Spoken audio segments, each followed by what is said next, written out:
I think they only love me because I'm popping. What's Sam? Hey, what's Sam? I've been gone a few days. I'm back at it. What's going on, chat, man? Hey, I love when y'all pull up early. You already know who it is. This your handsome host, Prince. This is I Am Joe Media. And this is a segment that I've been extremely excited to do because honestly, like a lot of people have been hitting me up about it or just about talking WNBA basketball all around. Like we need to start continuing the conversation of what the WNBA is all about.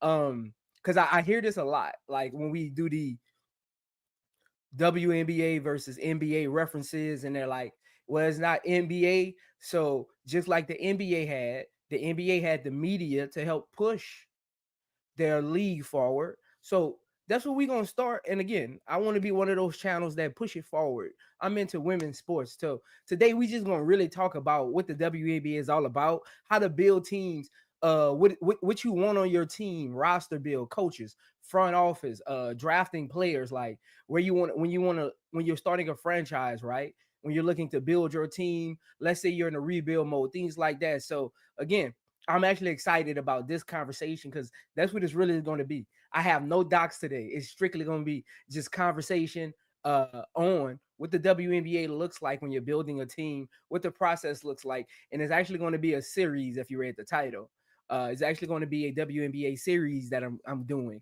And again, today we're going to talk about just the build of a team, right? And then we're going next week Monday. We're gonna do this every Monday. Next week, Monday, same time. We're gonna talk about what it looks like when you're rebuilding a team that's already, established. So I'm excited because honestly, it's like a conversation of just what the WNBA is about. We need to continue to push the narrative of the WNBA to all fans because at one time, that's what the NBA was. The NBA was just everything was on playback. You had media talking here and there. But again, we are the content creators that can continue to push the WNBA forward if we do it in a positive way. And we just talk about the basics. Like, let's get out of this stream ain't really about who to go to or who we like, who we don't like. It's really just a casual conversation on just the WNBA as a whole, what it looks like building a team, a process. So again, it's really strategic of what my series are about. If y'all know me, y'all know I do series. I don't really just do pull-ups a lot.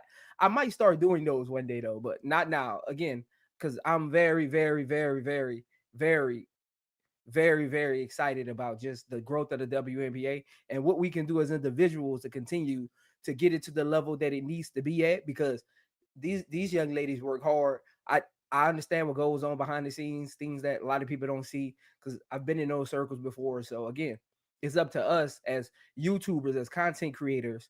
We are the new media. I get tired of people saying, well, this isn't how it is. We can make it that. We are the new media. So let's get out of that mindset of the WNBA is what it is. It's only what we make it. We are the new media. We can push the envelope. We can push the agenda. We have people who we can influence every day. You got thousands and thousands of subscribers. You got thousands and thousands of people in your chats and things. We can continue to push positive narratives about the WNBA. We can continue to bring other people in the fold on what the WNBA is really about. Because a lot of people just think it's pick up basketball. So again, that's why I'm big on breakdowns. I want to let people know it's not just pick up basketball. A lot goes into it. So again, we as content creators, let us push the narrative and leave everything else at the front door. You know what I'm saying? So let me get to this chat, man. Hey, y'all in here. What's going on? My usual Jay. What's going on, Jay, my guy? What's going on, man? Appreciate you pulling up as always. What's going on, Reddit? Reddit? What's going on? My dude B Will. Hey, I'm about to drop the link because today it's I ain't got no docs. This is a casual conversation on how to build the team. And we got 3 segments though. Well, 4 segments. First segment is front office and draft room. That's what we're going to talk about first. Front office and draft room. Then we're going to talk about coaching. Then we're going to get into team development. So again, I'm actually excited for all of this. You know what I'm saying? Because at the end of the day, we can do so much more as far as expanding the brand. And then we're gonna get into the locker room. So it's different aspects, right? You got front office, draft room. When you think about building a team out, right? You got front office, draft room. Then you start thinking about your coaches. Then you start thinking about what kind of locker room culture you want to have. Then you start thinking about the player development. What kind of trainers you want to bring on your staff? What kind of assistant coaches you want on your staff? Again, a lot goes into it. And again, a lot of these conversations don't happen in WNBA circles. So I really want to get this to where it needs to be. And again, hit that like button, subscribe if you're not subscribed. I'm on the road to 400. I appreciate all of y'all who always tuning in, always pulling up. My I call them my gold standard chat panelists. Shout out to them. Shout out to everybody who just enjoys my breakdowns. Because again, it all comes from a good place. I am one of them ones, but again, at the end of the day, I just enjoy expanding the game of basketball, whether it be men's or women's, to the whole world. Because I have people from all over the world be pulling up in my chat. So again, I appreciate y'all as always for like just being around, staying focused, and understand the task at hand of just continuing to give the word out that the WNBA is one of them ones too. So shout out to y'all, man. Shout out to y'all. What's going on, Uncle Brass? What's going on, Uncle J.E.? Hey, Uncle J.E., I heard you on Bro Clyde stream yesterday. I didn't catch it because I was driving, but I heard you on his stream yesterday, man. Look, you got to come on the panel today, man. I want to hear your thoughts on all of this, man. When you think about team build, what you want in the locker room, because you definitely got one of those voices in the community. So make sure you pull up as well. What's going on, Slim Reaper, aka Duvall, in the building? Duvall in the building. Shout out to you, man. Yes, sir. Brad's one of them ones, man. Hey, I'm getting them t-shirts. What's going on, Miss Gant? What's going on, Miss Gant? She always pulling up. Shout out to her, man. Shout out to her. What's going on? What's going on? Yeah, hey, I'm at 442 subscribers. Make sure y'all hit that like button. Again, we on the road to 500 subscribers. So if you're not a subscriber, if you haven't liked the video yet, if you haven't hit that bell notification yet, make sure you do that as well too. Again, we're gonna get to it today. I'm excited because I love to hear others' opinions. Because at the end of the day, only one person is not going to push the league forward. One player isn't going to push the league forward. So shout out to all of y'all. What's going on, Miss Goody Two Shoes? What's going on? What's going on? What's going on, Miss Goody Two Shoes? Shout out to my girl Shelly. Shout out to my girl Shelly. Shout out. Yeah, man, get those likes up, man. We got a good stream today, man. Get those likes up. Look, we got a good stream today. Make sure y'all get them likes up. You already know what it is. Get them likes up, man. We're gonna be getting into it today. What's going on, Brian Allen Irons? Yeah, we're gonna talk about rebuilding the Chicago Sky. That's the team we're gonna talk about because that's our team. So if you're coming in here, that's our team. We're gonna start with the front office. And the draft room, right? We're gonna start with the front office and the draft room. What kind of GM front office operations we want, what kind of influence we want them to have around the league, stuff like that. So we're gonna really get into it, man. I'm excited. Again, when this stream actually drops, it might go viral. You know, I have been doing them numbers. All my videos been reaching 1K. So we're gonna see where it lands at, man. Yeah, B Wood, that is the Vol. He just be changing his name every now and then, man. He got them aliases, man. I don't be going on with him. Yeah. I got 20 people in here, Brass. So let's get them likes to 20, man. They got 20 people in here. Let's get them likes to 20. Let me see what them likes at. When we get to 20 likes, I'm gonna drop the link. Once we get to 20 likes, I'm gonna drop the link. We had 17 likes. Once we get to 20 likes, I'm gonna drop the link, man. We just got to get to 20 likes. Again, once we get to 20 likes, I'm gonna drop the link. Again, we talking about rebuilding a team, and the Chicago Sky will be our reference as far as front office. What we want in a GM, right? Because we all know Jeff on the clock. What we want in a GM, what we want in our front office, again, influences everything when you think about hiring front office personnel. Player involvement is everything when you think about hiring front office personnel, those type of things. And again, we don't got to get into specific names. Again, it's just barbershop talk of what we want when we're building a team. Again, front office, draft room. If you've seen the thumbnail, front office, draft room, coaching, team development, and locker room chemistry and personnel. Those things are very, very key when you think about building out your team. So again, I'm excited to get into it. Hey, Brad said we had 19 likes. One more, and I'm dropping the link, man. Look, the link is already in the comment thing. I just ain't click share yet. So one more, and I'm dropping the link, man. Again, we're gonna get into it today. We're gonna have fun with it. We're gonna start with the front office of the Chicago Sky. What's going on, Gamble, man? What's going on, my guy? What's going on, my guy? I know Gamble gonna get to it today. I be noticing Gamble in the chat. Gamble is very intuitive. Y'all gotta pay attention to what he be saying. Shout out my dude Gamble, man. He pays attention. He knows what he talking about. Shout out to him. Okay, we at 20. I'm dropping the link. We at 20. Again, hey, let's have some panel etiquette today because I am going to be clipping this stream. So let's have some panel etiquette today. The link is in the chat. Let's have some panel etiquette today. Again, no over talking nobody. Let's watch the language and let's make sure we're giving everybody a chance to talk. You know what I'm saying? Let's have that panel etiquette. What's going on, Duvall? What's going on? You know what it is. You know what it is. You know we in the building. Yes, sir. Yes, sir. You already know what it look. I knew you were coming. I knew you were gonna be the first one up. What's going on, man? You know what it is. I try to get my Ahmad Rashad on. You know what I'm saying when it comes to this analyst. Hey, look, you one of them ones, man. You one of them ones, man. Man, I just try to bring an educated opinion. You know what I'm saying. At the end of the day, you know what I'm saying. We can't all agree, but we can all, you know what I'm saying, bring our perspective on everything when it comes to the Chicago Sky or WNBA in general. That's facts though, man. That's facts though, man. What's going on? What's going on, man? Hey. What's good? What's up, Duval? What's up, Braz? How you doing? How things going down in the J-Ville, homie? Man, we suck, and I don't give a damn about that at this point. We wait for the draft. You got to change that logo, man. Yeah, we wait for the draft right at this point. We draft talking at this time, man. Our season over. You got to change that logo, man. Man. Hey, at least he's real about it. Hey, facts. At least he's real about it. Man, I got off that narcotic, I promise you. I got off that narcotic, man. We done, man. I'm waiting for the draft. Can't sugarcoat sucking. Hey. I believe me, trust me. I live in Ohio. I know.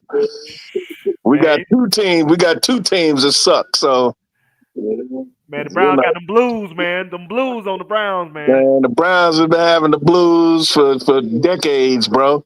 Man, y'all should be called Doo-Doo Brown. They building something. How about them games yesterday? So you check them out yesterday. I had me a good time watching the women yesterday. I ain't even watched it, bro. It was so good. I didn't even watch any NFL yesterday. How about that?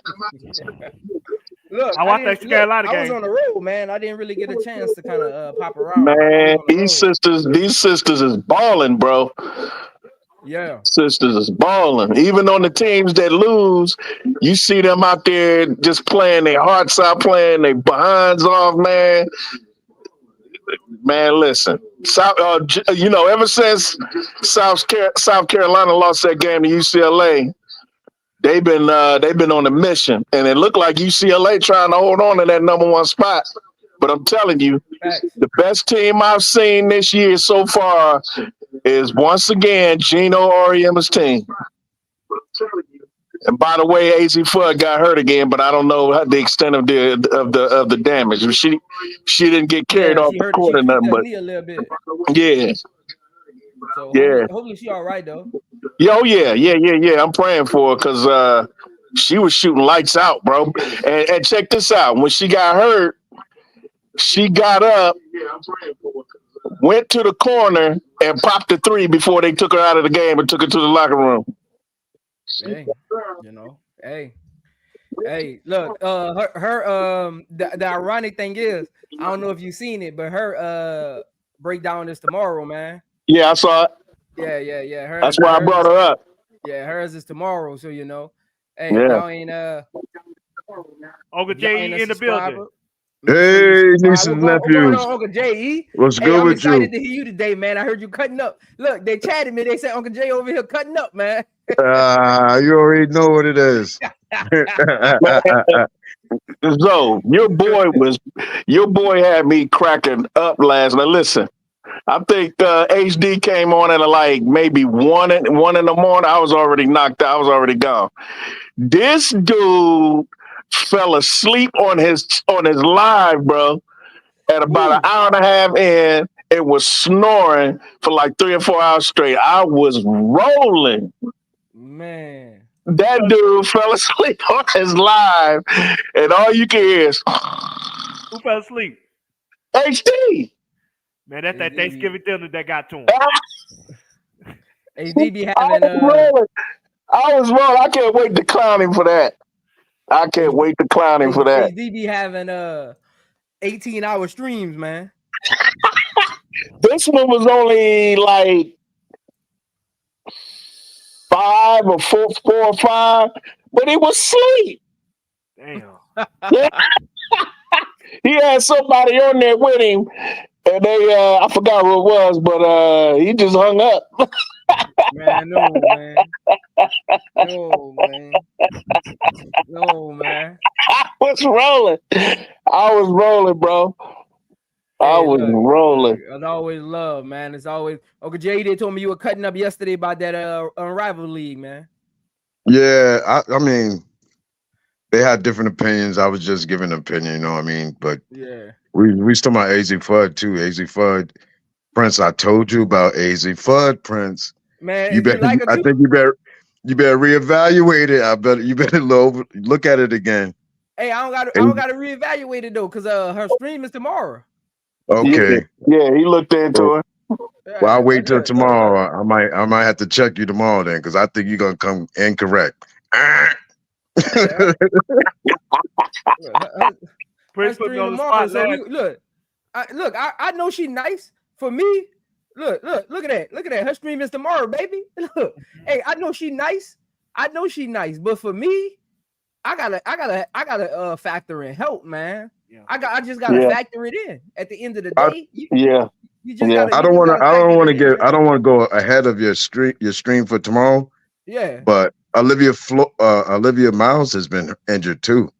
Yeah, but I mean, she has. I mean, look, at the end of the day, I go off of like what's in front of me, right? Like she's been healthy all season long. She ain't had no knickknacks. I mean, Ozzy Fudd didn't play the first 3 games.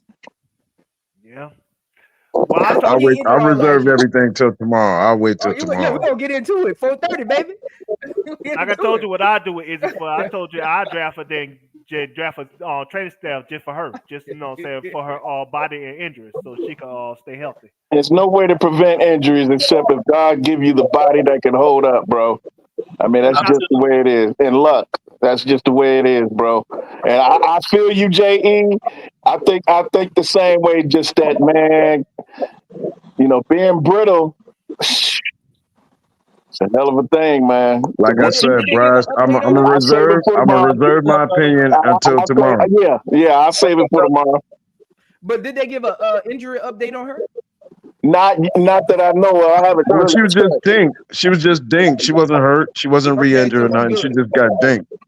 What's up? What's good, brothers? What's up, B Will, man? B Will, what's good? Peace. It's all good. Hey, only thing I'm gonna say about AZ Fudd. No, I'm almost home. Only thing I'm gonna say about AZ Fudd, I'm gonna let the rest ride until tomorrow. As exceptional a player she is, just think about this: AZ Fudd, in her college career, has played something like 43, 46 games, and has missed something like 72. Yeah, she got Joel Embiid numbers. So I'm sorry. Can we get some moderation here? They're talking about the topic, and I'm trying to wait till tomorrow. Yeah. We waiting on that till tomorrow, man. We're waiting tomorrow. Hey, today, what's going on, Bree? What's going on, Bree? Hey, today, man. No, today I want to get all y'all expert opinions, man. I want to get look. Today is day 1. You mean Chicago Sky rebuild, not AZ Fudd. Oh, okay, got it. No. Today we need to rebuild this thing, man, because it's not going right. This thing needs to be rebuilt from the inside out. Like it's just not going right. Like I don't like the front office bill. I don't like their influence. So we about to get into it again. We got 3 segments. First segment is we're gonna talk about the front office and we're gonna talk about the draft room, right? We're gonna talk about the locker room, we're gonna talk about coaching, and we're gonna talk about team development. All of those have different aspects. That's why today it's just gonna be a casual conversation, barbershop talk. This is the only slide I got, but that's the 4 segments. First segment I do want to get into though is the front office, man. How do I want all of y'all takes on it. I'm gonna go in order. Duvall, Brass, Uncle, then B Will. Duvall, what's your take on the front office right now and what we need to do, man? First of all, they need a vision, and once you get a vision, you need to act upon that vision. And what would your vision be, though? One, build around Angel Reese. Like I said, she's the money. She's the franchise player. She's, she's a superstar. So you see what she could do best, and you try to build a team around her. You also acclimate Camilla as well, because I think they could be a 1-2 punch if one of them can develop, say an outside game with the jump shots and everything else. But that will be my first, observation. Just try to build around Angel Reese and try to build a team structure that could allow her to thrive and be at her very best. So I'm gonna ask you one more question before I get to Brass. So again, when you think about the front office, I heard a lot of player development and draft room. Yeah. When you think about the front office, right? Think about Jerry West. Yes. Influence with players, reputation around the league. Like, do you think from what you know, we all don't know 100% what's going on in the front office. Do you think Jeff is the man for the job? Not really. I think And why you think that? One, he's too inexperienced. This is his first GM opportunity. He haven't had any assistant GM duties up until this point. He just was a player development person before he even got the job. So he's underqualified right there. And then secondly, I just feel like the way that he carries himself like he's the smartest person in the room. So it's like he had this mentality that he don't have to listen to nobody else but himself. And I don't like a GM like that. I like a GM that should be open-minded, that want to get everybody's perspective and ideas, and then come up with a final decision that fit the collector instead of fitting my own personal agenda. Okay. What about you, Brass? Both questions to you. What's your front office identity, and is Jeff the man for the job? That's the 2 questions.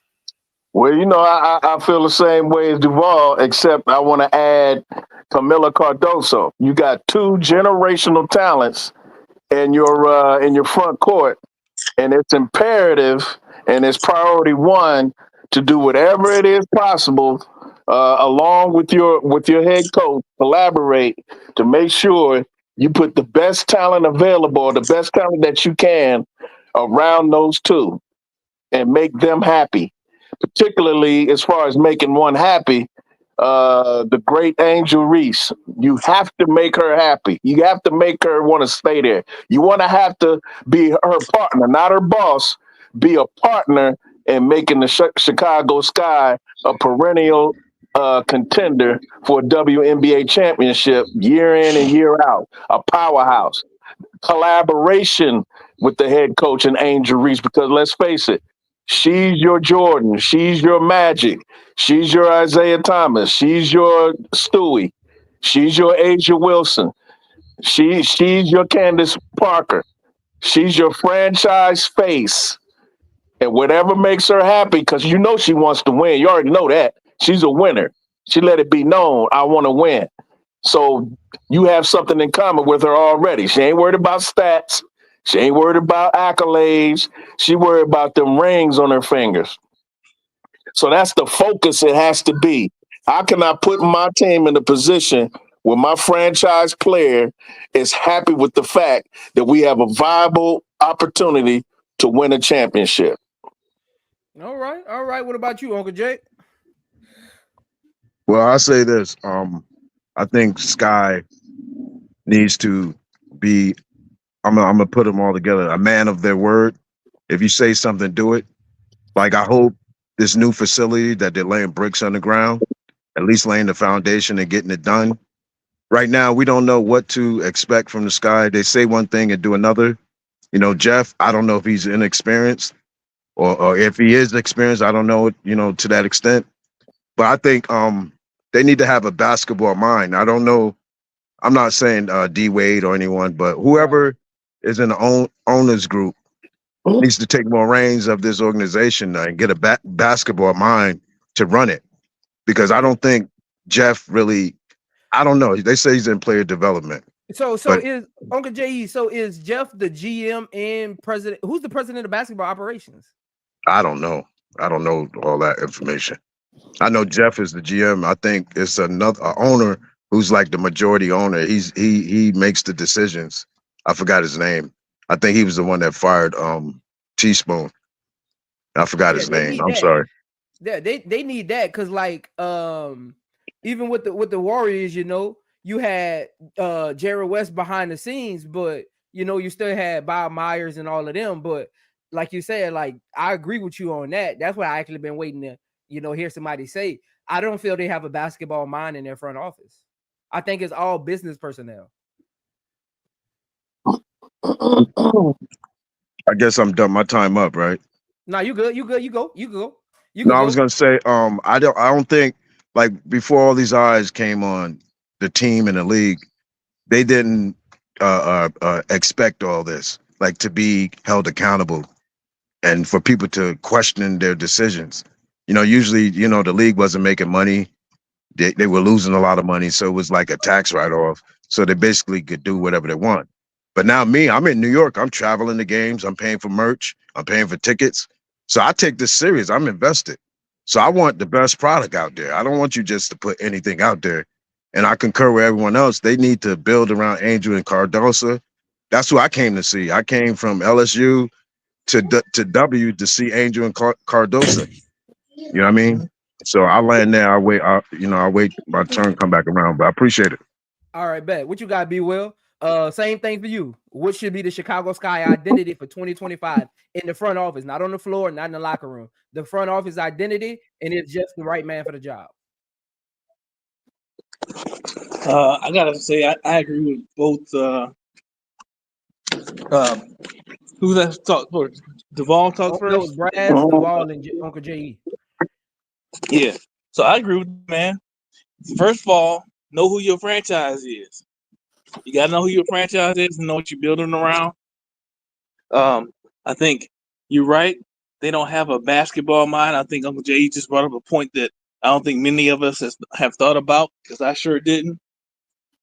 Again, always come on and learn something, because you're right. They prior to now, they didn't really they haven't had a superstar like Angel Reese, and so they didn't have anybody to be accountable to, because they didn't have the fan base of an Angel Reese, and so now they got to be held accountable. So I think Uncle J.E. is 100% right. You got to fix that in the front office. That's got to be a mindset from the front office. Like, hey, we got the superstar, and because we have her, like Camilla Cardoso, Your mic going out, B. Will. To build something great. All right, you good? Yeah, phone call came through, but I'm good. But yeah, now we have an opportunity to build something special and something that can last. So I agree. They got to be all about setting up these young players that are their franchise, setting them up for success and building around that. So. All right. What's going on, Kelsey? The ball out queen. Hey, what's up, man? What's going on? What's going on, man? I'm gonna pose the question to you, man. What should be the Chicago Sky identity going in the next season? And do you think Jeff is the right man for the job? To be honest with you, I don't know about that, but I'm gonna just being that I do like Angel Reese, I would say that I go with what Uncle J.E. said. They got to be trying to seek the best personnel possible, and even on the floor, I would say they need to try to go after the players they need, not the players they want. You know what I mean? Make it be where, you know, it's more functional. You know, just do what's gonna be best for team chemistry. And you know, like you said, feed your franchise players. Let the people know that they have an absolute place of preeminence and influence inside of that building, and just go forward from there. And then next season, try to add on to that. Yeah. So with that cue, anybody else got any finishing on that? Because I do want to get to the next topic, which is his draft room, man. And so anybody got any finishing touches on that question? I do. I didn't answer the question. Do I think Jeff P is man for the job? I don't know, and I think you're right. It starts at the top, the ownership and the president. But I don't know if Jeff is the right man for the job. But like Bro Claw say, he on the clock. He on the clock. He on the clock, man. He on the clock. Jalita, I think D Wade said in the Angel Reese interview that he's just like, it's just an investment for him. He's not really involved on a day-to-day, and him getting working with the trainer with Angel Reese, that's more of a favor than like just a front office kind of assignment. Well, let me add this here to the conversation. Well, I will say Jeff did right so far. He is partnering up with his franchise player, and what I mean by that is before free agency even begins, a rival play Thursday before free agency. I think that's where Angel gonna really work on magic with the free agents that are playing in our rival. And I think she could give the word back to him who's going to be interested in playing with the Sky or who's not going to be interested. And then he could go from there and try to formulate a plan to try to attract those free agents. So he is doing that right. I will give him credit for that. So Yeah, when you think about that though, Duval, it's like, and I think Uncle J.E. needs to be in the front office because I'm confused. I'm confused at, I don't know how the other WNBA teams are because I haven't really like dived into their front offices, but I'm confused that you got this plethora of talent and like your shareholders and your investors, and you don't bring in the basketball minds to like at least have some kind of like actual influence versus them just being investors. And I get if they don't want to, that's fine. But if you have them at your disposal, why not use them in the proper way? You never hear, I talked to Dwayne Wade about coming to the Chicago Sky. So I don't really get the mission not using what you have. Like Jerry West wasn't the GM. He was the ambassador, and they used them the same way the Lakers used them, the same way the Clippers used them, Golden State used them. Yeah, as a consultant. Yeah, I don't get it. It's confusing. Like Prince, I was listening to an interview on No Cap Space with Tyler Marsh was up there, right? Yeah. He sounds like an empty shell. He says all the right things, but it seems like there's no substance there. It's like he's just a talking, you know what I mean? Like just making noise. Like he really doesn't have any authority in his words. So I don't know if Jeff is the one that's going to be pulling the strings or if Tyler's going to have free reign to do what he wants to do, because I don't think he really has a vision of like his particular player. He knows he's going to build around Angel and Cardoso, but I don't think he's thought it out further than that. You know what I mean? Like, do you want Kennedy?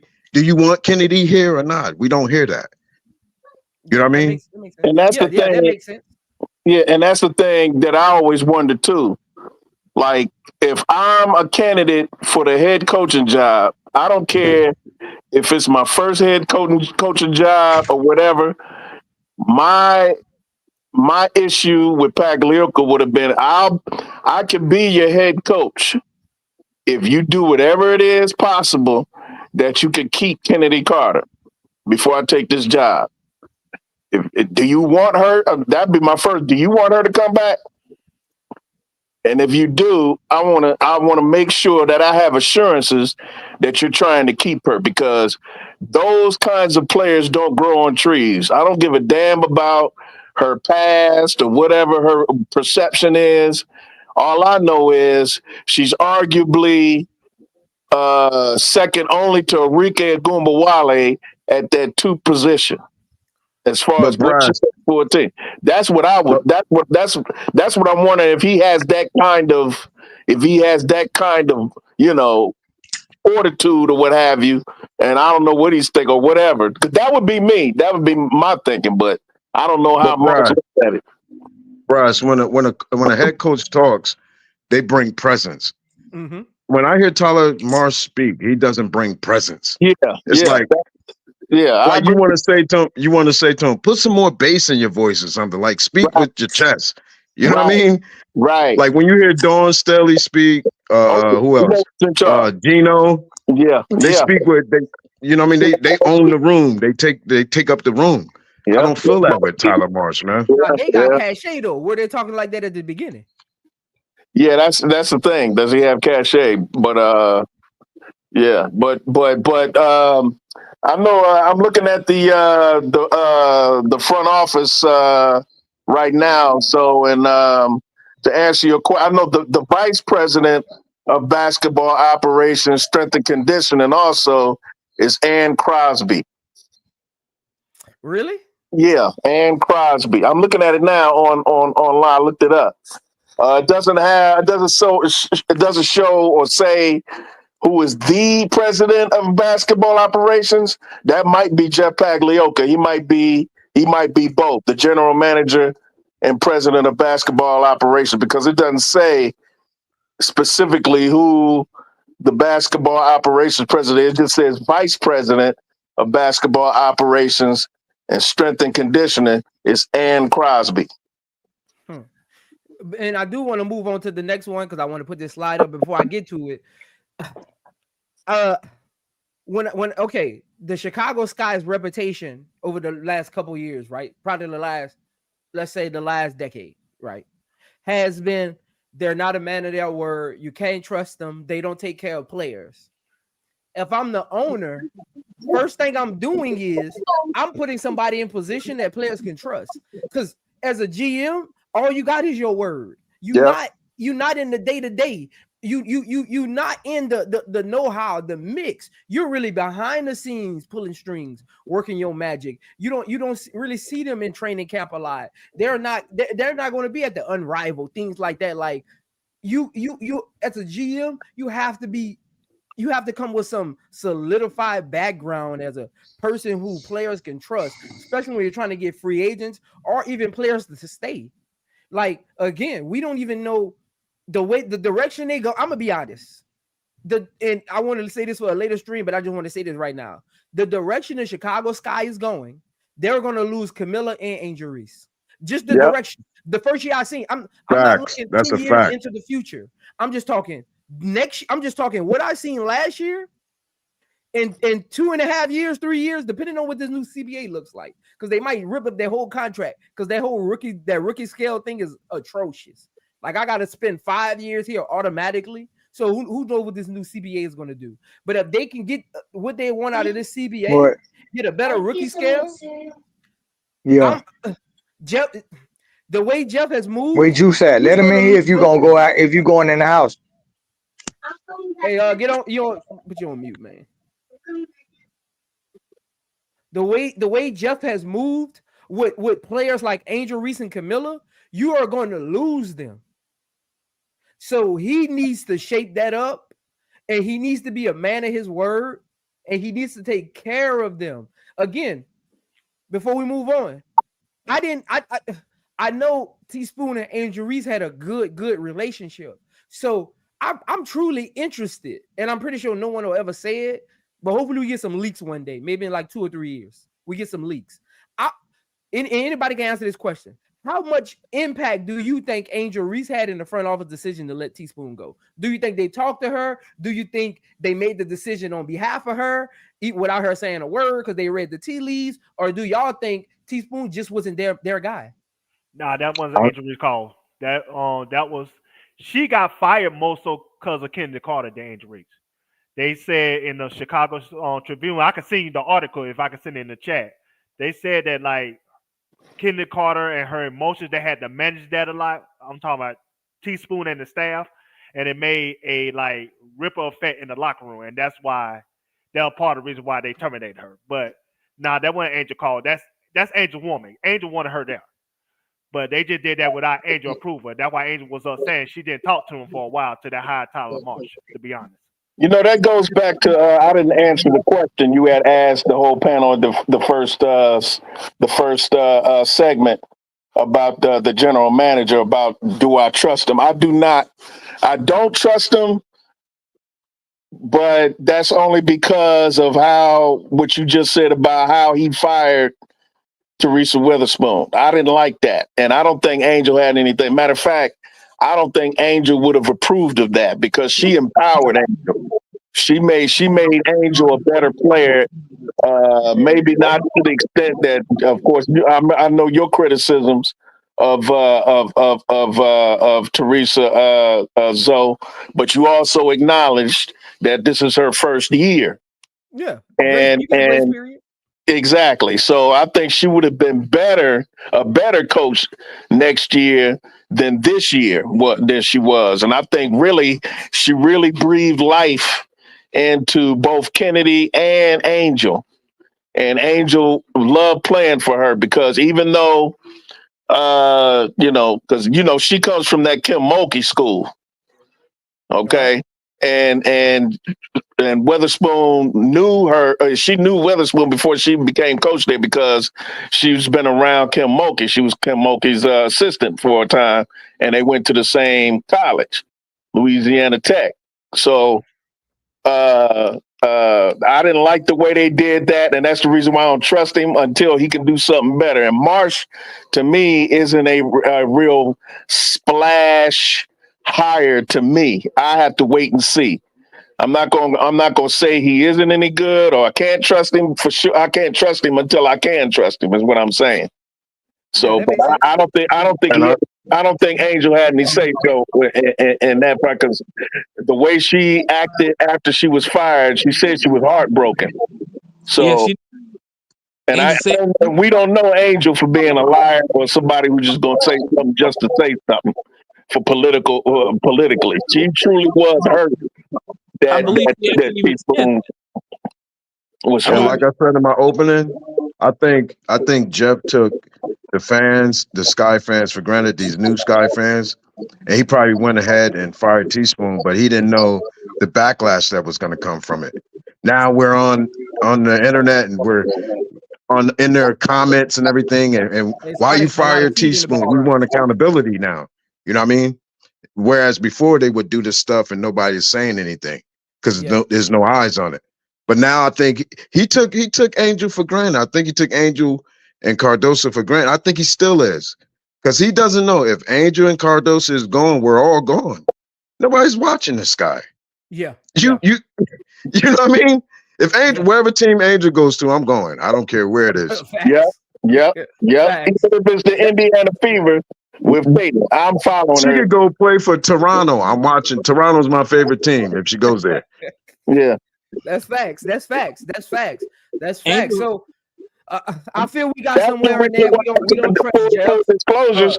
That's the reason why I mess with Zoe. That's the reason why I mess with HD. That's why I mess with KSAP. That's why I mess with Broclod. That's why I mess with Cess. That's why I mess with Quita, because of the way y'all talk about Angel Reese. I don't have no holler and no love for nobody who does not like my Angel. Don't forget about Showtime. And Showtime. Y'all the only reason why I know about y'all. Y'all the only reason why I mess with y'all is because of how y'all defended Angel Reese, where everybody was talking all that madness about it. You dudes were the only one defending her, and I admired y'all for that, and that's why I mess with y'all. Because they wasn't talking basketball, man. That wasn't basketball. When you start talking personal, you're not even a basketball fan anymore. Because at the end of the day, even if you don't like Caitlin Clark, we ain't about to make a stream and just pick apart her personal life, how she dressed, I haven't heard one Angel Reese fan make one stream about Caitlin Clark's looks. Nope. Like that's classless. First, we don't do that. We don't do that. We don't put down Caitlin like that. No, we don't do that. That's classless. And they be letting the most. And I don't even want to say none of their channel names to even give them reverence. Because in real world, they nobodies. Let's be honest. Behind the keyboard, they might be special. Because a lot of people just follow hate. They entertain hate. But in the real world, they can walk in a grocery store and nobody will say hi to them. Let's be honest here. Let's be real here. Let's be real. They ain't never make no team. They ain't even make a golf team before in their life. Let's be real here. Half of them probably ain't even graduate high school. The way that they soliloquy sounds, the way that they pronounce words. And again, we don't want to get into all of that because we ain't into nitpicking. But at the end of the day, it'd be the most weirdest looking people that just won't sit on the internet behind a keyboard and just talk about people. And I go look at them and I'm like, this who y'all following? This who y'all letting create the concept for the WNBA? Right. That's so weird to me. That's Right. very, very weird to me. But Right. again, Jeff needs to get his act together, because what happened in year 1 can't happen in year 2. Nope. Again, I was critical on Teaspoon as far as the developmental side. It wasn't the wins and losses. So I'm wondering what he fired her for. And again, they'll never really come out and say it unless there's some bad blood and somebody just spills it down the line somewhere. You know, like you just never know. And because it's very interesting, you have a star player and you don't sit down with her or Camilla and say, hey, we want to move on from Teaspoon. What's your thoughts? I even wonder if they have they even talked to Angel Reese and Camilla about Kennedy Carter. I'm confused here. Right. Like, what's the direction? Right. And that goes back to what J.E. just said about him having respect for the face of your franchise. I don't care that she was a rookie. The bottom line is Angel Reese is arguably the most what they call it, divisive or what have you, or polarizing. She's the most polarizing athlete on planet Earth right now. I challenge anybody to try to say anybody else. There's no other athlete in existence from here to China to Australia that's more polarizing than Angel Reese. You either love her or you hate her. And there's a whole lot of people that love her, and there's a lot of people that hate her. But I think it's more people that love her than hate her. But anyway, she's the most polarizing figure right now in sports. And she's at your franchise. She brings butts to the street, to the seats. She even brings eyes to the screen, because either you want to see her lose or you want to see her win. Bottom line. And Bryce, like, look at her introduction when she first came. I don't want to keep going back, reflecting back, Yeah, and I know that lousy gym she came to. Yeah, they brought in a boys club gym. Like, come on, man, this is Angel Reese. Right. Like, come on, man. Hey, it wasn't no balloons, nothing. You know what I didn't like, Uncle J.E.? The table that they put her at. You seen that table? Yeah. Like a lunch table in high school. Bro, the microphone wasn't even working right. Like, come on, man. Come on. And that goes back to what you mentioned a little bit ago. So it's the trust factor. This team, this franchise, their front office has demonstrated that they are not trustworthy. They have done nothing to make players think that they can trust them. I think that when they hired Tyler Marsh, I think because of his reputation and his experience, I think they hoped that hire could bridge the gap, because I can't believe that they don't realize the perception of that front office. I can't believe that they don't realize it. I think they have that hope that hiring Tyler Marsh could help to turn that around. However, that can only happen if they truly give Tyler the reins and let him do what he wants to do. And I think his coaching style fits in line with what they want to do, because he's at the end of the day, he's a player development guy. And so Will, what's his coaching style? You know his coaching style? What is it? So he likes to run and gun, and he's a player development guy. And so that's why I think he fits with a young team and players that, again, you got a franchise player in Angel Reese, and her close running mate is Camila Cardoso, and they both need development. We are, like, as big as high as their ceiling is, and as talented as they are, they need development in order to become as great as we know they can be. And so I think he's a good person for that. What his head coaching style will be, I don't know. I really don't know. Sure. I'm personally excited to see, because I think he has great potential. But he'll have to have the reins. You know what I'm saying? He'll have to have the reins in Jeff P, because we know Angel wasn't his pick, right? And so for me, the biggest downside from the front office standpoint is that we all know that Angel wasn't his pick, and so we all know that Angel is his the franchise player, but from Jeff P's standpoint, he's reluctant about it. You know what I'm saying? And so that's my biggest concern is that, he's doing it because he has to. He's getting behind Angel Reese because he has to, not because he believes in her. And I think the reason for that, B. Will, not to cut you off, I just want to interject this to go along with you saying, and what J.E. said earlier. And I think it's because after he fired Teaspoon and everybody went ape doo-doo, and and the way people talked about Angel Reese, I think he realized, Holy Mother of God, Angel Reese is the God of this franchise. Let's be real about it now.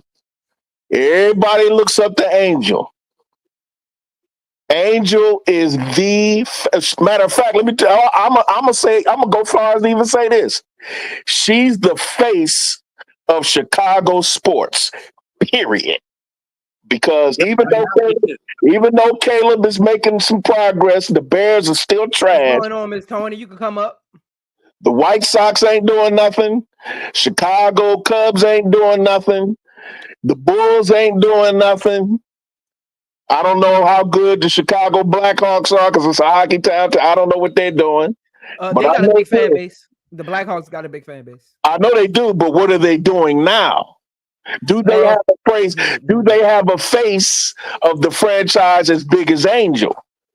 Bruh, she's carrying the W. She's carrying the whole W right now. Yeah. Like, Angel carrying.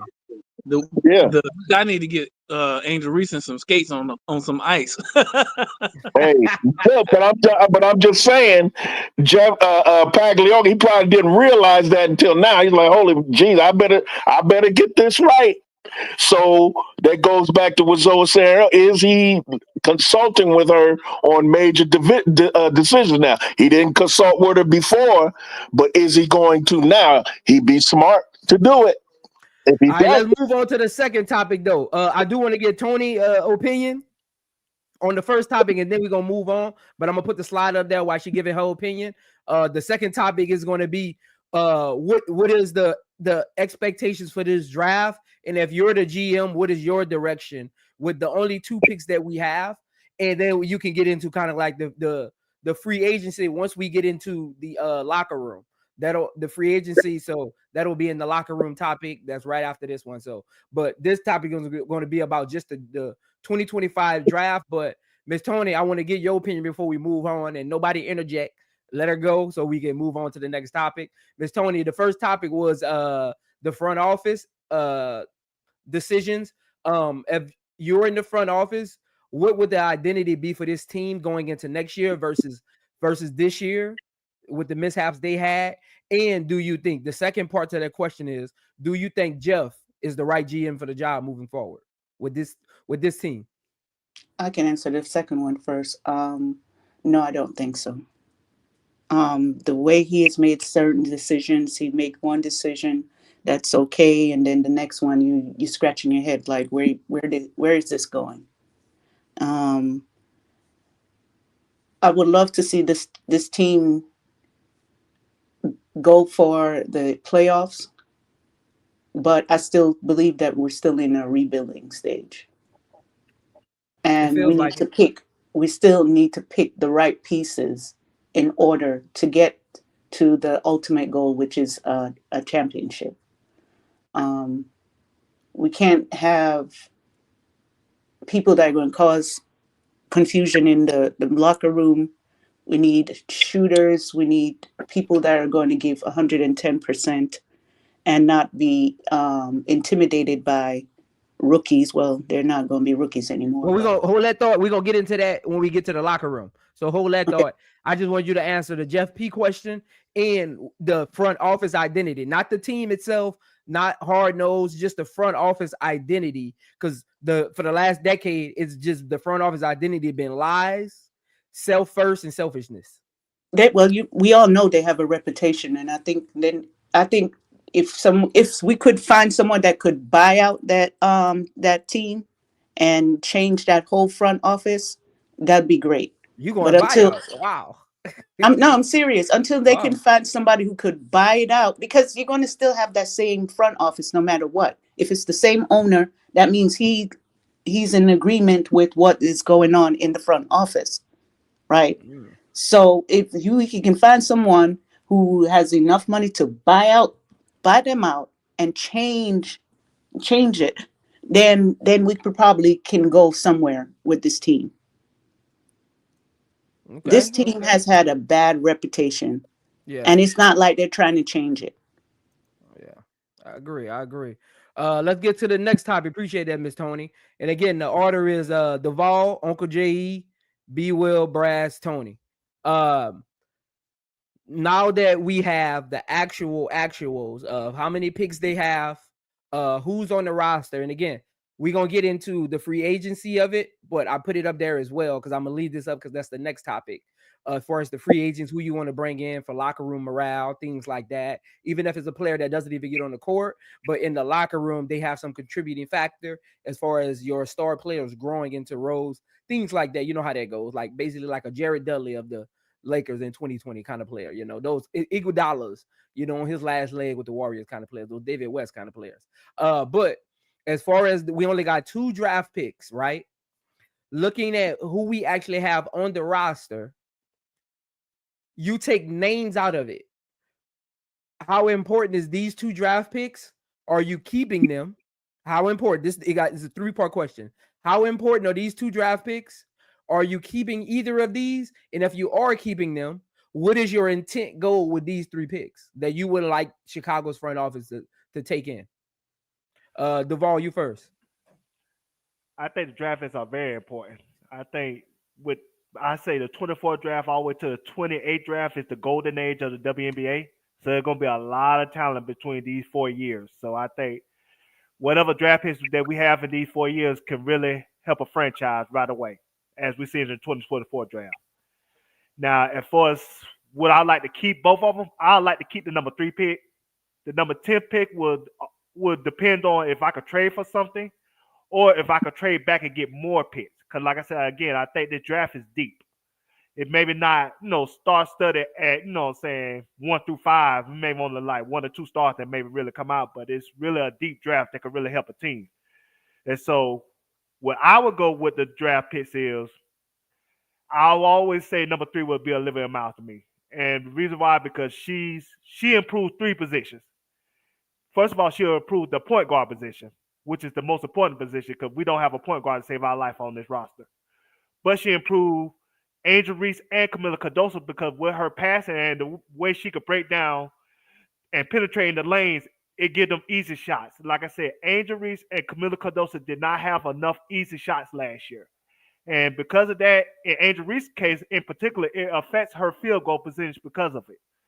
So that's the direction I would go when it comes to the draft. But if somebody disagree with me, that's why we're here to debate. All right. Uncle J, you next. Well, the draft, as far as the 3rd pick, I'm not trading that. I'm not giving that up. My first option would be Olivia Miles.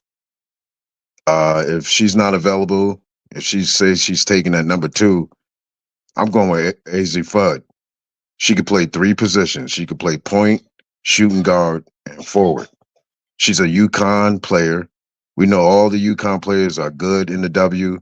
Most of them win championships. You know what I mean? You had 2 in the last championship, Breanna Stewart and Fee Collier. So, yeah, Nafisa Collier. Nafisa Collier. So I wouldn't give that up. Now, as far as what am I picking for? I'm picking for my future. I'm trying to build around my core. I'm bringing Kennedy back. It's very important that we bring Kennedy back. You know what I mean? I know some may have, problems with her attitude and all that, but she's a great player.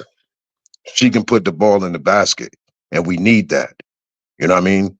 And as far as free agents and all that, I'm going for vets, but I'm not trying to replace my younger players. I want them to influence my young players. I want them to just fit in, you know what I mean? Maybe come off the bench, give me 5 to 10 points. But the most impactful input is going to be training my younger players, teaching them how to be pros, how to get their regiment up, how to get, fitness and all that stuff. and wisdom.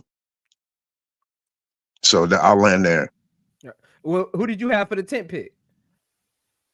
Oh, the 10th pick. I'm going with size. I'm going with Sanaya Rivers. I'm going with I don't know, Centron, if she's still there, maybe. Even Morrow, but I don't think Morrow's going to be there. But I'm going with size with that 10th pick, and I'm going with athleticism. I want someone that could be a combo, maybe 3-2-3 or 3-4, because we're going to need somebody to spell Angel Reeves, maybe a stretch 4. Mm-hmm. So, yeah, that's what I was feeling with that 10 pick. We need to go, whatever that 10 pick is, it need to be a stretch forward. Whatever that 10 pick is, they need to be able to play 2 positions. I don't really see with my third pick. I'm getting a face of the franchise kind of player. So I don't really care about them playing multiple positions. I'm getting a franchise kind of player with my third pick. My 10th pick is still in the first round. I can go find me a serviceable rotational player that can play 2 to 3 positions. So that's why if Olivia Miles is there, I'm getting Olivia Miles at 3. If Olivia Miles isn't there, I'm going Citron. I'm going Citron because I don't see after that Olivia Miles pick, I gotta see it throughout March Madness. I don't see a next person like So I'm going with somebody who can just fill multiple roles. That's Citron. And if Sanaya Rivers is there at 10, I'm going Sanaya Rivers with that 10th pick because she can play the point. She can be a backup point and she can play the 2. So I'm going Sanaya Rivers if she had that 10th pick. That's why I'm going. And now I got size with my first pick, and I got athleticism and scoring, and I got a rotational versatile player with my 10th pick. And I get some veterans. I already got veterans in there that can help mold them. So I don't need to go out and get a veteran for Sanaya and Citron. I mean not Citron, Rivers. I don't need I already got that on my team. I already got kind of guard type veterans on my team that are coming back that can help mold them. So I'm going in free agency, and we're gonna get to that next. But that's what I'm doing with the 3rd and the 10th pick, and that's how I'm viewing free agency. What about you, B. Will? So, can you repeat the question one more time, just so I answer it in the correct order? What is your importance of this 3rd and this 10th pick? As far as, are you keeping both? Are you trying to see if you can shop one for multiple picks in the future going into next year? What is your importance of the 3rd and the 10th pick? And who are you taking with each pick and why? All right, so I think I agree with everybody else. You don't give up the 3rd pick because the draft is deep enough that you can get a great player with that 3rd pick. Of course, we all know we all want Olivia Miles at 3 if she hang around to 3. I'm praying, hoping, I'm picking her at 3 if I can. If I can't pick her, I'm okay with Citron.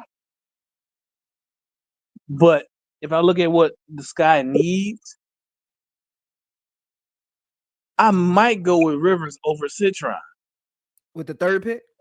Yeah, because she can play the point. And that's what this team needs. You need somebody that can see the floor. Number one, see the floor. Get 2 feet in the paint. That way you can draw the defense and get easy passes, which is why Kennedy Carter was so effective at passing to Angela and Camilla. Yep. You know what I'm saying?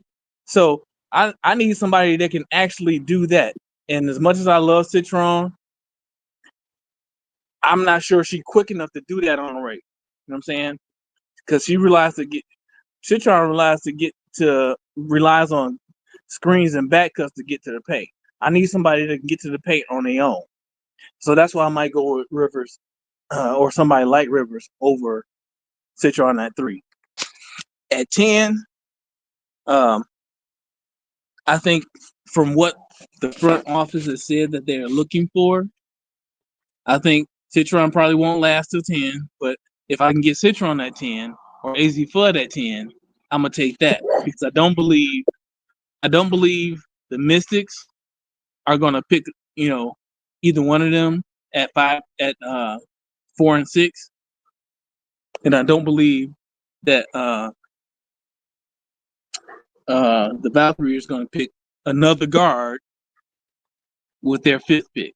So I'm hopeful that either Citron or AZ Fudd or Tahina Pow Pow will be available at that 10th spot. I hear what y'all are saying about a stretch 4. I think that makes perfect sense. But who's the stretch 4? The real stretch 4 in this draft? I don't know. I think in this draft, I think you got to develop that because Anissa Morrow is the closest thing you got, and she ain't gonna be there. So yeah, I think you keep the third pick. I think I don't see, unless you got like Natasha Howard, you on the phone with her now, or you got people, your players reaching out to her now. I just don't think you want to get that player out of free agency, especially given the reputation of the Chicago Sky. I think it's going to be hard to get what you want out of free agency if you're the Chicago Sky, because who's going to want to come there on their own volition? Yeah. What about you, Brass? What you got? The importance of the third and 10th pick. You keeping one, you trading the other, you keeping both, and who you picking? Well, if Olivia Miles is the obvious pick, is the Olivia Miles at 3. If not, I would go with Centron.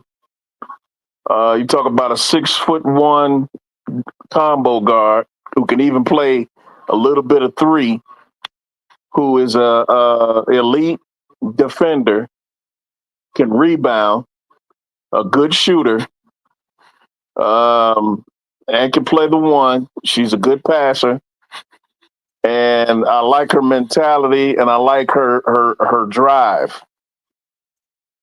And she's a true 3-and-D player, in my opinion. And when you're picking at that third pick, you need somebody who's going to impact your team immediately upon arrival in training camp and in the season. So for me, I think Citron, if not Olivia Miles, Citron is the next best for me at 3. At 10, that's there's several there that I would take, but depending on the season, I'm leaning more towards either Sanaya Rivers or Maddie Westbell. Now, Maddie Westbell right now is injured, or she's not back yet, but they say she'll be back in maybe a couple weeks or so. She's 6'4", 6'3", 6'4". She could be that stretch 4, and she's a very good 3-point shooter because we need shooters. Sanaya Rivers, a great defender, can handle the rock, can play that 1, can play that 2, even small forward. Much like Citron. Citron's a better shooter, but I think Sanaya matches her as far as defense, her length, her tenacity, and I think with development, she could develop a 3-point shot consistently. And I'm leaning towards also AZ Fudd, but her injury history prevents me from being comfortable with that. So I have to go with the safer picks. Either Maddie Westbell, depending on when she comes back, how she plays, or Sanaya Rivers. I'm leaning more towards Sanaya, but I wouldn't be mad at Maddie Westbell either because of her shooting ability. Right. I'm not trading either one of those picks. And in free agency, I'm looking for more shooting, defense, wing defense on the wing. That's another reason why I like Sanaya. Defense and Citron, and defense and shooting. Probably more shooting than anything else. in free agency, or somebody who can come off the bench and get rebounds and play defense, shoot the ball, that kind of thing. All right. But my two choices are either Miles, Citron, and then with that 10th one, either Sanaya Rivers or Maddie Westbelt. All right, good take. I'm with you on that Maddie Westbelt. She's definitely underrated. And before I let Miss Tony go, we got 60 people in here, man. 34 likes, man. Hit the like button. Hit the like button. If you're not a subscriber, subscribe. Let's see if I can get the 450 subscribers by the end of this stream. Only 6 away. Hit the subscribe button, man. Hit the like button. We got 60 people in here. 34 likes, man. Almost half of the people in here ain't even liking the video. You either hit a hate or steal my content. Which one? Which one it is? But either way, like it on the way out though. What you got, Miss Tony, on this? What you got, Miss Tony?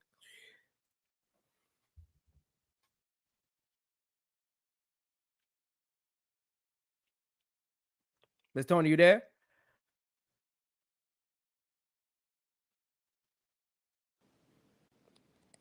She might be away from her phone. Can you hear me? Oh yeah. Yeah. We can hear you now. Oh, okay. I was saying I'm following everybody else with the Olivia Miles because of her playmaking abilities and her, her dynamic style and versatility that she has when she's playing on the court.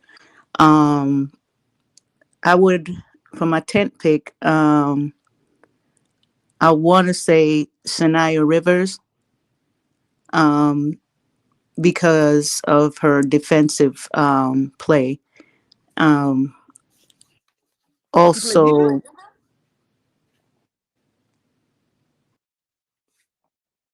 I've seen her do some defensive plays. All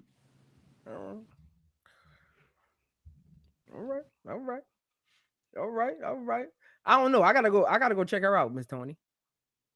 Okay, but I would pick Sanaya Rivers, or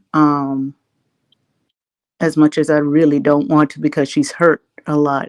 Azzy Fudd, she would be another pick. Yeah, if we get a healthy AZ Fudd, then we got something. If she could just stay healthy, she would. That's the reason I really don't want to pick her, because she's always injury prone. So I'm just not. But y'all act like Olivia Miles is not injury prone. She's injury prone too. Not doing this. No, she had one injury. She had 2 injuries. Oh yeah, educated. Yeah, just like Ozzy, she had the same thing. But one has what, 60 something games, and the other one has what, 40 something games. They both just coming back. Olivia was gone almost a year and a half, 2 years. Then what? AZ Fudd has missed way more games than Olivia has. Man, listen, they've both been injured. That's the whole point.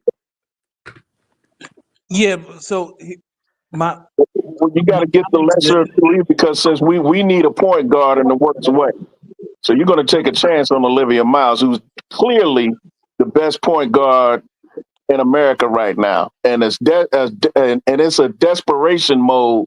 Chicago Sky must get a point guard. That's top priority. So they're going to Los Angeles. The Sparks need a point guard too. If she's taken off the board, Ozzy's a great alternative. I think Citron. He plays point too. Citron does.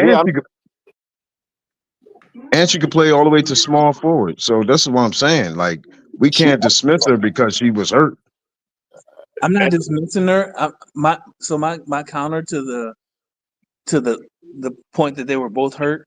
The difference, as I see it, the difference is, yes, Olivia missed a year and a half, but that's because Olivia did it right. She didn't come back too soon. She waited until she could be 100%, so she could actually be herself. And Azzy Fudd, maybe not. We don't know. And she came to college injured, and I'll go back to what I said earlier. She's played like something like between 43 and 46 games. She's missed 72. She's missed almost twice as many games as she played. B. Will, who carried UConn when Paige was injured? Who carried UConn? Again, for me, what I'm saying Osby is, Bud. How long was it? How long was that? How long was that? I'm not taking away from her talent. If I'm not super concerned about injuries, yeah, I believe you. I can agree with you. But what I'm not gonna do is risk my third pick on someone who is continuously injured. Because as Brad said, like, you can do all the training that you want. If you have someone who is prone to injury, we've seen it time and time and time again. If you have someone who's prone to injury, it's always going to be a question mark as to their availability. And so that's why I wouldn't risk my third pick on. I might risk 10. So if she's around at the 10th pick, yeah, I'll pick her up. But not at 3. Not in this draft class. Right. In another draft class, maybe.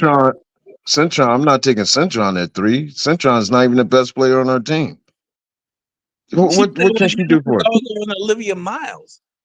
We said Olivia Miles for 3. And No, I'm saying if Olivia is gone, say Olivia is gone. I'm not taking Centron at 3. Why wouldn't she? I see where he's going. I see where he's going with it. I just want to understand why. Because she doesn't feel the need for us. Okay. I said the same thing. I agree with you on that. I said the same So thing. who would you take? Ozzy can come in. You would But take ma'am, Ozzy could come in and still fill that point guard need for us. As much as she's available. Right. That's my issue. Her availability. She just had an injury scare Sunday. The girl just bumped into her. She got dinked. I know, but what I'm saying is, even with a dink, she's laying on the floor holding her knee, and they had to take her in the locker room. You never know with her. The slightest bit wrong here and there, and she's out. That was a scare, and they were afraid. But it ain't like she got hit or something. She got a little dip, and she's on the ground holding her knee. She's only 4 games in, y'all. She's only 4 games in. Yeah, but that's what I want to. If it wasn't for her injury, her talent is definitely top 3, top 4, top. There's no question about that. I mean, the girl got up off the floor and hobbled her behind down the court, got in the corner, got the ball and popped a 3, and then she went into the locker room. So her talent, there's no question about her talent. I'm not questioning her talent, but once she's healthy.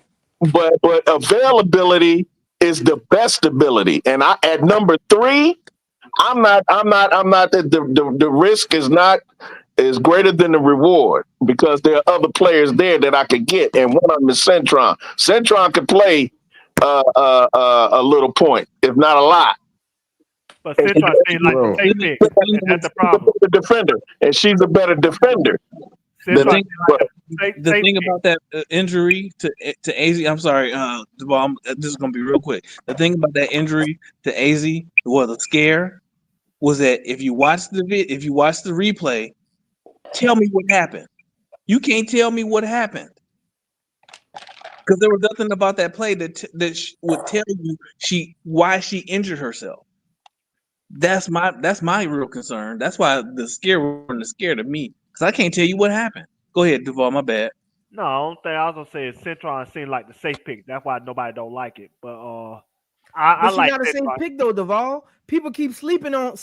I don't know what y'all need to go back and watch my breakdown on Citron. I don't know what y'all want these players to be. Citron is everybody to be Michael Jordan or something. Everybody not gonna come in the league. Jewel Lloyd, Jackie Young wasn't even Jackie Young at that time. I think y'all not looking at the potential of these players in their place. Citron, when Olivia Miles wasn't there, Uncle J. Citron took over. I'm gonna challenge you at Uncle J. And you can respond to this. I want me and Uncle J.E. to have this little 2-minute conversation right quick, y'all. Give us a second. Uncle J.E., when Olivia Miles was hurt, like you just said, for a year and a half, do you know how far they made it in March Madness? Prince, what I'm saying to you at number 3, I'm picking a Kobe Bryant. I'm picking the best player off the team. Cintron's not the best player on the team right now, bro. I don't. Come on, number There 3. isn't no Kobe Bryant. I'm not, man. Number 3, she's gonna be sitting on the bench next year, man. Come on. There is no Kobe. There is no Kobe Bryant. Cintron come to the Sky, she's sitting on the bench, bro. You know that. If Cintron Cintron come to the Sky right now, she's coming off the bench. No, she's not. What's going on, everyone? Number 3 pick coming off the bench. I'm about to shock you though. Coming out of college, would you take Jackie Young over Citron? Right now? If they both came out of college, when Jackie Young was in college. Nah, I wouldn't have took Jackie Young over Cintron. Nah. But she was the number 1 pick. I know. Even though that draft was weak. I know. So I'm confused at what you really want her to do. Cintron doesn't scream out number 3 to me. Cintron screams out number 15, 10, maybe. What? You're crazy. You're crazy. I don't see. Listen, this is my opinion. This is Uncle J. I get it. This is Uncle J opinion. Listen, I don't see what y'all see in Cintron. I don't see it. Uncle J.E., come on, stop playing, man. He said 15. Uncle J.E., I'm with you on top 10. But 15? Hey, wow. 15, 20. 18 a game when Olivia was out. You know that, right? She is, bro. Helly Van Liff is better than her. What? Yeah. Helly Van Liff got more to offer. What are you talking about? Uncle J on that mad dog, man. I speak the truth. Uncle J. I speak the truth. Uncle J, I just want to know what you're drinking. That's crazy. Can you build a team? Number 3, can you build a team around Cintron? No. Yeah. You're not going to build a team around all number 3s, though. They didn't have drafts. You can build a team around Van Liff. They're doing it right now. In the WNBA? I know what I'm talking about when I'm talking, when I'm saying what I'm saying. I just want to know what you're drinking, man. What are you drinking? I'm drinking a truth. You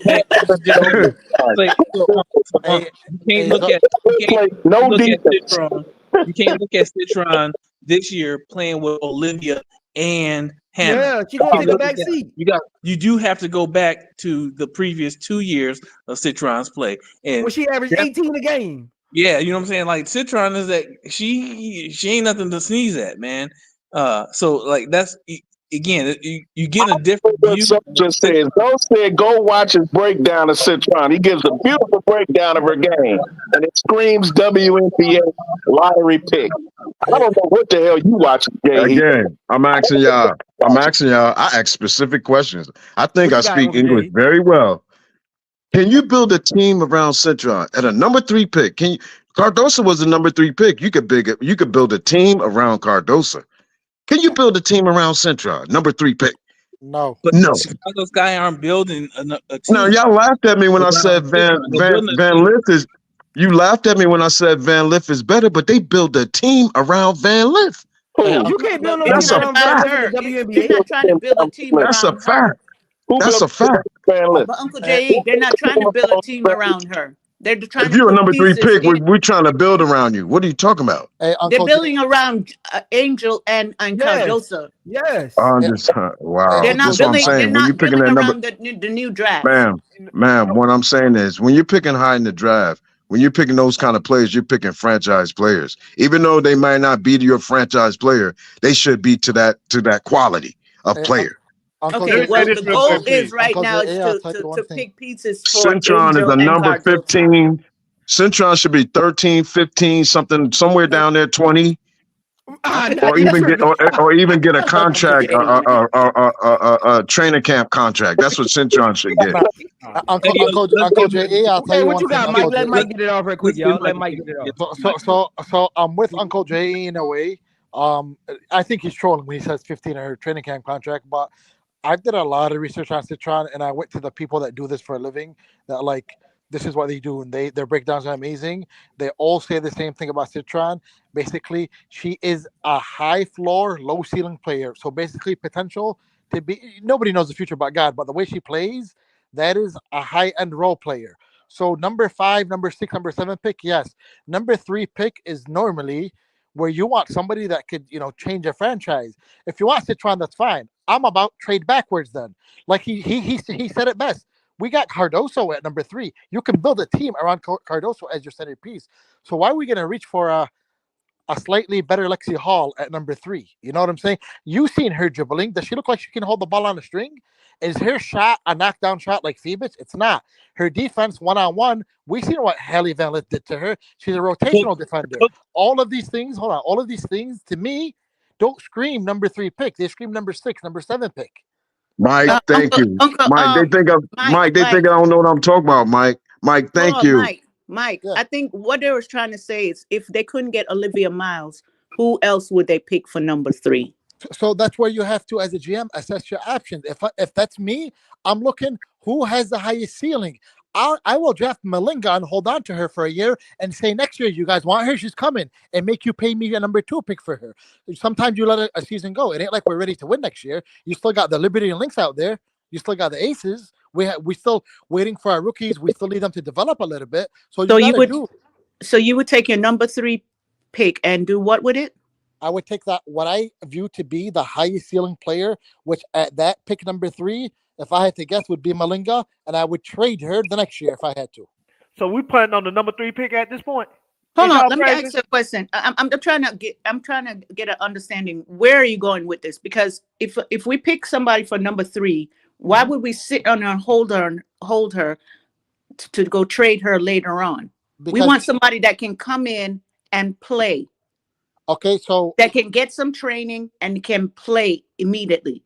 Not someone that we're going to hold on to and then trade later on.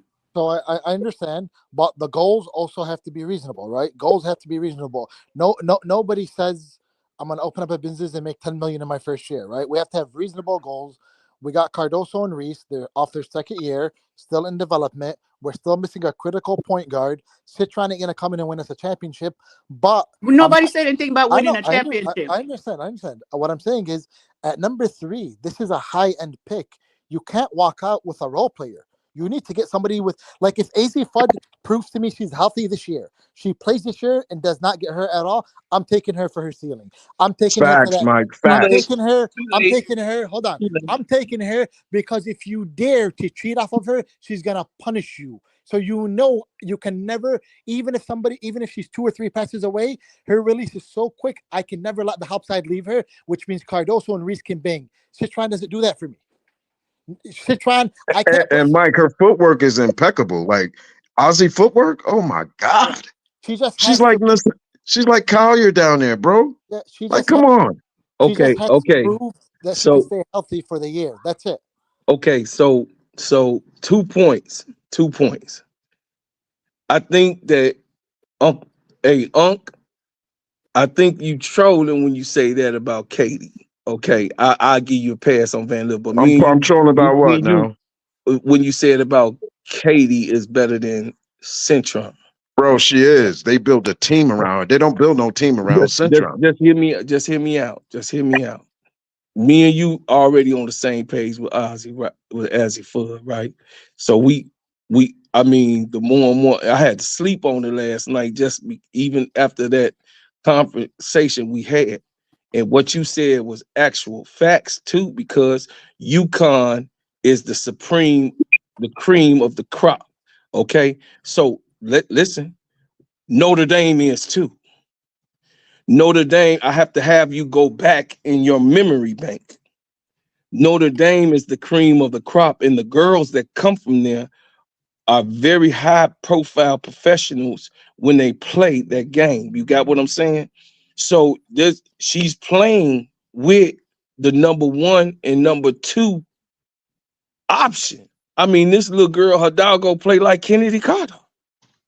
Her doggo play like Kennedy Carter. Then you got Olivia Miles. She ain't the match of them, but she can play with them, and she was the leading scorer yesterday. 25 points, 10 rebounds. She did a double-double yesterday. Do you understand that? 11 rebounds. I'm sorry. She had a double-double, and they had 10. So Olivia Miles had 20 and 10. Hidalgo had 24 and 10. Come on, man. I'm trying to. I heard what you said, but I want you to think about this Notre Dame, dog. This Bro, is Claude, Notre Dame. I'm not even defending Ozzy right now. I'm saying this number 3 pick. No, I'm saying If Centron. if Olivia is off the board, Centron is not a number 3 pick. I'm not wasting that Okay, pick on Centron, a role player, someone who's gonna come off the bench, maybe. No, I'm gonna pick a franchise player. I'm gonna pick a player that can start and that's gonna have an impact right now. Centron That's is not not coming Centron, off the. bro. She's not coming off the Centron's bench. coming off the bench. She ain't better than Michaela. What? No, Wait, she's are not. you kidding me? What? Y'all Lord have laughing. mercy. Y'all laughing. Y'all laughing. No, I'm not laughing. I'm You not talking about a laughing. I'm not woman? You laughing. talking about a woman who's an established pro? She can play multiple No. Listen, positions. Michaela, She plays I'm a defense better Michaela than fan. Centron. You ain't got to tell me about Michaela. Everybody that's on this chat know Michaela was my girl, and I brought her to the table of not wanting to be traded. That's facts. So you ain't got to That's tell facts. me about Michaela. She's a Swiss I'll give you Army that. knife. She do everything. So listen, this the thing is that you heard who was that, bro? Will that was bro Will They said what? that said that you heard, you gave me that you witnessed No, that was me. That was me. okay, yeah. So that Michaela is my girl. So you listen. I'm trying to tell you, bro, that the Centron it will not be on the bench, and Well, she will Paul, who's she gonna not. start over? Who's she gonna start over? Who's she gonna start over? Michaela, Tell me. She Michaela, ain't right starting over now, Michaela. right, Bro, dog. she's not starting over She's Michaela. faster. She's faster than Michaela. Her defense is more impeccable than Michaela, Did you and hear the she got coach more talk court. about Listen. Michaela, bro? Hold on 1 second. Like she got a better court vision. Do you see her passing? Do you see her involved in that offense? The defense, when she go get a steal, she was going out of bounds, dog, and she threw that. She threw a front court pass to Olivia Miles running to the basket while diving out of the man. Come on, man. You Can must I have go didn't watch now? the game. Can I I mean, go now? it's Can I go highlights now? every game this girl Michaela, playing. Michaela was the rookie of the year. Michaela played with Yes, she experienced was. players. She played with Yes, Liberty. she was. Yes, she was. She Yes, she plays did. multiple positions. She could play power forward, Yep. small forward. Yep. She can even play guard. Yeah. Centron hasn't proven nothing. Now you're gonna tell me this rookie who's been a role player basically is gonna come in and take this established professional's job? Yeah, right. She can't outwork Michaela. Michaela is bigger than her, stronger than her, everything. Uncle Come on, she J.A. can't start over Kennedy. She's not gonna start over Kennedy. We're Uncle going through J.A. the starting rotation. Well, no, she ain't gonna start in She front of can't start over Kennedy. Angel. She's not gonna start over Cardosa. She No. can't play point guard. So she has no starting position. Uncle J.A., my thing when I watch her, she's not I even don't think athletic. so. She's a high-end role player, but she's not athletic. Right. She's She's a not role player, fast. Mike. She's not Exactly. strong. She's not fast. Coach. She's not strong. Her shot is not a She, knockdown. Her defense she is not locked down. she's High-end come on, role play. man. Like for the Are Liberty, you watching?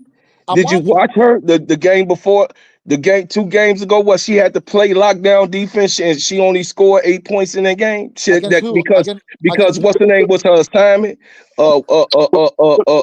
Juju. Juju.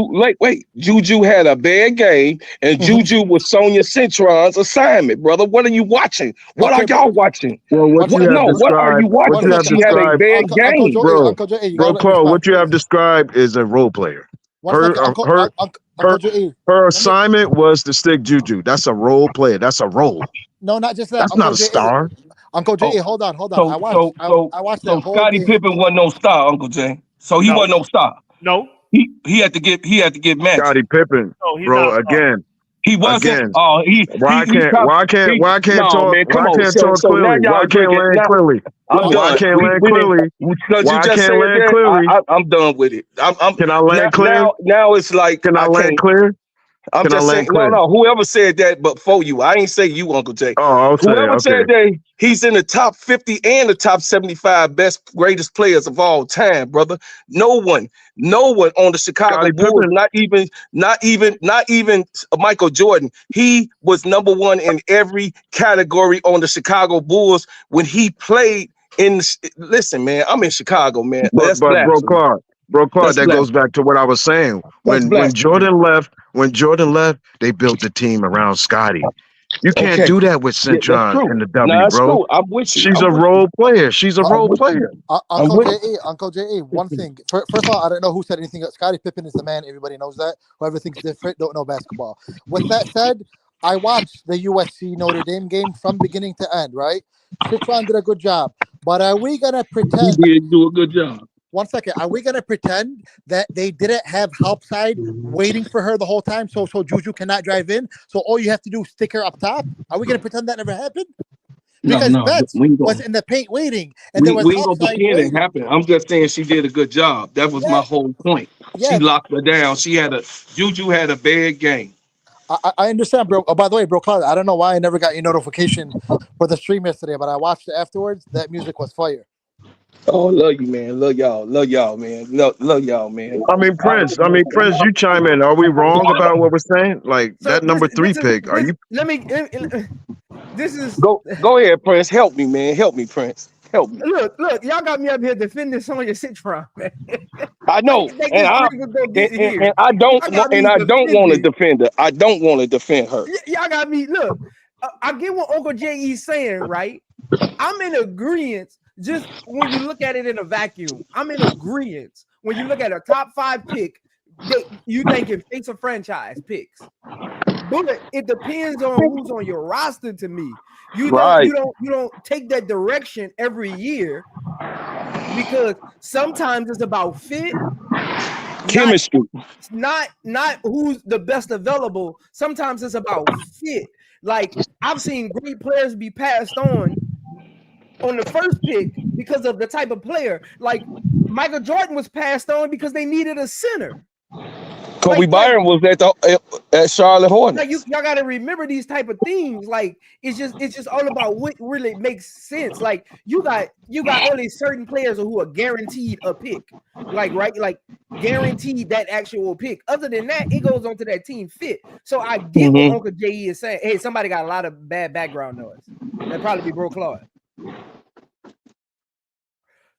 Again, I get what Uncle J.E. is saying. I get Bro Claude point. I get B Will point. I get Tony point. I get Mike's point. But at the end of the day, Mike, your people who be scouting, they should have told you that sometimes it's not about the best available, and sometimes it's not about the best fit. Sometimes it's about morale, what the program needs, where's the direction going in the next 2 years. Some teams draft 3 years out.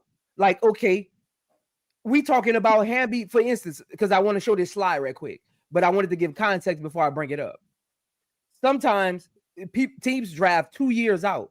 Look at the Sparks. We're trying to put Kiki on the Sparks so we can get Olivia, right? And our whole soliloquy is Hamby is probably out. Kiki can replace her, or Moro could replace her. Y'all get what I'm saying? Like sometimes even we do it. We try to draft 2-3 years out. So sometimes that pick might not land like you wanted to land according to what's the popular in a vacuum selection. But let me bring up this. This is the I went. Hey, when y'all hear me talking and y'all see me on my face turned the other way, y'all know I'm one of them ones. I go do my research.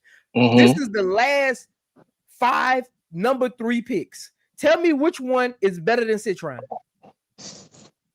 Tell me which one is better than Citron. I'm waiting. Bro, can you read it out? I can't see. I ain't got my glasses on. I can't see that little writing. Can you read them out? You can't see that? So you got Maddie that went to the Wings, Maddie Segrist that went to the Wings. You got Shakira Austin that went to the Mystics. You got Irie McDonald that went to the Dream. You got Lauren Cox that went to the Fever. You got Tierra McCowan that went to the Fever as well. And you got Diamond Shields who went to Chicago. Yeah, Prince, but here's the thing, Prince. I think we can all agree right now that this new generation is different level, because I can come back at you and tell you, show me a number 7 pick like Reese. You're not going to find it. Show me a number 3 pick like Cardoso. You're not going to find it. That wasn't the question, though, Mike. We never said you can't pick Angel Reese at number 7. We never said that. The Uncle J.E.'s whole soliloquy was a number 3 pick should be a franchise player, and the WNBA just told him, no, it ain't. No, that's based on what he's talking about, based on the new. That's not what we're talking. No, he told me. Mike is Mike is reiterating my point. That's my point. Out of this crop I know. of Look, you told, but that's not what I don't. I think so. I think the conversation is swaying like in two different directions because your whole thing was it is. Your whole thing was the number 3 pick should be a franchise player that you build around. None of these number 3 picks you build around. No, you struck you again. That draft last year, I think y'all overrating what's coming. Last year's draft is one in every 15 years. Yes. Not gonna happen every. I think y'all looking at last year's draft and saying, "Oh, this is the new way." You can look at 2003 draft in the NBA and say that's the new way. But what happened in the next 6 drafts? But here's the thing, Prince. We still got. You did not have a Carmelo Anthony at number 2 in the next 6 drafts. I got you, but you still got Juju's class, which might be more stacked than this class. Next year's class, especially with all the Europeans coming over. Again, that's not what I'm saying, Mike. What I'm saying is, why can't you look at this draft? You keep saying new way, Mike. Why can't this draft be the norm? And last year's draft and maybe the 2026 draft be the unnorm of generational drafts. You get what I'm saying? Like that 84 draft is generational. I understand exactly. That 96 draft is generational. No, I understand your point, and I agree. Hello? I was just ask Prince a question. Go ahead. Prince, can I ask you a question? What's up? Because like you said, this whole thing going left and right. I thought the whole thing was we're picking the needs of a team that is in rebuilding phase, and they need the right pieces so they can go to the play with the ultimate goal to go and get a championship. Yes. Yep. Is that what was asked? Yep. It wasn't a franchise player. Okay, we looked at the Chicago Sky roster and we said at the number 3 pick, what makes sense for the Chicago Sky? It wasn't what makes sense for the Indiana Fever or the new look Golden State Valkyrie. It was what number 3 pick makes sense for the Chicago Sky. That's why the face of the franchise, it don't make sense because look at you. So every number 3 pick that comes in, the team needs to give up whatever they got. Don't build around Angel Reese. That's what I'm trying to figure out, Mike and Uncle J.E. We don't build around Angel Reese. Prince, you act like build around the number 3 pick. Okay, Uncle Prince, you act like these teams are not picking these numbers 3s, expecting them to come in and make an impact. They pick these players because of that. When they're picking that high, they're picking who they think is going to be the best player out of that draft. That's what they're doing. How that player pans out, they have no control of that. You know what I mean? And some of those players are better than Centron. Centron is. Can let me land. I'm landing. Okay, go ahead. I'm gonna land. Let me land clean. Go ahead. Centron is a role player, and I think that's what you guys hate to admit. She's a role player. Even if let's say she's worth that number 3. She's not going to come in and bring Chicago a championship. Not that one player. No, not her. I'll even say this. Centron won't even get us. I want to land. Please, I'm almost done. Centron won't even bring us to the playoffs. Just that one player. Just by adding that one piece, she won't even bring us to the playoffs. And I'll land. I'm landing right there. Okay, we can't say that one player because one player doesn't make a whole team, right? So the Chicago Sky is in a rebuilding phase, and right now they need pieces to go around Angel Reese and Camilo Cardoso, and so they can get to the first level is the playoff. The ultimate goal at the end is to go to the championship. Bringing in one player not going to make them get to the championship. Okay, it takes a whole team. So let's not go there with that. This is what the bottom line is, though.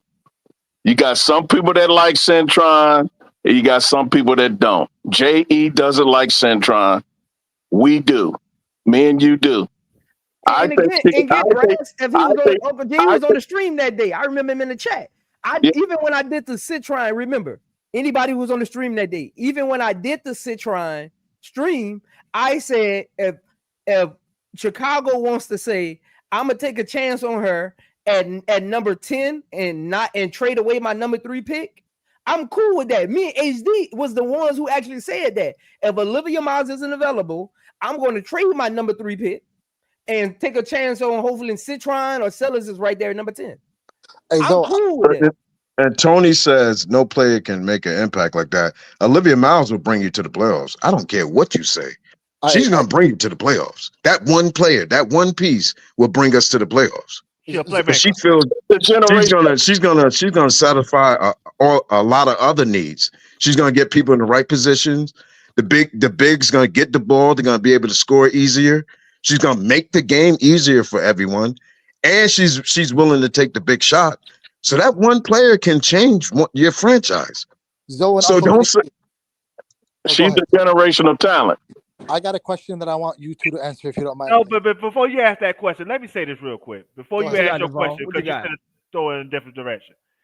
Y'all sitting there saying you don't know who's going to be a franchise player or not, but let me say this last year. Nobody knew Angel Reese was going to be that franchise player. A lot of those GM didn't because they all passed on her. They all felt like she had a lot of questions that wasn't answered. They wasn't comfortable enough to take her at number 2, number 3, number 4, number 5, number 6, number 7. But she found the right team with the right fit with the coach that believed in her, that allowed her to play her game.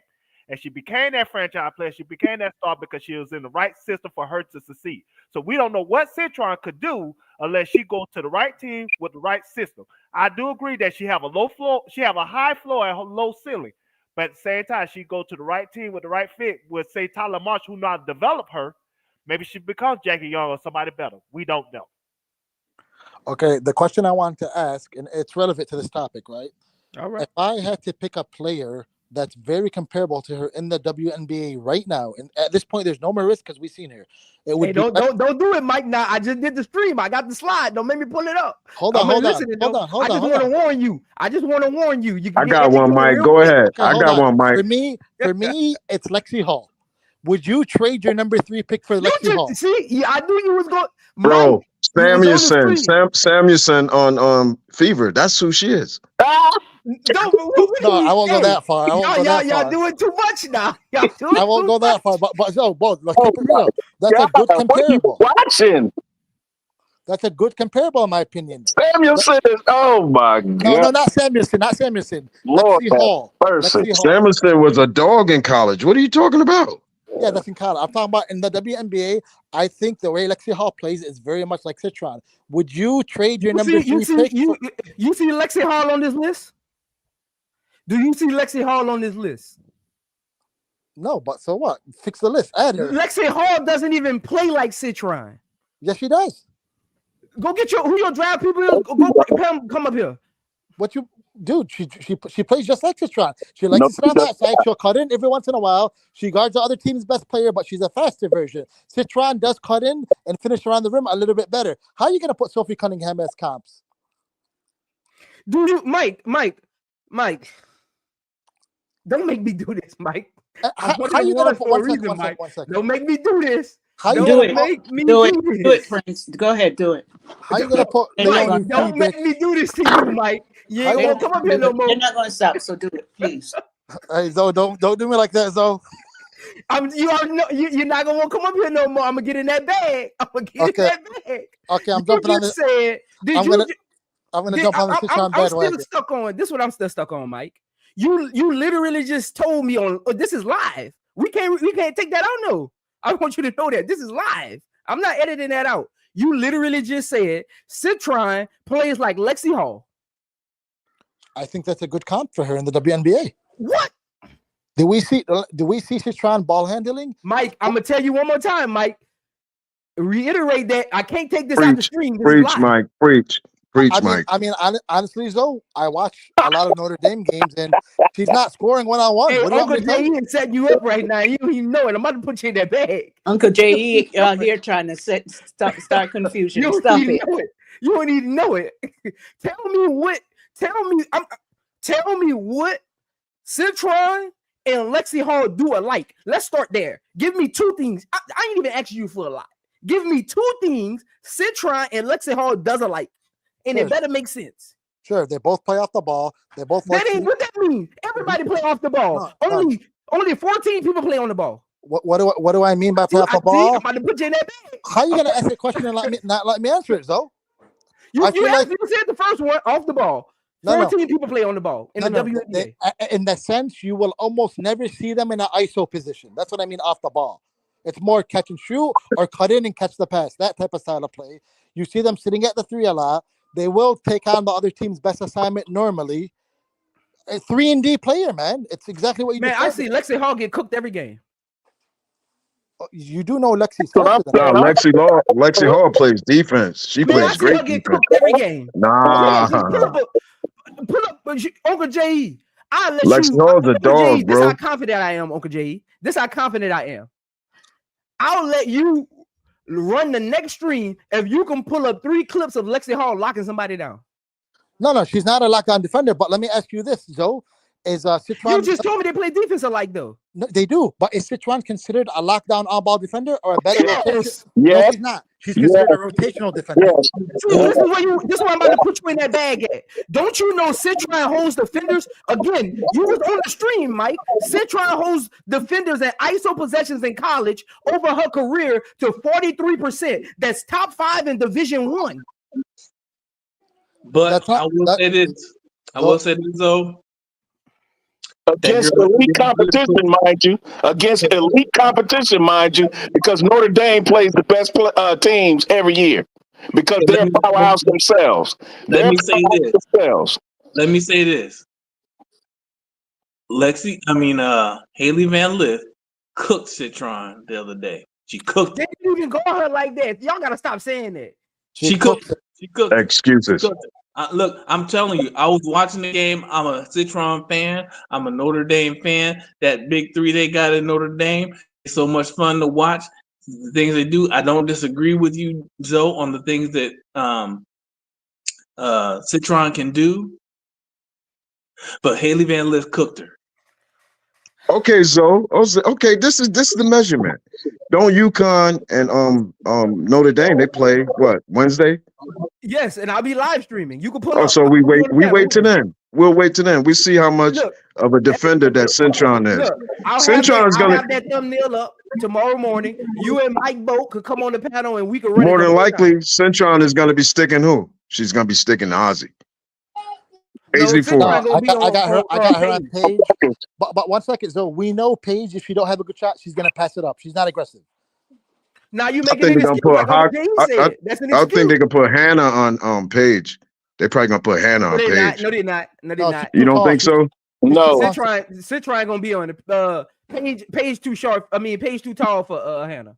Paige is gonna shoot right over her. They'll put the ball at the elbow. He likes to work and shoot right over her. They'll put Hannah on AZ. Yeah, she'll guard her, but AZ a little tall. AZ 5'11". They gonna play his own. She's a little bit taller, but she ain't as tall as Paige. Yeah, and Ozzy, if you watch her this year, because that's why I can't wait to do her breakdown tomorrow. But if you watch her this year, she's lost a step. She's gained a little more weight. She's lost a step. She isn't like I got some fast break plays I'm gonna show y'all tomorrow. She doesn't even run the fast break like she used to. You could tell she's not in basketball. Either she's not in basketball shape, or them surgeries are taking a toll on her quickness. Yeah, I think it's a combination of both. So when you have that many surgeries and you're out for that long, you're not going to be in shape, and you're going to lose. But Paige lost half a step. You know, it happens. But what I love about her game, and again, I'm not saying draft her, but if she can play the whole season without injury, a person that can shoot like that does it. You know basketball, Zoe. When you're 2-3 passes away, you're not guarding that guy. When you're 3 passes away, your full body's in the box. But with a shot that quick, you can't leave her. That opens up the whole floor for the team. But she, like I said, whoever mentioned it, we all watched the game. As soon as she held her knee, all of us were worried. That's scary. But if she can give me one good, healthy season, honestly, somebody like that can change a franchise, in my opinion, especially when you want to play through the post. And the WNBA is a lot more physical than college basketball. You also got the GMs will have that in mind too. If she gets hurt like that in college, what's going to happen when she got to go against the likes of Dejanay Carrington and other top defensive on the ball defenders in the league, and bigger and stronger defenders, and she has to play defense herself. That's what GMs are going to look at with AZ Fudd, because in order to play in that league, You better be durable because they're more physical than the NBA. Them girls get beat up in the WNBA. I agree. That's another reason why I like Centron is because Centron not only is a multiple position player, she's also tough. Yep. Uh, And look, Mike, before you who that was uh, talking go. Look, Mike, this is why I was laughing when you was bringing up Lexi Hall, because what I like to do is, before I even do my breakdowns, what I do is I just get a sheet of paper and I write down who I think are comps, and Lexi Hall was on there. But I started watching her games and breaking down. I went and watched some of Lexi Hall games in college, and she was one of the first people I took off. They do not play the same way. Like, it might look like that just from a vacuum, but if you actually watch both of them play in college, they do not play the same way at all. Like, their games are different. They're different players. Like, they could fit. They're so different. They would be on the same team and you would notice both of them. That's how different their games are. Sonia Citron plays with an edge. Lexi Hall is more finesse and sweet. It's a total different. The eye test tell you everything. Sonia Citron can get in there and get the mud. She get knocked around, still diving with the ball in her hand, and whoever it is, big or small. Lexi Hall gets bounced around. We done saw it already this year in the league. I'm not saying that Lexi Hall is a bad player. No, I'm not saying that. We're just making comparisons of game. So it's a couple things that you said, Mike. It's so noisy where I'm at. I had to literally leave out of there where I was. Listen, dog. Sonia Citron. I can't believe we sitting here talking about Sonia Citron, though. You know what I mean? Having this discussion, and there's so many other people that's gonna come before her. But since we're talking about it, one, we about to talk about Ozzy Fudd, right? That's my girl, right? But Sonia Citron is right there. She's not off, dog. She was the leading scorer. Mike, are you looking? Did you pay attention yesterday? Who was the leading scorer yesterday? Who was the leading scorer yesterday? What you have, no, wasn't it her dog? I thought Citron had 21. No. Sonia Citron had 25 points. She had 25 points and 11 rebounds yesterday. Her doggo had 24. Bro, we can say the same thing about Ozzy. Pace score 8 points. Wait. Hold on a second. We trying to put her as a third option. How can you be the third option and you the leading scorer and the leading rebounder out of the three? How? Add it up, dog. I mean, it makes no sense of what you're saying, because you cannot be. You can listen. The numbers don't lie, like Rasheed Wallace say. The numbers don't lie. The numbers not. Now, is it sometimes that she's outscored by the other two? Yeah, but she's consistent on her scoring. We cannot lie. She's the most consistent on the team, more than Olivia Miles. Olivia Miles scored 8 points. Ozzy still was at 18. You got what I'm saying? So I'm trying to tell y'all, man. Y'all might not like. I like to do this all the time with my players. Take the name off of it. Take the name off of the player. What do this player do, and what does this player do? Without the name, which one would you take? Sonia Citron, 1 through 3. Okay. This player, wait, Bro Claw. I'm tell you right now, Bro Claw, if it wasn't for injuries, I would all day, every day take AZ Fudd over Centron. Facts. Oh yeah. No, that's my girl. I said before my girl. That's my girl. I just did a whole thing on her yesterday, bro. Yeah, I saw it. Okay then. So you can't tell me nothing about my woman. I'm telling you what it is. When it comes to health, I'm talking about health, because I can't put Ozzy there because she ain't been healthy, right? So you can't. She's already listen, she's already out the conversation for us being available. She's out of the conversation. That's Sonia that Toyota. Citron is available. She's consistent, and you know exactly what the hell you gonna get when she's in the game. She's doing Bro, the at number same 3 thing. though. At number 3 though, bro. She's Number not number 3. 3. She's number 1 yesterday. She's number 1 No, yesterday. I'm Is she saying, not number 1? no. Listen, I'm saying We if talking about the Olivia is number 3 going at draft number pick. 3, Citron at number 3, bro. That's Oh high. no. I mean, you heard what I said yesterday.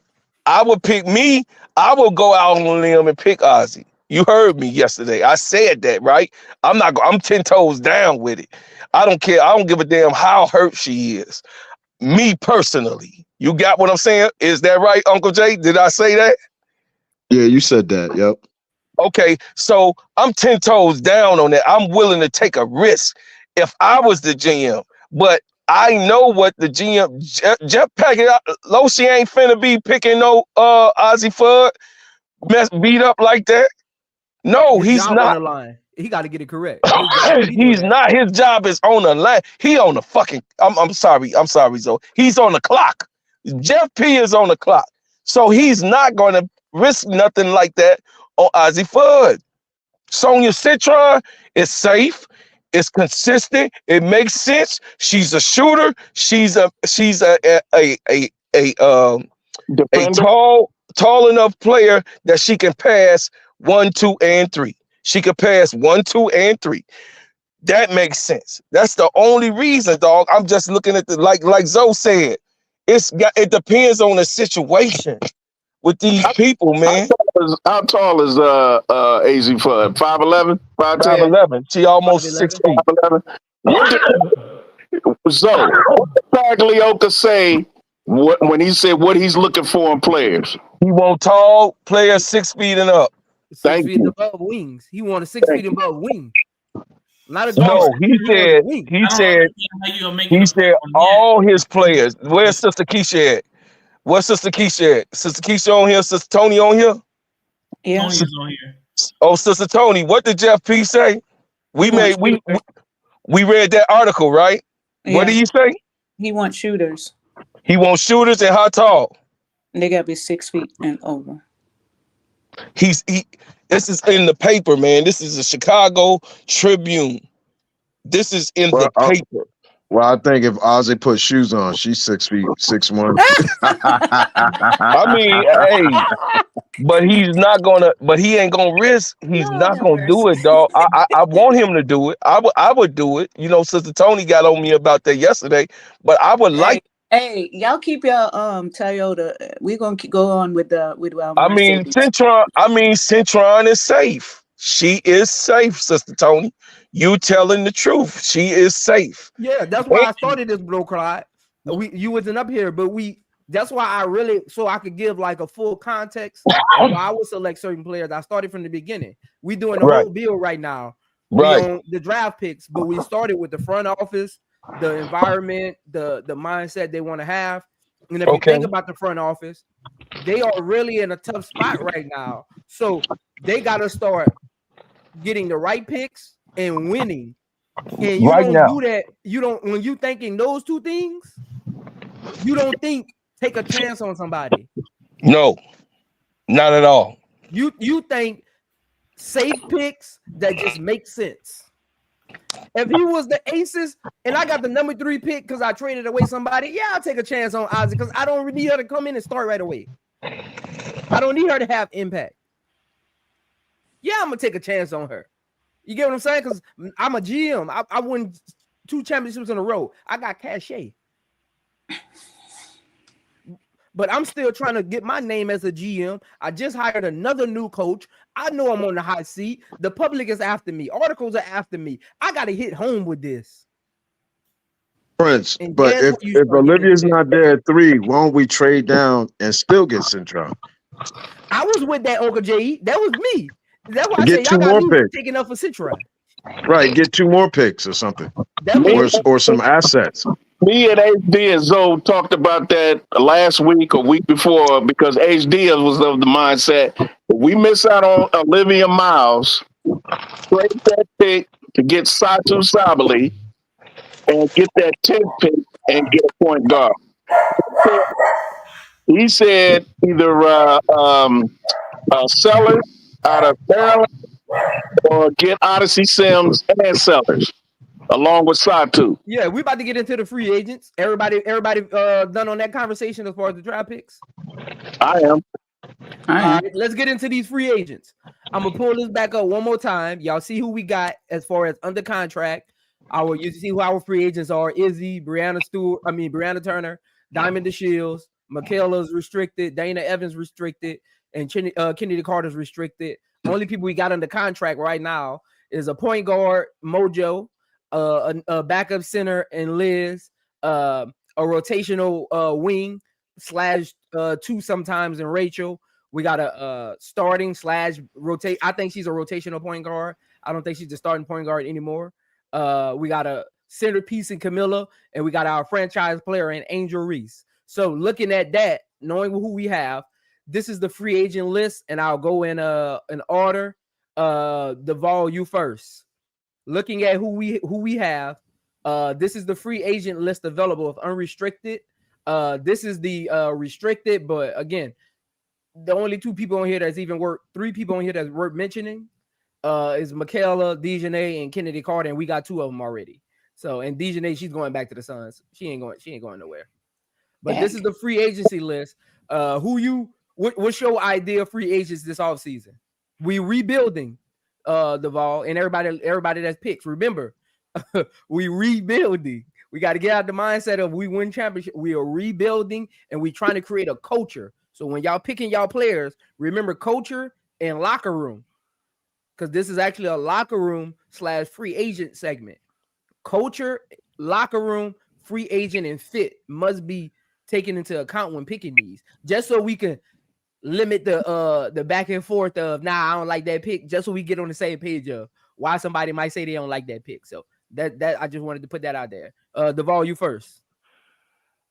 Ideally, I would go with Satu Sabali for free agency. I think because not only that she fills multiple needs, she's a playmaker. She's injury prone, so you have to be concerned about that. But her ability on the court will make everybody better. And I think somebody like Angel Reese will be a great recruiter when it comes to players like that, especially with on rival, because a lot of these players is free agencies. And my other player would be Dejanay. I think with Alyssa Thomas and DeWanna Bonner leaving the Sun, most likely, because they want to go somewhere else, I think Dejanay will want to ask out because she'll feel like it's a rebuilding project, and she wouldn't want to be a rebuilding project for the Sun. She'll think maybe the sky might be more further ahead when it comes to their stage of their career, and I think we can get both of them. Okay. Uncle J. Yeah, I would get rid of everyone besides, maybe E Let me Will. pull it back up for you. So tell me who you're getting rid of. I'm getting rid of Turner. I'm getting rid of. Back up for you. Hold on, right there. I'm getting rid of Turner, Jefferson, Evans. I'm getting rid of.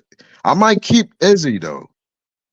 I might try to get Izzy back because Izzy's a good backup for Angel.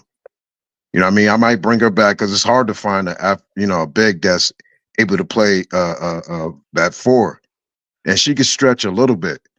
But as far as free agency, I'm going after some athletic small forwards, combo guards, a stretch 4 maybe. I'm bringing in some veteran presence. I'm not trying to get someone that I'm trying to replace my core or take over my franchise. I want them to come in and complement them. You know what I mean? And bring some wisdom and like I said prior. But I'm not going for like Sably. Sably is going to try to come over and she's going to try to be the franchise. We don't need that. She doesn't have that much time like that. You know what I mean? She's young, yeah, but she doesn't have the time that Angel and Cardosa have. We got taken to extent. There's a Cardosa too.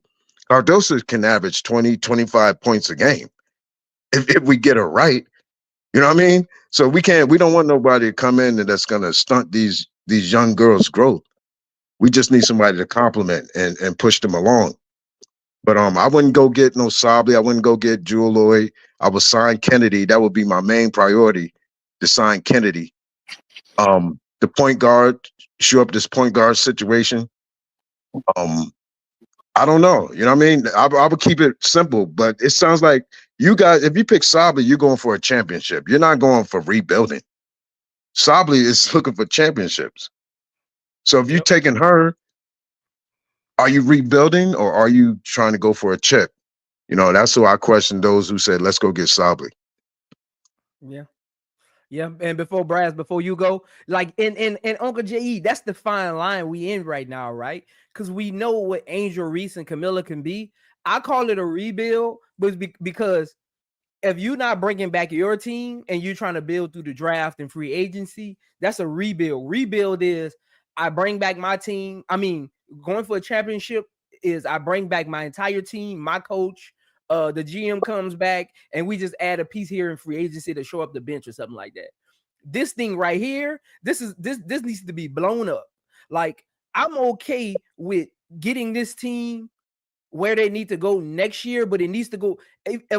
I'm not expecting Chicago Sky to win the championship next year. That's why I'm in rebuild mode, because we need to rebuild this from the inside out, not the out. We don't need to bring in pieces. We need to figure out what we have and how to move forward with that and put pieces around it. That's why it's a rebuild. To me, this is not a championship window next year for me. We need to get Angel Reese and Camilla Cardoso to the point of being established players that players want to play with and our front office can trust. That's my goal next year. That's my goal next year. That's my goal. So I'm not going to get on none of my podcasts and be mad when they losing games if I see the organization going in the right direction, which the same thing I was on this year. But your turn, Brass. My first priority is signing Kennedy. That's A1, number one, big giant letters at the top of my board. Sign Kennedy Carter, because she, to me, one of the top two guards in the league. Why would you just let her walk or let her go? She's restricted, so I think she is going to stay because the Sky can match any offer that she gets anywhere else, and she'll come back anyway. I would love to have Dejanay, but I don't think Dejanay would mesh with Kennedy. I think they'll be fighting in the locker room too much. So, I mean, her defensive prowess, A1, but I got to have chemistry. And I don't think Kennedy and Dejanay would have good chemistry. Dejanay and Angel would have great chemistry, but not Kennedy. And I don't need no more problems when it comes to the one of the two best two guards in the league. So I would go like J.E. said. I would go for a wing defender, another rebounder, somebody that could shoot, somebody that could defend, somebody that's a veteran presence in the locker room, that's reliable and can build chemistry with the teammates or whatever, and get them to a point to where we're competing in every game against the top teams like New York, the Aces, or somebody like that.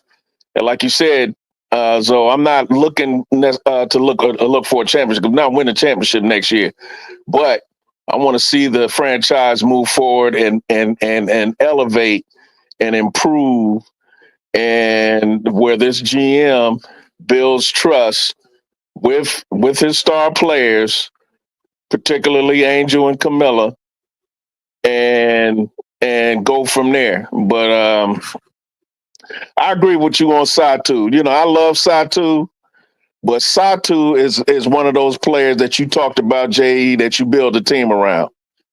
And I don't know if Satu would be good with being second fiddle to Angel Reese. I don't even think she would be second fiddle for that team. I think she'd be third fiddle because, again, Kennedy Carter is one of the top players in the league overall, and she's a very dominant force as far as star power. So I kind of agree with you on that. I like Satu, but she's the kind of player that would want to outshine Angel, not necessarily because of ego or whatever, but just because of her mentality as a player. Because I don't think she's arrogant. I don't think she's a locker room cancer or anything like that. It's just that she's such a dominant force as far as her talent that I think it would. I don't think it would work in Chicago personally. Yeah. And but before I let Miss Tony go, Gladiator. When I say rebuild again, I think over time the rebuild versus blow up, that's two different conversations. Blow up means trade away everybody and try to get draft picks back. I'm saying rebuild with your core. You have Angel Reese, you have Camilla, you can bring back Kennedy Carter. Hopefully we can get Olivia Miles in the draft. You rebuild your team. Again, this team has a bad stench on it. Like teams don't win championships with a bad stench on it. That's not the atmosphere needs to be championship, and I don't think it's there yet. I don't think the atmosphere. First of all, we need to make the playoffs. Until you make the playoffs, you're in rebuild. Until you make the play, you literally. I mean, was you just bringing back a losing team? Unless you rebuild means we rebuild the roster utilizing the core, just like. For instance, even though this is WNBA, just like the Lakers did. When Shaq left, they took a few years and rebuild it around Kobe Bryant. Again, rebuild isn't a bad thing. That don't mean you just tanking and throwing everything. No, you bringing in pieces that make sense for you to win in the future. You don't just stand pat with losing, especially in Jeff's situation. And you got Angel Reese and Camilla. You better bring in pieces. Then you losing them, and it better feel like a rebuild. You better be rebuilding this. Yeah. But you go ahead, Tony. Hey, can you bring back up the first slide? The free agencies? No. The one with the that one. All right. Okay, so the people I would get rid of would be Breonna Turner, Diamond DeShields, Dana Evans. Still borderline with Isabel Harrison. I'm just looking because I'm looking at what we got still under contract. Got Mariah Jefferson, Elizabeth Williams, Rachel Bannum, Lindsay Allen, Camilla Cardoso, Angel Reese. It's like slim pickings. I'll probably bring in Odyssey Sims as a backup PG. Tina Charles, she can be free agency for you. Okay, Tina Charles. As a veteran, she can still teach the Angel and Cardoso and Chenedy. I don't know how y'all feel about NECA. She ain't coming up out of Seattle. I highly doubt we get her. Yeah, I don't think NECA leaving. And I think, tell me what y'all think before Tony finishes. I think she would just be in the way. Should be just be in the way? Okay. Yeah, she would be in the way. Like Uncle J.E. said, you don't want to bring somebody in and kind of stunt their growth. Tina Charles wouldn't stunt their growth, even though she's a established player, but she's on the tail end. I think NECA the way she plays, like she got a little more to prove. She would stunt Angel Reese's growth a little bit. They kind of do the same thing. NECA not coming off the bench. Yeah, they kind of do the same thing. Right. NECA not coming off the bench. That locker room would really be bad. No So shit. what would y'all think about Natasha Howard? Nah. Same thing. She's not coming off the bench either. Not coming off the bench. Ma'am, they're still making all-stars, so they're not at the tail end of their career yet. Yeah. Why the skip? And that's what I was saying about Dejanay. Dejanay, if she come in, she has to start. She can't be coming off the bench. And when you got Kennedy Carter on the same team, what you gonna do? Put Dejanay on the bench behind Kennedy Carter? That's not gonna fly. Yeah. What about Hines Allen? I don't mind Hines Allen. She comes off the bench for the Lynx. I didn't hear too much negativity out that locker room about her, even though she had just got there. I think halfway through the season, because I don't think she was there at the beginning. But I mean, I don't mind Hines Allen. She can actually shoot. I think she an older version of Anissa Morrow to me, honestly. I just think she an older version of But her. Hines Allen could be that enforcer on the second unit, though. Correct. Yeah, that That's could why I don't work. mind. I don't mind Hines Allen. Yeah, I can go with that. Okay. Because Angel can play the 5 sometimes, Tony. Okay. And so what about, and I know Jeff had brought her in at the end and she was doing Brick House, but I think I've seen her play overseas and she looks like she's improving. Who you saying? Kalia Davis. Oh, okay. The one that they brought in at the end. Yeah. But because of the injury, and she was Tony, I doing, forgot about her. I forgot all about her. But I know she's trainable. They brought her in She's on a coachable. hardship. She was on a hardship contract. Yeah, she was on a hardship contract. Yeah, so she's what I like about her. She's coachable, and I've seen what she's done overseas so far, and it looks impressive. Yeah, so what do y'all think I about don't mind that. I don't mind her coming back. I didn't hear her in none of the mess or nothing like that. And when she got on the court, it looked like she was trying to play hard. You know, Yeah, but again, she was that could because be, but nobody was giving her the ball. That was another problem. Yeah. She came in garbage time a lot, so I don't know, man. I think that last game she had like 10 or 12 points too, right? That last game. Yeah. That last game, yeah. She took a couple shots. I seen her do a dribble pull up one time. I mean, she's serviceable depending on who you can get to your bench. I don't mind her coming back if there's no other option.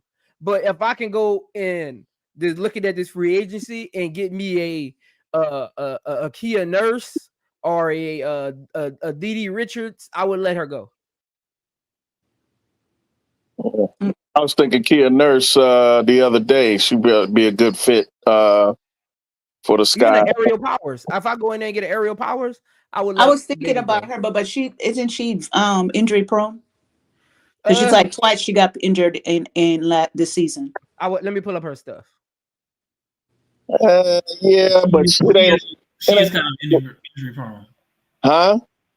Yeah, Aerial Powers is kind of injury prone. That's she got injured twice this season. Yeah, she gets a lot of. She's a more liability to me than. Yeah, she gets a lot of knick-knack stuff. You know what I mean?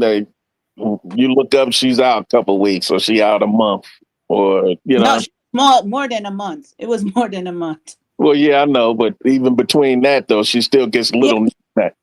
Yeah, but once she got back, she got injured again. Yeah. And then she was out for the season. Let's move the bus along so me and Broclaw can get our turn in. Yeah. Okay. Tony, you finished up? Yeah, go ahead. All right, B. Will. Okay. Well, I thought Broclaw was before me, but I'm looking at the thing right now. It don't matter either way. Since I started talking, You go. So I agree with everybody else. You got Angel and you got Camilla. What the evidence shows us is the most important thing you can do if you're the Chicago Sky organization is bring back Kennedy Carter. Everything else will be okay. But you got to bring back Kennedy Carter because of what she brings to the organization. And Kennedy Carter, whatever they say about her in the locker room, she wasn't fighting against Angel and Camilla. She wasn't fighting them being this franchise. Kennedy just want to be appreciated. So she don't. And here's the thing, man. Like with Angel, Miller, and Kennedy, Angel don't have to be the number 1 or 2 option. Camilla don't have to be the 1 or 2 option. Kennedy don't have to be the 1 or 2 option. They can spread the wealth, and I think they all be glad to share the wealth. You know what I'm saying? I don't think any of them are selfish players like that. For sure, Camilla and Angel ain't, because they played on championship teams.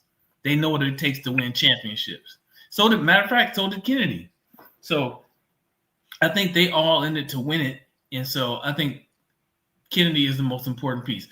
Outside of that, if I'm looking for a free agency, I'm not looking at Satu. I'm not going to waste my time on Satu because I don't think Satu coming to Chicago. I just don't believe that. I think it's too many better options out there for Satu if she wants to win now, because she's in win now mode. Satu was in win now mode. She might stay at Dallas because they got Paige. We'll see. But if I'm out there in free agency, I think if you have a healthy Diamond DeShields, you already got a piece that you want. Oh my God, with Diamond DeShields. Again, if you have a healthy Diamond DeShields, you already got a piece that you want. We got to have her mentally ready too. Well, all that. But if I'm just trying to get somebody to come in, I think outside of Kennedy and Angel and Miller, you need a 3-and-D player. You need a real, true 3-and-D player, right? Who's on the board as a 3-and-D player that you might actually get, because, you know, Alicia Clark ain't leaving the Aces unless they get rid of her. Who's on the board that fits that mold? Man, I'm struggling to see that 3-and-D player that's out there and available. So that's why I think you pick up somebody like, if you can get her, you pick up somebody like Sonia Citron, who might have the potential for that. Again, she got cooked by Haley Van Lith, and I stand on that because I watched the game a couple times.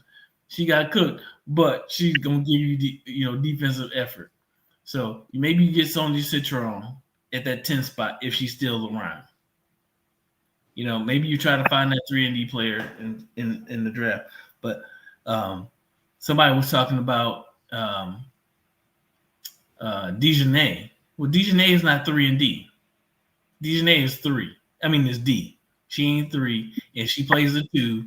I can't see a world in which Dejanay Carrington comes and starts for the Chicago Sky, because that would mean that you lost Olivia Miles, and now you're putting Kennedy Carter at your 1. So I don't see that world. But yeah, I don't think Satu is coming. I think Satu is going to either Indiana or the Aces because she in win now mode. Me and Randall Razor was talking about it. He can't stand the thought of Satu going to the Fever because that just means that they're gonna whoop on the Sky, and he's probably right. But I think she's probably going to the Fever. I hope it's not gonna happen. It's not gonna happen. That's not gonna happen. I don't mind Izzy coming back. I don't think Izzy was a part of the cancer. I think. Well, let me put it this way. I think you can put some chemo and radiation on Izzy. I thought Izzy was your girl. She is. That's what I'm saying. I don't mind Izzy coming back. I think you said chemo. Yeah, she wasn't a part of the cancer, and if she was, I think you can give her some chemo and radiation, and you can cure her. You know what I'm saying? Dana was the cancer. You know what I'm saying? Dana was stage 4. You know, she was stage 4. I would want to keep Isabel if you get rid of Dana. Oh my You God. said what? I would keep Isabel if I could get rid of Dana. Absolutely. You can't even sell Dana for $1. Come on now.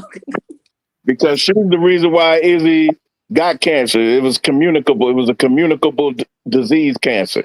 She got it from Dana. Man, what are y'all talking about, man? I don't know. But can you cut? Can you cut Dana? You still get more pride? What's your take, man? What are y'all talking about, man? So can you cut Dana though? Can you cut Dana during trainer camp? Can we cut her? Come on, man. Let me tell her. I had these. Let me see. Let me pull How up. could you get rid? That's a good question. How can we get rid of Dana? I'm about to show you. Hold on, let me pull it up because I did a thing on it. She ain't under contract. She's unrestricted. I believe. She's under contract. So if she doesn't get signed anywhere, is she automatically on the Sky? No, she's not. She's not. Get rid of her. She's not. She's not. You don't owe Dana. Oh, so she ain't on our team. Yeah, she's not unrestricted. She's not on. I don't see her on that unrestricted list. We don't know Dana nothing. Only person that owed Dana something is freaking Jeff. He think he owed Dana something because he thought she was gonna be the face of the franchise, and that didn't happen. He calculated. That make you know about that man's decision making right there. He calculated wrong. We gave her a shot. We still gave her a shot. I'm just saying. She wasn't it. God. That'll make you understand that man's decision making, because if you thought Dana Evans was going to do something for your team, you gotta be on crack. So Uncle J.E., to answer your question before I let Brooke Clyde go. So she's reserved. So it says if a player's contract has expired, but they have 3 or fewer years of service in the WNBA, they become reserved, which that's why she reserved. That means they can only negotiate with their previous team and are not allowed to discuss terms or sign with anyone else unless released. So no other team can discuss anything with her until the Chicago Sky actually release her. But there's a stipulation where they have until a certain date to give her an offer sheet, and if they don't give her an offer sheet, she becomes an unrestricted free agent. So the Chicago Sky can just let her walk in free agency, or they can just release her, being that she's still underneath that 3 years of service. So in other words, coming back. Now, do you think they try to protect her? I mean, I know that's another subject, but do you think they protected her, or did they put her out there for the Valkyrie? I think they protected her because if Jeff is smart, I'm trying to package her and hey, maybe give me a second round pick somewhere. I mean, they only got 2 picks. If you're trying to build through the draft and your free agencies are limited, hey, I'm saying I need a second round pick, man. You know, maybe I can get that 15th or 16th pick for Dana Evans. I mean, you never know. Her up with? If you Chicago, who you package her up with, or do you package her up with draft picks? It depends. Like, so let's say I have and again, this could happen on draft night. Let's say I have a situation where I get Olivia Miles. I'm packaging Dana Evans, Lindsay Allen, and maybe a future second round pick to get back a second round pick this year. I'm because I don't need them. If I got Olivia Miles, I don't need neither of them. I got enough cap space to go get Odyssey Sims in free agency, and if I draft Olivia Miles, she'll show her how to sustain in the WNBA, because Olivia Miles is ready. But of course, she's gonna have that growing curve, and you just need somebody who's still in kind of like their semi-prime to just kind of walk her along, get her body ready, WNBA ready, show her how to eat right during the season, things like that. That's because she's ready for everything else, talent wise. She just needs somebody to kind of be like a liaison to her throughout her. Basically, teach her how to be a pro. Yeah, that's it. So you don't need Lindsay Allen for that. You don't need Dana Evans for that. You just need somebody who's been in the league. Now, Prince, what if I know Brooke Clyde is next, right? Yeah. What if we could snatch Chelsea Gray from the Aces? Because she's playing with Angel. That was my first pick. She playing with Angel in the rival. But that was my first pick. How you gonna make that happen? How you gonna make that? We gotta give that pick. We get the 3rd and the 10th pick. We give him that 3rd pick. Take it. The 3rd pick ain't gonna do it. The 3rd pick ain't gonna do it. I'm just saying. Y'all gonna be Alicia Gray. Listen, Alicia Gray had. Chelsea. Chelsea Gray came to mind. I know we can't get it. I know what the board says. So from the board, if we going from the board, Zoe, give me Tiffany Hayes all day long. I need a veteran to come in. Keep the main thing the main thing. She's a scorer. She also can run up and down the court. She's great at the point. She's still able to work with and around players. So I'll take her at my point guard position. If Olivia Miles is picked, she can also train Olivia and the ropes and everything else. All right, that's my guard position. Hold on, who's your point guards? Olivia Miles and Tiffany Hayes. Tiffany Hayes, okay. Yes, sir. And who's your 2? Okay, my 2. My two obviously would be Kennedy Carter. All right. A lot of people disagreed with me last night with Jewel Lloyd, but I'm a Chicago native. That's our girl here in Chicago. We love Jewel Lloyd here in the streets of the Chi.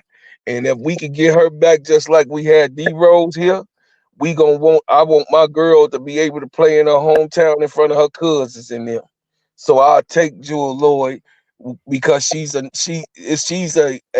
person who does not talk. So by her not being expressive of frustrated person, like Kennedy Carter is expressed outward. She's an introvert. So Bro Clyde. You know me over here, man. I'm strategic. I know, I'm big on. I I don't let people just say nothing. So, cause my chat gonna get on you. Kia Nurse They would used to be hearing me no talk, so wait, they gonna get on Yeah, you. I was getting Kia ready to Nurse. get him. No, I was Listen, getting ready to you get gotta him, tell me Prince. how you get in no, Jewel Kia Lloyd. Nurse is listen, Kia Nurse makes sense. Okay. I said what I said. I said if we're building something from the in and out, All right. who don't want the gold mamba on their But team? I'm saying, how we gonna get her though? How we What we gotta traded how we for gonna her? get her? Yeah. She asked for a trade, so I'm finna get to that. I didn't All say right, get all rid of right, no players, right? all right. I didn't say okay. So we still got players that's over there on that blue thing, right? Let me pull it up for you. So Okay. what you doing to get Jewel Lloyd? So what I'm doing for Jewel Lloyd, um, I'm gonna give her Big Mama, Rachel Banham. What? I'm Okay. I'm a, I'm gonna Let give him her. go, Tony. Let him go, Tony. Let him cook. Let him cook. I'm I'm gonna give her Big Mama. I don't want to give her Big Mama, but I give her Big Mama. Why? Because I got Tiffany Hayes up there at the point who can. Who we saw already how she did in the playoffs. She still got her shot. She's still fast, and then I believe this year again she's gonna pick it up a notch because she got the new girls coming in. Okay, so Rachel Banham, I'm gonna Okay. package her up. Uh, Dana Evans. Okay. Uh, Lindsay Allen. Now Dana Evans is a free agent, so you got to I'm resign sorry, her I'm first. sorry, I'm sorry. Not Dana Evans, Lindsay Allen. You can package her, but you got to resign her first. But I Right, don't know right, right. how that I don't No, know how yeah, that works though, because I know no, in the no, NBA I can't trade you after I just resigned you, so I right, don't know how the no. WNBA I contract don't works. know how that CBA gonna be, but okay. So I got Big Mama, Rachel. I hate to get rid of Big Mama because she got a good spirit, but anyway, Big Mama, uh, uh, Michaela, you're gonna have to give up your girl, Michaela. Mariah Jefferson. Mariah Jefferson already was gonna be on the boat. Mariah, I ain't got to give up Michaela. I got this. Mariah Jefferson and Lindsay Allen. I put 3 guards for Jewel Lloyd if they'll take them in that trade. If I can't get Jewel Lloyd, I'll go with you can put it back now. I'll take Nurse. I'll take Nurse. Go ahead. Let me put And the then I'm thing about here. to finish. I'm done. I'll be done. So All so right. just say Jewel Lloyd don't go down. Okay, I'll take Nurse. All right. For the record, I take Kia Nurse. All right. So that's a wing. That's one of your wings. That's Oh one of yeah, my wings. one of your wings. Yes. I'll take Kia Nurse. And then uh, I said last night, I mentioned Satu Sabli, but I know she's not coming. So I'm being realistic around here, and I know Gabby is not coming. Um, Alicia Clark. This is just for this year. Alicia Okay. Clark. Alicia Clark. Uh, Undersized, but she can't hold her own. And one more. so who you signing in free agency? Because again, you remember you only can have 12 people on the active roster. I So know. So we already got. So I we got already got three. 1, 2, 3, 4, I 5, 6. So I got three. I so got you three. got I got Tiffany Hayes. I Tiffany got Hayes. Kia That's 7. Nurse. That's 8. Okay. I got Alicia Clark. Okay. Okay, that's 8, right? I got my 2 rookies coming in. That's 9, 10, right? Yeah. Okay. So then I still got 2 more, right? Mm-hmm. Okay. Monique Billings. Let me see. Monique Billings going to the Valkyries. Yeah, Monique is already on the Valkyrie unless they release her. You think Alicia Clark is leaving Phoenix? Alicia Clark? I think they're gonna let her go. Now I thought Alicia Clark was with the Aces. He said Aces. Oh, the Aces. Oh, I'm sorry. Yeah, she was the one that was guarding Brianna Stewart in the Right. I think they're gonna let her go. You talking about Alicia Clark or Alicia Gray? Alicia Clark. Alicia Clark. From the Aces. From the Aces. She's 37 though, bro, Clyde. I know. We said this year, right? CBA gonna blow up. Ain't that what I say? I've been saying that, right? Everybody, we talking about some realistic stuff. Didn't you say make it real for this year? We know they that's not why I'm letting you know. Okay, so but I get what you're saying. I didn't hear that part. I'm just trying to get through this year. Is that correct? Yeah. All right. So you okay? Alicia Clark will work for this year. Okay. So man, I hate Izzy crying ass, man, but damn, man, god damn. Oh man. I mean, Izzy is all right back and her up. Man, smoking. I mean, bro, that's funny. Everybody said that about Izzy. That's funny. Me and Sister Tony, me and Sister Tony on the same thing. Me and Sister Tony right there. The postseason press conference. Michaela. I got Michaela. Michaela coming back. I would never take. If I sell her, I could sell her in a minute or so. Right. Michaela, I'm taking Michaela. I don't want Izzy. I got Michaela. Michaela coming on back home. So that's my people. I just gave it to you. Okay. I'm standing 10 toes down. That's gonna get us through next year. So I got Kennedy Carter, Michaela,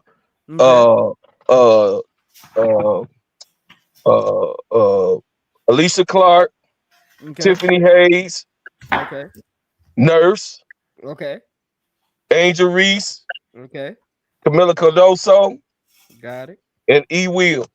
Got it. We gonna be all right.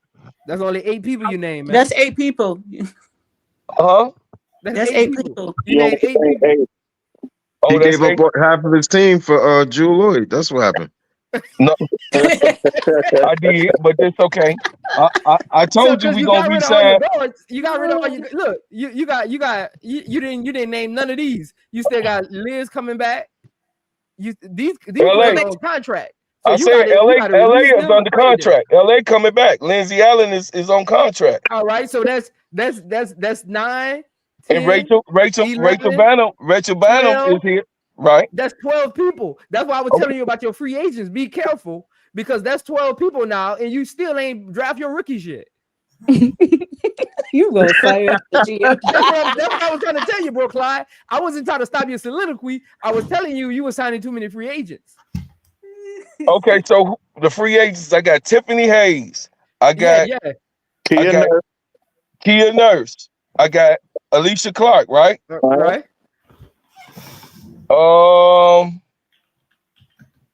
That would be it. Then keep the rest, everybody else in my 2 rookies. I'm good. So you're bringing back Brianna Turner. You're bringing back Diamond DeShields. I mean, not Alicia Clark. I'm bringing back Awede. Not Alicia Clark. I'm bringing Awede back. Again, bro, Clyde. What I'm trying to tell you, bro, Clyde. This is what I'm trying to tell you, bro, Clyde. What's that in Brooklyn, man? That's what I'm trying to tell you, bro, Clyde. You only can have 12 people on the active roster, bro, Clyde. So, okay, I need you to get out a piece of paper. You got your 2 rookies that you got to sign. Okay, look. Let me count on my fingers. Angel Reese. Angel Reese, Camila Cardoso. Hold on, Camila Cardoso, Elizabeth Williams. Okay. Rachel Banham. Okay. Lindsay Allen. You got Mojo, Lindsay Allen. Okay, that's 5, you still right? Got Kennedy Carter. You bringing her back? That's 5. Kennedy Carter, number 6. Okay. Michaela, number 7. 7, man. You got 6 players under contract, bro, Clyde. You I got 6 players under under play. I contract. got 6 under the play. I got 6 players. I already mentioned my 6, right? Yeah, now Kennedy Carter, you bringing Kennedy Carter back, that makes it 7. 7. You bring Keller back, that makes it 8. 8. Okay. My 2 Now, rookie. That's 2 10, rookies, right? that's 10. Now you can only sign 2 free agents, bro. Clyde, Okay. is what I'm telling you. I was All trying right. to tell you that So earlier. now you ready? You're doing too many free agents. Okay. My bad. You ready? All right. So who your free agents are? Now you knowing you bringing back McKellar and Kennedy Carter. You signing you got your 3rd and your 10th pick. Who you not waiving? That's your 2 pick. You ain't waiving the 1st round pick on nothing less necessary. I ain't waiving nobody. Everybody. So It's now, 1 year. you Balls to the you wall. got 2 players to pick from. Tiffany Hayes, of course. So I'm now gonna stay you got with 5 Tiffany. guards. I'm good. We need that I just want rotation. to let you know what you're standing at with your roster. No, we good. You we still good. ain't got no wings. Rachel is the wing, right? You gave Rachel a wing. Rachel. Rachel Phantom is the way. We can't. Wow. I mean, ain't we How gonna tall get? is Rachel? Wait. Ain't Rachel on the wing? How tall is Rachel Banham? Hey, Prince. Bad Real the teddy bear. Hey, Prince. She ain't no wing, bro. No, can I finish? Let me finish. Let him finish. Rachel coming off the bench. I gotta Let say me something. finish. Rachel coming off the bench though. I gotta say something real quick. I mean, she ain't playing no damn point guard, so she gotta play a wing. She ain't no Rachel point. is only 5'10" though, bro, Clyde. I get it, but she can't play point guard. Do everybody understand? I'm thinking So she gonna be your 2. she got to be a 2, right? No, that's right. Defense. Right. I'm listening to you. You bringing back, but you don't got no wings though. I know you bringing in Tiffany Hayes. I like Tiffany Hayes. If I could get Tiffany Hayes, I would bring her back. But I'm just looking at you got 2 spots left. You must be drafting 2 wings and bringing in 2 wings or extra wing and maybe another stretch 4 in free agency because you don't got no wings outside of McKellar. You don't got nobody on the wing. I said I got Michaela at the wedding, and give me I know I ain't gonna get no Satu Sablé or no Gabby Williams. That's a pipe dream. Unless you think Kia Nurse is a wing. Kia, yeah, I do like Kia. I think Kia can play the wing. I think she could play just for this year. Just for this year though. That's all. You kind of messed me up, bro. When you said realistically and for this year, because we know they're gonna lose. So I'm already factoring in who we could really win a chunk of games with and I'll be all right with. You dig what I'm saying? This is not what I want, but again, bro, Claude, as a GM, right? Even if these players aren't going to stick there, because I do want to get to Brooklyn. Even if these players aren't going to stick there, right? You still want to put players around them that would fit the scheme to know what you really need. If you don't got shooters around Andrew Reese and Cardosa, how good do you actually know they are? If you don't got a point guard with them, how great do you know they can be? So you see what I'm saying? Like because so I got my 2 kind of like a rebuild year, you still want to put key pieces around them to know what you actually need for your new coach. You got a new head coach and you got 2 players you're trying to build around. So you just don't want to go get anybody. That's what they did this year. That's why they're in the mess they in now, because nobody fit. Well, listen, but we got 2 rookies, right? One of my rookies, God willing, is Olivia Miles. Okay? And then my other rookie is either everybody gonna laugh, but I'm staying 10 toes down, pow, Ozzy Fudd. Either one. So that's now my you got 7 guards. Now you got 7. You got 7. You got 7 guards under 6 feet. I don't. Y'all act like y'all listen. Y'all act like y'all ain't never saw Golden State or something, man. What's wrong with y'all, man? I get that, bro. Man, I'm just saying I'm trying to make it through this year. All right. If I'm trying to make it through this year, I'm standing on my stuff 10 toes down. Kia Nurse, she'll be a pick for me. That'll be my last. You dig what I'm saying? Tiffany Hayes will be the 2. Them be my 2 vets that I'll pick. Period. It's 10 toes down. Because I don't need nobody else. I don't need nobody really but Kennedy Carter, Angel Reese, Camila Cardoso, and Olivia Miles. I don't need pretty much everybody else is a fill-in. Everybody, away they got to get her shit together. I'm sorry about that. Away they got to get her game up together. I got confidence in away they. I believe that she's gonna be all right. Away they and Kia Nurse over there, Big Mama, Lindsay Allen, all of them was on the bench with Elizabeth as good veteran presence.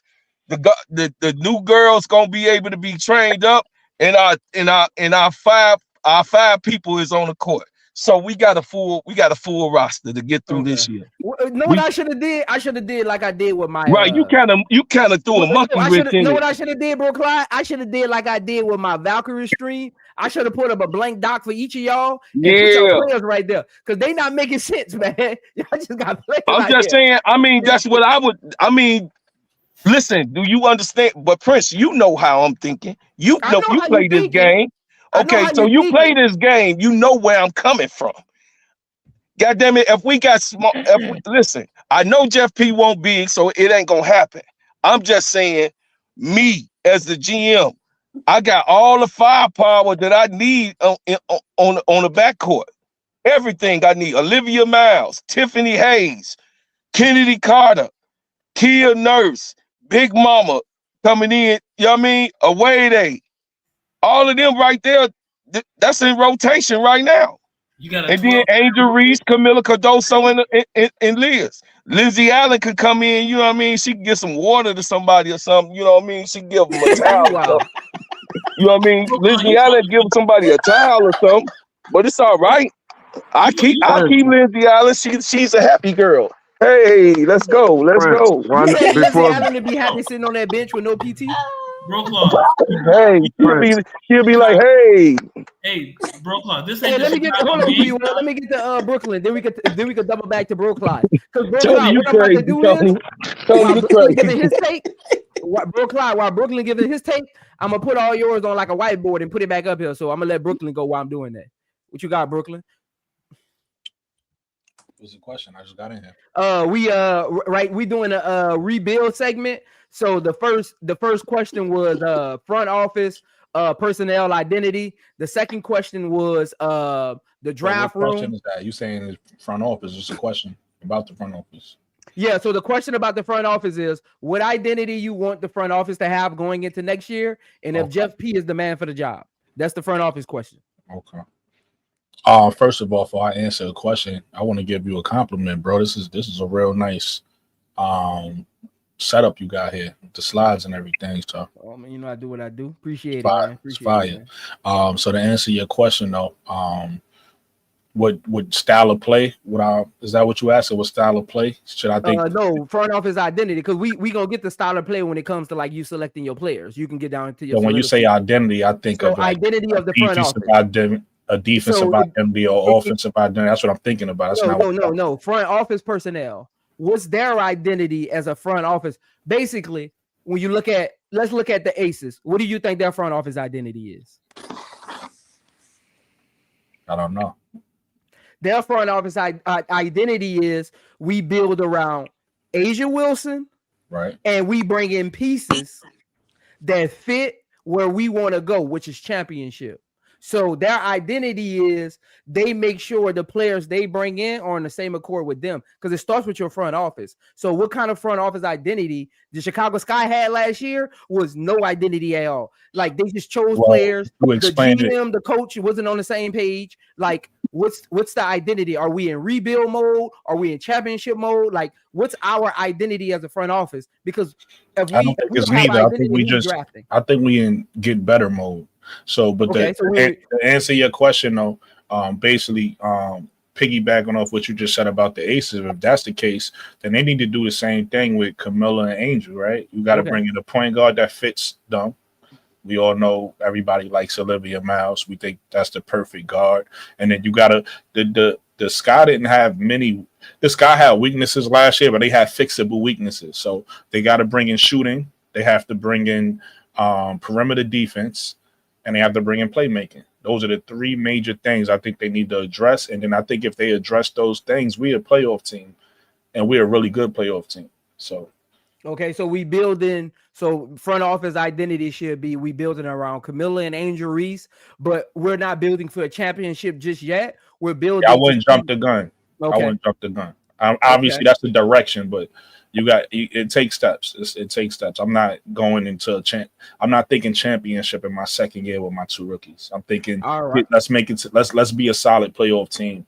I'm thinking, let's not lose in the first round of the playoffs. Let's get to the playoffs and let's establish ourselves. That's what I'm thinking.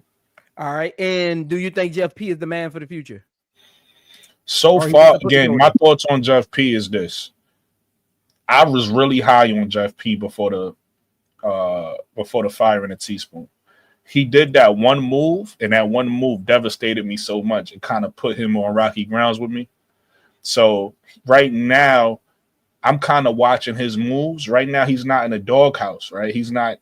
I don't think he need. I do think he know how to do his job. He just made certain moves that I don't like. So I'm not gonna totally say that he's not the right man for the job, but like my man Bro Claw said, he on the clock, and I'm watching him. If he make another move that I really don't like, that could really, you could lose me as a fan for real. So we'll see. But he's not. He's still got time because he's made a lot of moves that I respect. When he got the job, we didn't have no picks, so he was able to make moves, at least get us 2 picks this year in the first round, and we got 2 picks. I seen you had some information up, so you probably had it up. We got 2 picks next year in the first round as well. So that's all Jeff P. So we got to give him credit for that. Okay. Next question is, and you can answer these twofold. That way, so once you answer these questions, you'll be on the same page with everybody else. You'll be caught up. So the next 2 questions is, first one is the draft room. Looking at your 3rd and 10th pick, you know what you said you want now you establish your identity, right?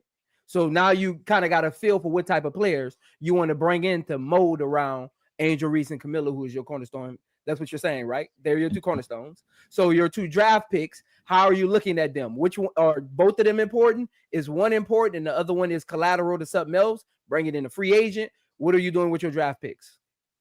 For me, I know I'm in the minority when I say this, but for me, all 3 of them is important because when I look at this draft, again, I've been saying it from the beginning since a lot of y'all met me. Everything we need is in the draft and in free agency. So I would, if we get that 3rd pick and Olivia's there, that's the point guard we need. And then if we get that 10th pick and, I like Gianna Neepkins. I got to see more from her defensively. I keep saying that, but I like her because of her height. She got that 6-foot height. If we don't get her, I don't mind a Tahina Pow there, or I don't mind a Isaiah James there, and we could get our small forward in the free agency. And then, like I said, at that we got a 3rd pick. I feel like somebody like Bree Hall is going to be there, who's 6 foot, 3-and-D type player. That's not a bad pick at the 3rd round. Yes, somebody like Lucy Olsen is going to be, I think, available somewhere around that 3rd round. Maybe she get picked up in the second. Remember, Brooklyn, we only got 2 picks. No, I know. I'm saying at that 3rd pick, I'm naming options. I'm not saying. Oh, I'm saying at the 3rd.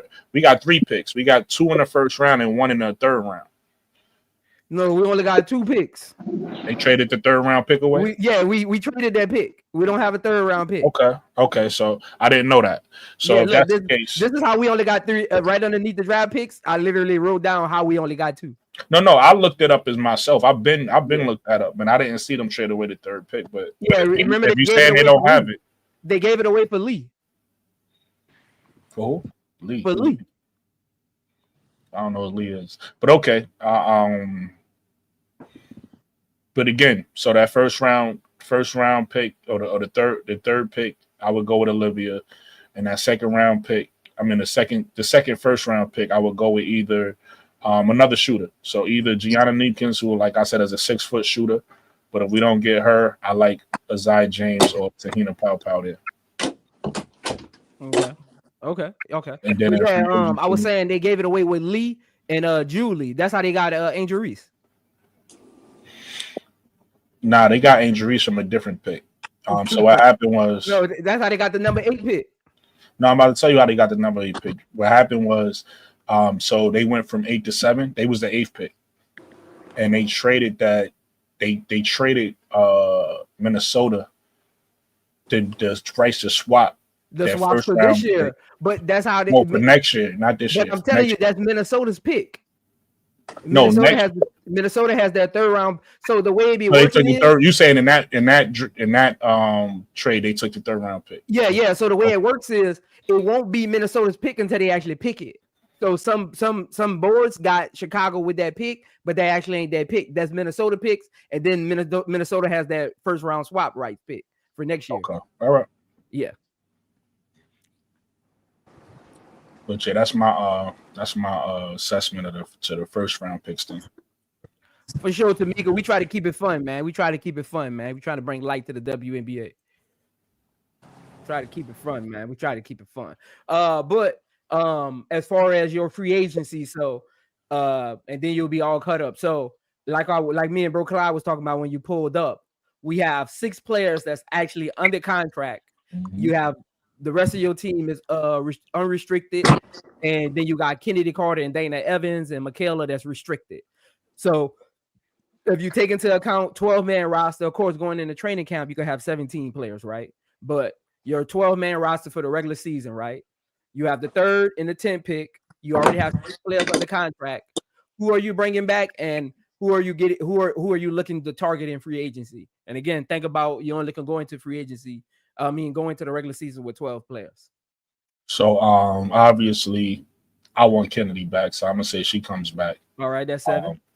I believe from what we've been hearing from Tyler Marsh and all of them that Michaela's gonna come back, so I'm gonna say her as well. All right, that's 8. So you got 4. Dana's gone. Dana's gone. So obviously, we'll know on the 15th about the restricted free agents. They gotta give them an offer contract on the 15th. All right. And then obviously the two free agents, that brings me to 10, right? So then I could pick up. Yep. I mean, not the 2 free agents, 2 on draft picks. You had 10. So I got 2 free agents. Hold on. So I got you. Obviously the best free agent is Satu Sabli. So we could get her great.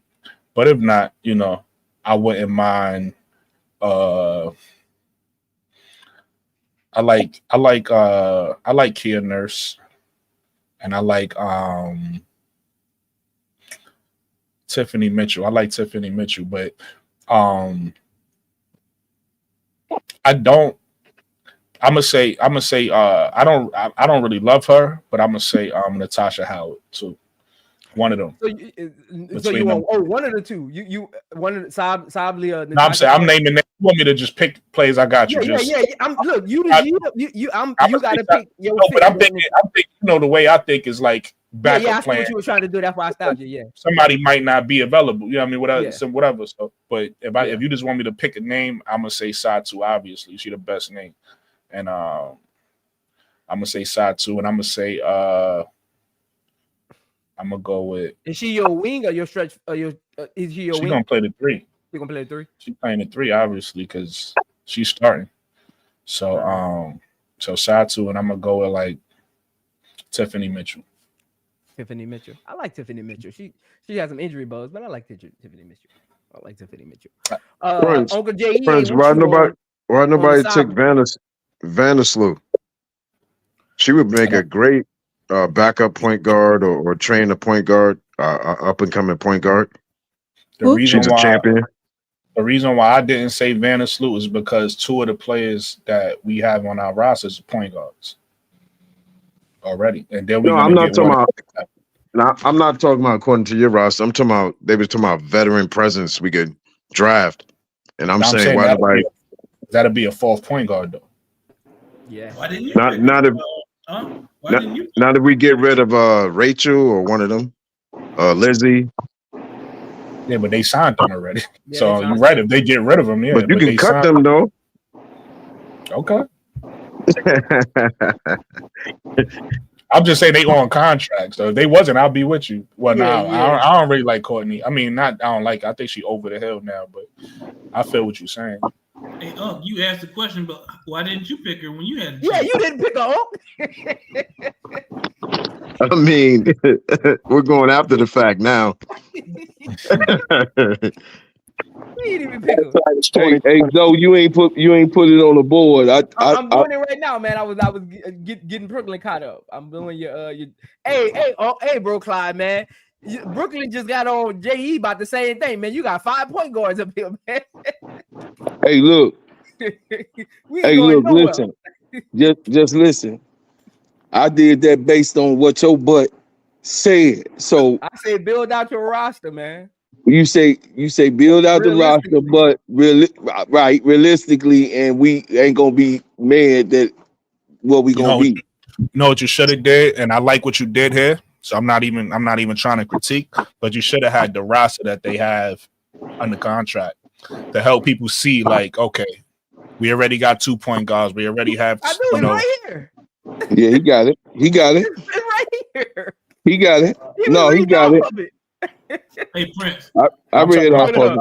Hey Prince. Right there under contract. Yeah. So So if he has that, then why does y'all struggle?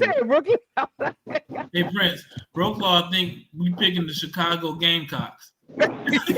You clearly see 2 point guards. You clearly see a power forward in the big, and you clearly know we want Olivia Miles in a draft.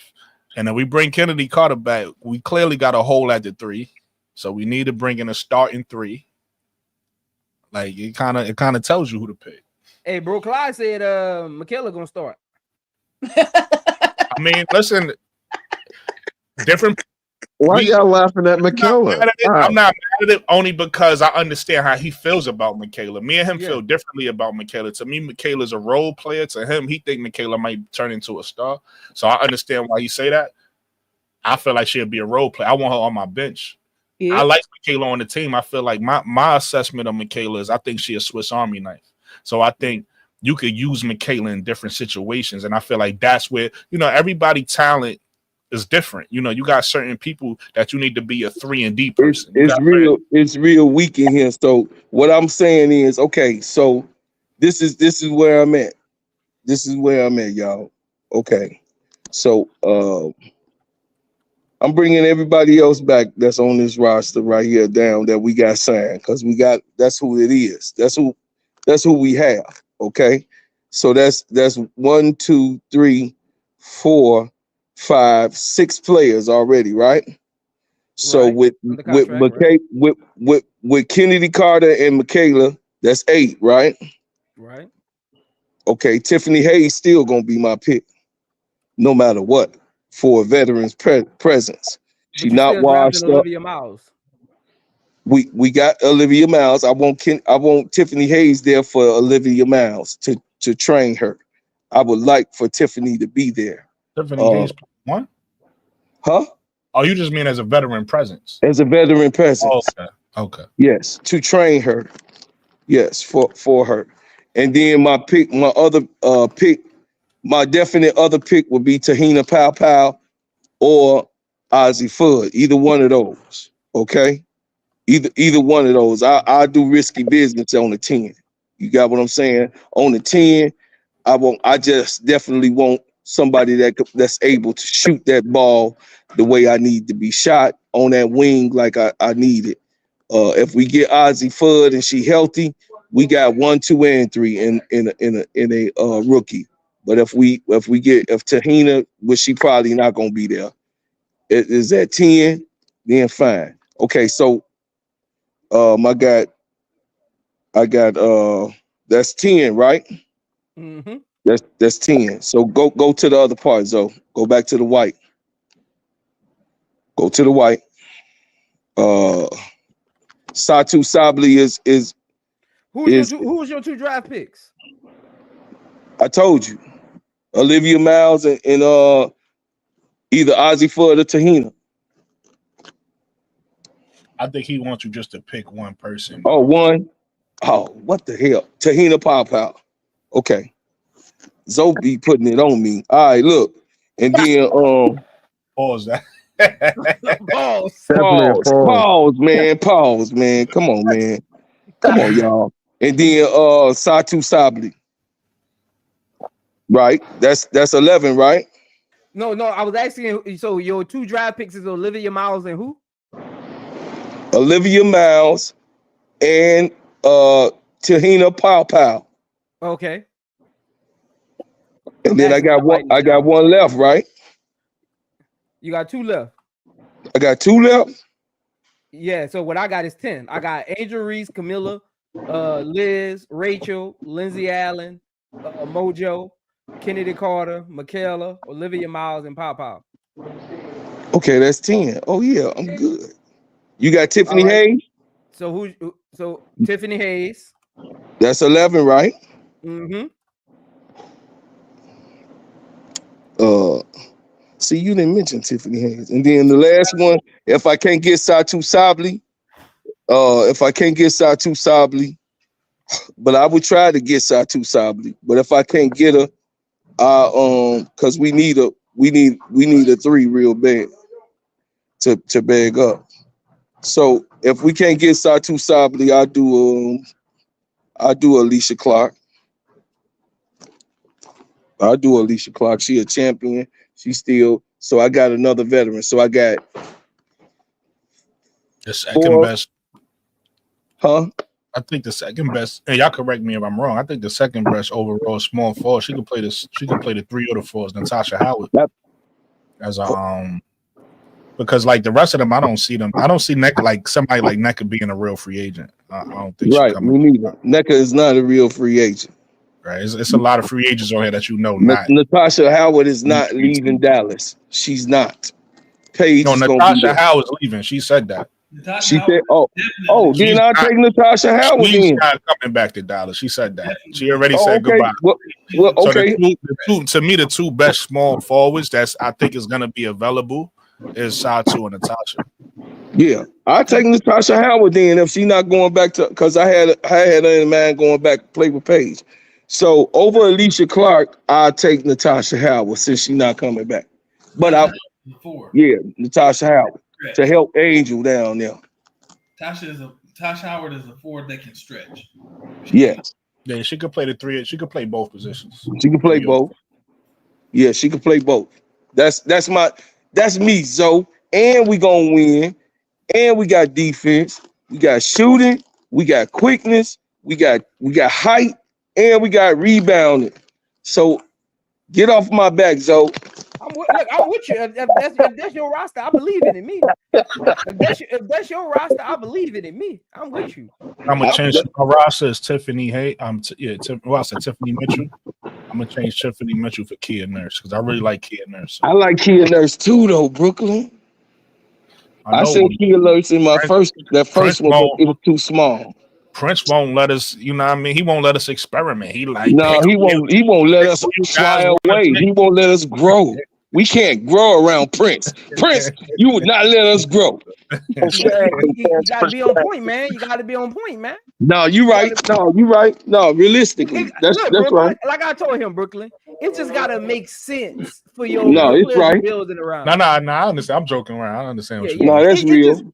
If you want to bring in some players for a year, get through the CBA, that's fine. But the game still got to be played after the CBA. So the game got to be played. But I'm blowing. Remember, me and you talked about this. Just me and you, Prince. Right. It's finna be an explosion. It's gonna be a word. This your list, man. This is your list, man. Look at all these point guards on here, man. He's gonna listen, Brokaw playing run and gun. The style is to run. All I do. You already know. That's my style. Run. If you stop, you coming out the game. Run. BMC. Yeah, run. Indiana Pacers. Run. You understand? All right, so let me ask you a question. Golden State. Since he got your lineup, Brokaw, let me ask you this question. Because I didn't know what was going on for a second. Because everybody can't play.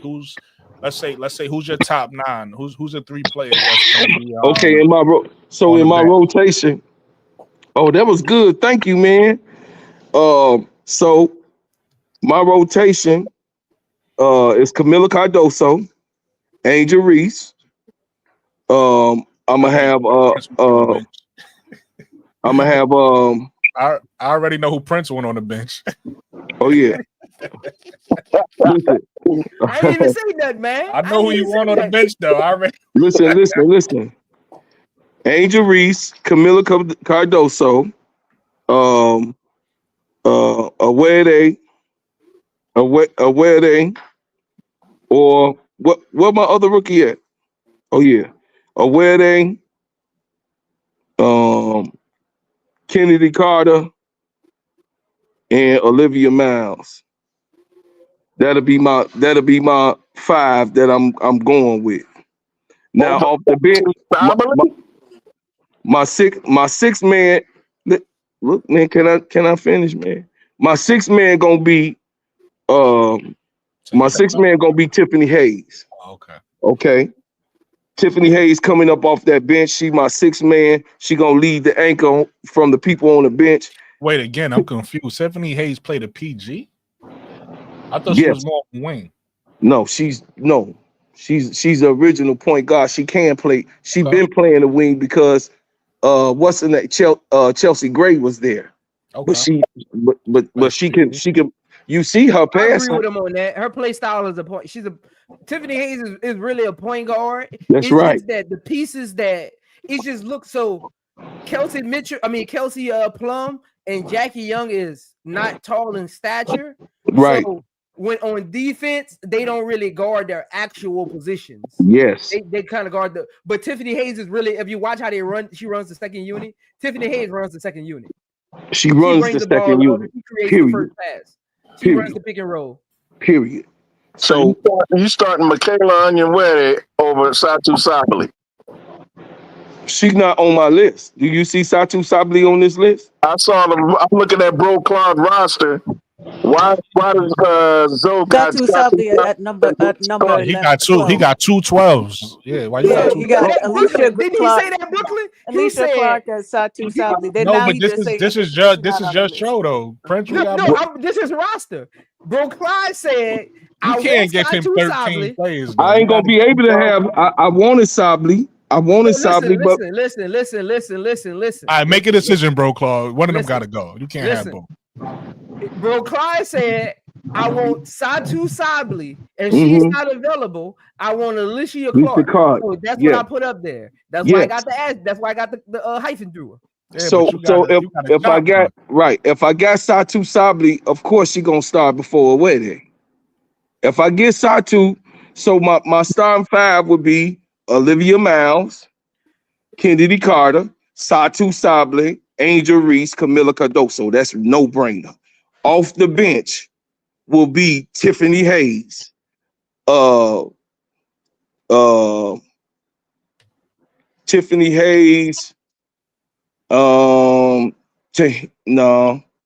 Elizabeth Williams, Tahina Powell.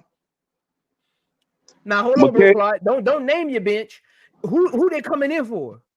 Okay, Tiffany. Okay, Tiffany Hayes coming in for Olivia Miles. Okay, and you don't really have to say who they're coming in for. You just gotta kind of say like what they're coming in to play or do. Tahina Powell is my shooting guard. That makes sense, right? Okay. Okay, that's real easy. Michaela Elawede, she's my small forward, right? Okay. Okay.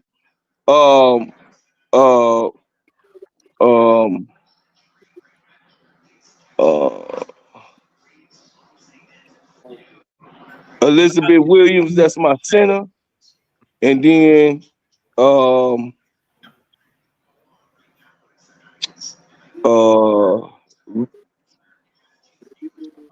I would make a Detroit move. I'll put Tiffany Hayes, Tahina Powell, and Rachel Banham on the court at the same time. I will also y'all listen up. This education 101. I will also put Michaela Elawede on the court and Elizabeth Williams. So now I got Tiffany and Liz at my anchor for as the veterans. I got Tahina Powell. Wait a minute. Hold on. I want to hear what I'm trying to, because I'm grasping what you're saying. So you going small ball. He going small ball. No, I don't care. I don't care if he going tall ball. So you got Rachel, Tiffany Hayes, Tina Powell. No, I got Tiffany Hayes. Elizabeth on the court at the same time. I got listen. You said name them 1 through 9. I had to name them 1 through 9. That's what you just told me. Hell no, I would not. Of course, Kennedy Carter be on the court damn near 38 minutes. No, he 36 minutes. After the starters, he asked for the second. Yeah, which you asked me what the second unit looked like. That's why I said, don't think of them as replacing them. Call them out as what they're gonna be doing. Think about okay. They're not replacing. As the flow, right? As the flow of the game, as the flow of the game. Yeah. Well, shit, as the flow of the game, I'm only doing Tiffany Hayes, Tahina Powell, Michaela Alawede, and Liz. You know what I mean? Rachel Bynum, get in where you fit in. That's the three that I'm rotating off the bench. You know what I mean? But now you still got no shooting. You do got shoot. I said Rachel Bynum. But no, you said she get in where she fit in. She's the fourth one, ain't she? But you got Powell and Tip Hayes can put up. I got Powell and Tiffany Hayes. Oh, what you looking at? What are you looking? Did you hear me? I didn't say I agree. That's what did you hear? I ain't stutter. I ain't utter mother stutter. I got two. Listen, I got Tiffany Hayes and Tahina Powell on the court together, bro. I mean, why we can't grasp that shit? Yo, who's this starting small forward? I'm laughing at Joe the way he got his hand in his head. Satu Sably. Satu Sably is my starting forward, bro. I thought she wasn't on your team. God damn it. See those who start shit. Oh, delete one of them because it's confusing, bro. Delete either Alicia or Satu. I don't care. I want Satu Sably. Delete one of them. He got 13 years. Cheating. With the rest of I'm gonna keep going through this because everybody looking at this, and I am a mind. I do pride myself on a mind of putting this together just for That's why I'm 1 putting year. your list up there, bro, Clyde. I want people to go to your channel and know you speak basketball over there. So that's why I'm really doing your list. I'm saying I was trying to put it together in my head, but it I was trying to put it. Listen, my mind tell me that this roster, we could take Alicia Clark off, but this roster gonna get me through. I told her Tiffany Hayes. Tiffany Hayes is like 5'8", 5'9". She about 5'8", 5'9". Who Tiffany Hayes? Tiffany Hayes 5'10". 5'10". She guards like the. No, I'm just saying her real height. She about 5'9", 5'8", 5'9". Man, come on, man. Stop. Come on, Zoe. Come on, man. No, Tiffany Hayes 5'10". Yeah, Tiffany Hayes. With gym shoes on, okay. So, bro, she long, bro. She knows. She got long arms. Yeah, she got long arms. Somebody else. I think without her shoes, she's 5'10". Tiffany Hayes is long, and that's a big girl, bro. Talking about somebody else. Y'all Tiffany Hayes 5'10". That's a big girl. With this lineup, because people could play more than one position. I would have her as a shooting guard. Right. There's too many point guards. Listen. I would have Tiffany. Listen, Brody. Tiffany Hayes fast than a motherfucker. It don't matter. You got 100 point guards, so somebody got to be shooting guard. Somebody got to play shooting guard. Right, Brooklyn. Everybody can't play the same position. That's why I put this list up there, Brooklyn. That's why I said certain, like for instance, in this lineup with this lineup, I would change Michaela Onyenwere to a power forward. Look at all those PGs on that list. Look at all those PGs on the list. Make it work. Michaela got to be the power forward on this list. Tiffany Hayes got to be a 2 guard. Okay, thanks for changing that. No, you put Alicia Clark down there instead of Sably, but it's all right. You're not getting Sably, man. Oh, okay. Well, damn it. We playing fast. I don't give a damn about what y'all talking about. We playing fast. And I believe that this right here will work. I could put a way they could play the 3 and the 4. You got 3 shooting guards and 4, 5. One, y'all 2. The ones over here bragging on how tall Tiffany Hayes is.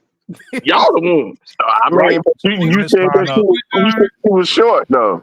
With this lineup, Lindsay Allen and Mariah Jefferson is not getting no minutes, so we can just throw them. She not getting no minutes. I said that already. No, I know. I'm just trying to make sense because you can make this roster make sense if you think about it. Yeah. So that's why I'm saying they got to go down to the bottom of the roster, right? The depth chart, you got like 5 point guards. So McKellar, the depth chart already takes out Mariah and Lindsay. Already. Right? So McKellar moves into the starting lineup now, right? Bro Clark. Michaela Alawede? No, So he got Satu's gone. Alicia Clark got to start, bro. You putting Alicia Clark over McKellar? Yeah. Because Alicia Clark won 2 championships. Two. All right.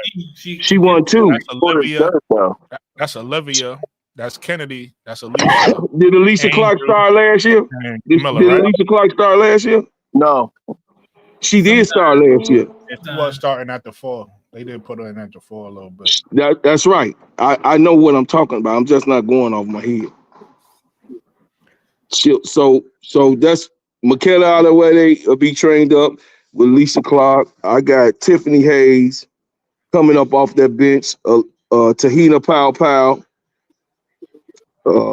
What happened to Satu? I can't have her. That's why I got Alicia Clark. He said, "I can't have her." The league. The league denied the league denied it. Who told you you can't have her? I'm being realistic, Brass. He said realistic. We ain't gonna get her. We're not gonna get her. But we can get Alicia That's kind of Clark. why I didn't want to say certain names, because like, right, if you just say name, we could put together a fantasy roster and be like this person that. But it's like sometimes you gotta realize you're gonna be in. Satu is gonna be a hot commodity. It's gonna be a bunch of teams. Everybody gonna be at her. So it's like really. I just want to get through next year, just like Prince was saying. I just want to get through next year. I think that this is a good enough roster.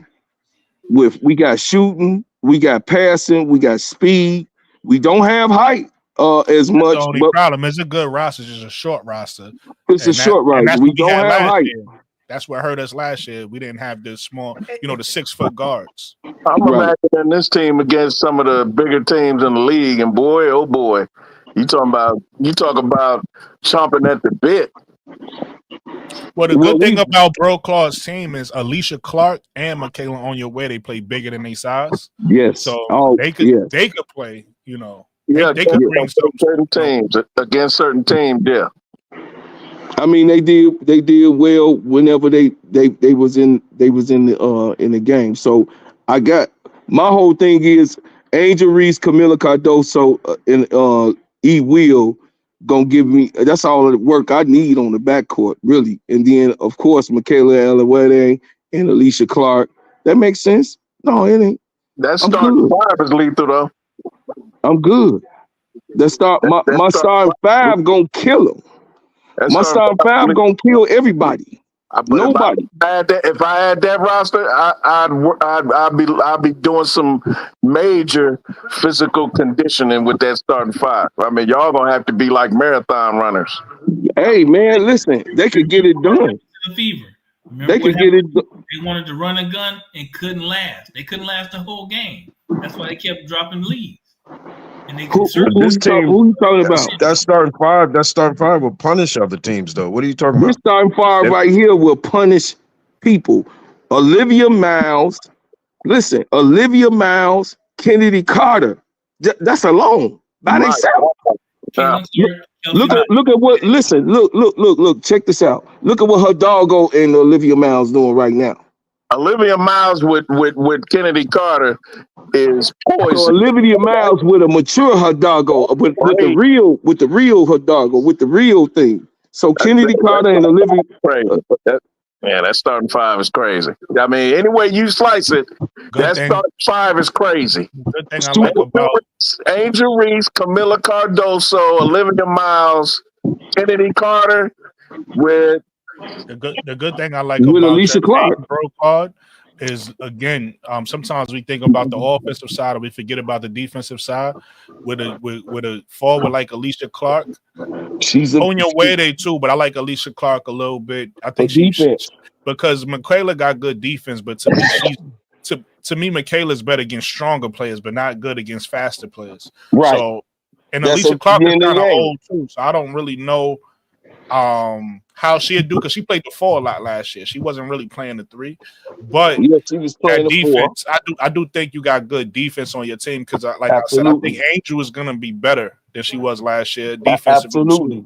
And then Camilla, I think, is gonna be better than she was last year. Then we're gonna get a full season of Elizabeth Williams, who was good till she got hurt. Now you throw Alicia Clark in there along with a Michaela Onyewe.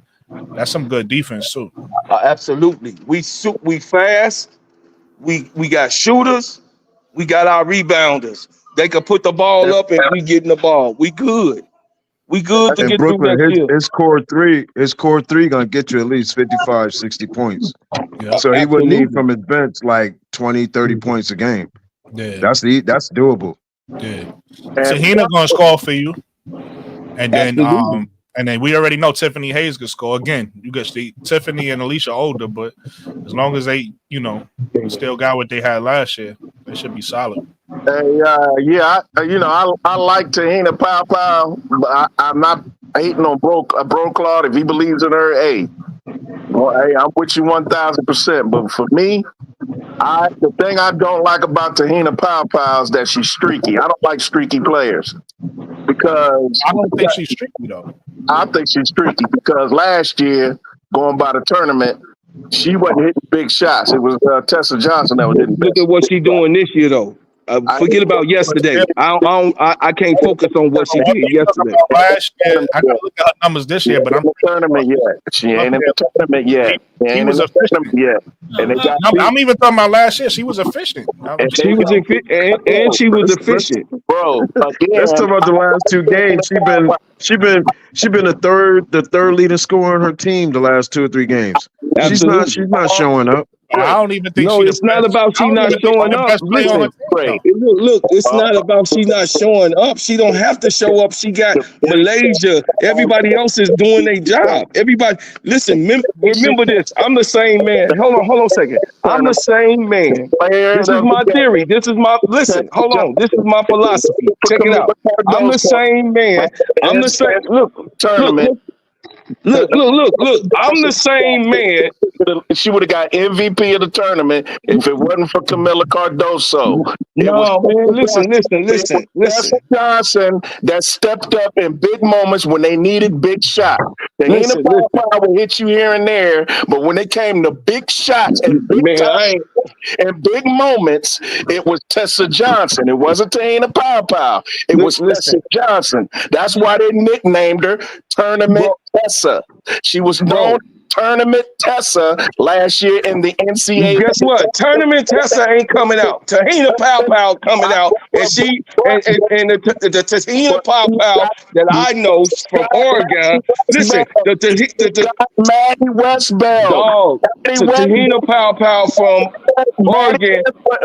You just saying. I mean, you saying it, bro. You saying what you saying. I'm just trying to get it out. You say. I'm just saying. Look, check it out. What I'm saying is this. All I'm saying is that you burned a whole lot of. I ain't got much to say. I'm saying no. What I'm saying is this. Just let me barely hear you. I'm sorry. I'm in a loud place. I'm sorry. Hold on a second. Let me hear about your pick in the draft. You said Tahina Pow.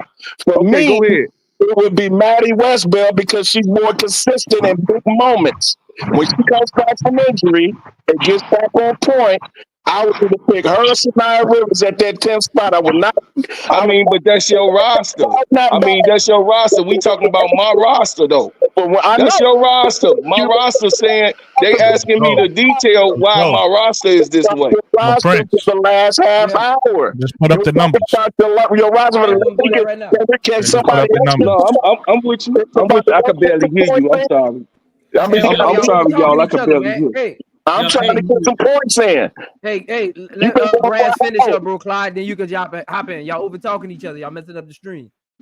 But what I'm saying is, let me get a shot to talk about what I believe, because he's been talking about his roster for the last hour. We let him burn. As soon as I come in with a rebuttal, all of a sudden I can't talk. I get talked over. But what I'm saying is, go ahead, Rance. Go ahead. I couldn't hear you. Everybody is critiquing this roster. I'm critiquing the Tahina Pow pick because number one, she's under 6 foot. That's not what Paglioka's looking for. He wants somebody 6 foot. True. Or taller. Maddie Westbell is 6'4", can shoot the three. She's a stretch 4. We need a stretch 4. And with that 10th pick, I'm not getting Tahina Pow for our team, not for the Aces, because we need stretch forwards that can shoot the ball. And for me, it's Maddie Westbell. Like I said, I like Tahina Pow. I don't hate Tahina Pow. Love her game. But my thing with streaky players, even though she has a high field goal as far as from three, but in clutch moments, I would love somebody to go extra or what they call next generation stats and see in crunch time, last 5 minutes of a fourth quarter, how many threes she hit. Because last year she was shooting bricks when they needed to shoot shots. And when Tessa Johnson shot those shots, it would switch it right through the net. And if it wasn't for Camila Cardoso, she would have won most outstanding player in the tournament. As such, Tahina Pow didn't make first team all tournament. Tessa Johnson and Camila Cardoso did. That's my point.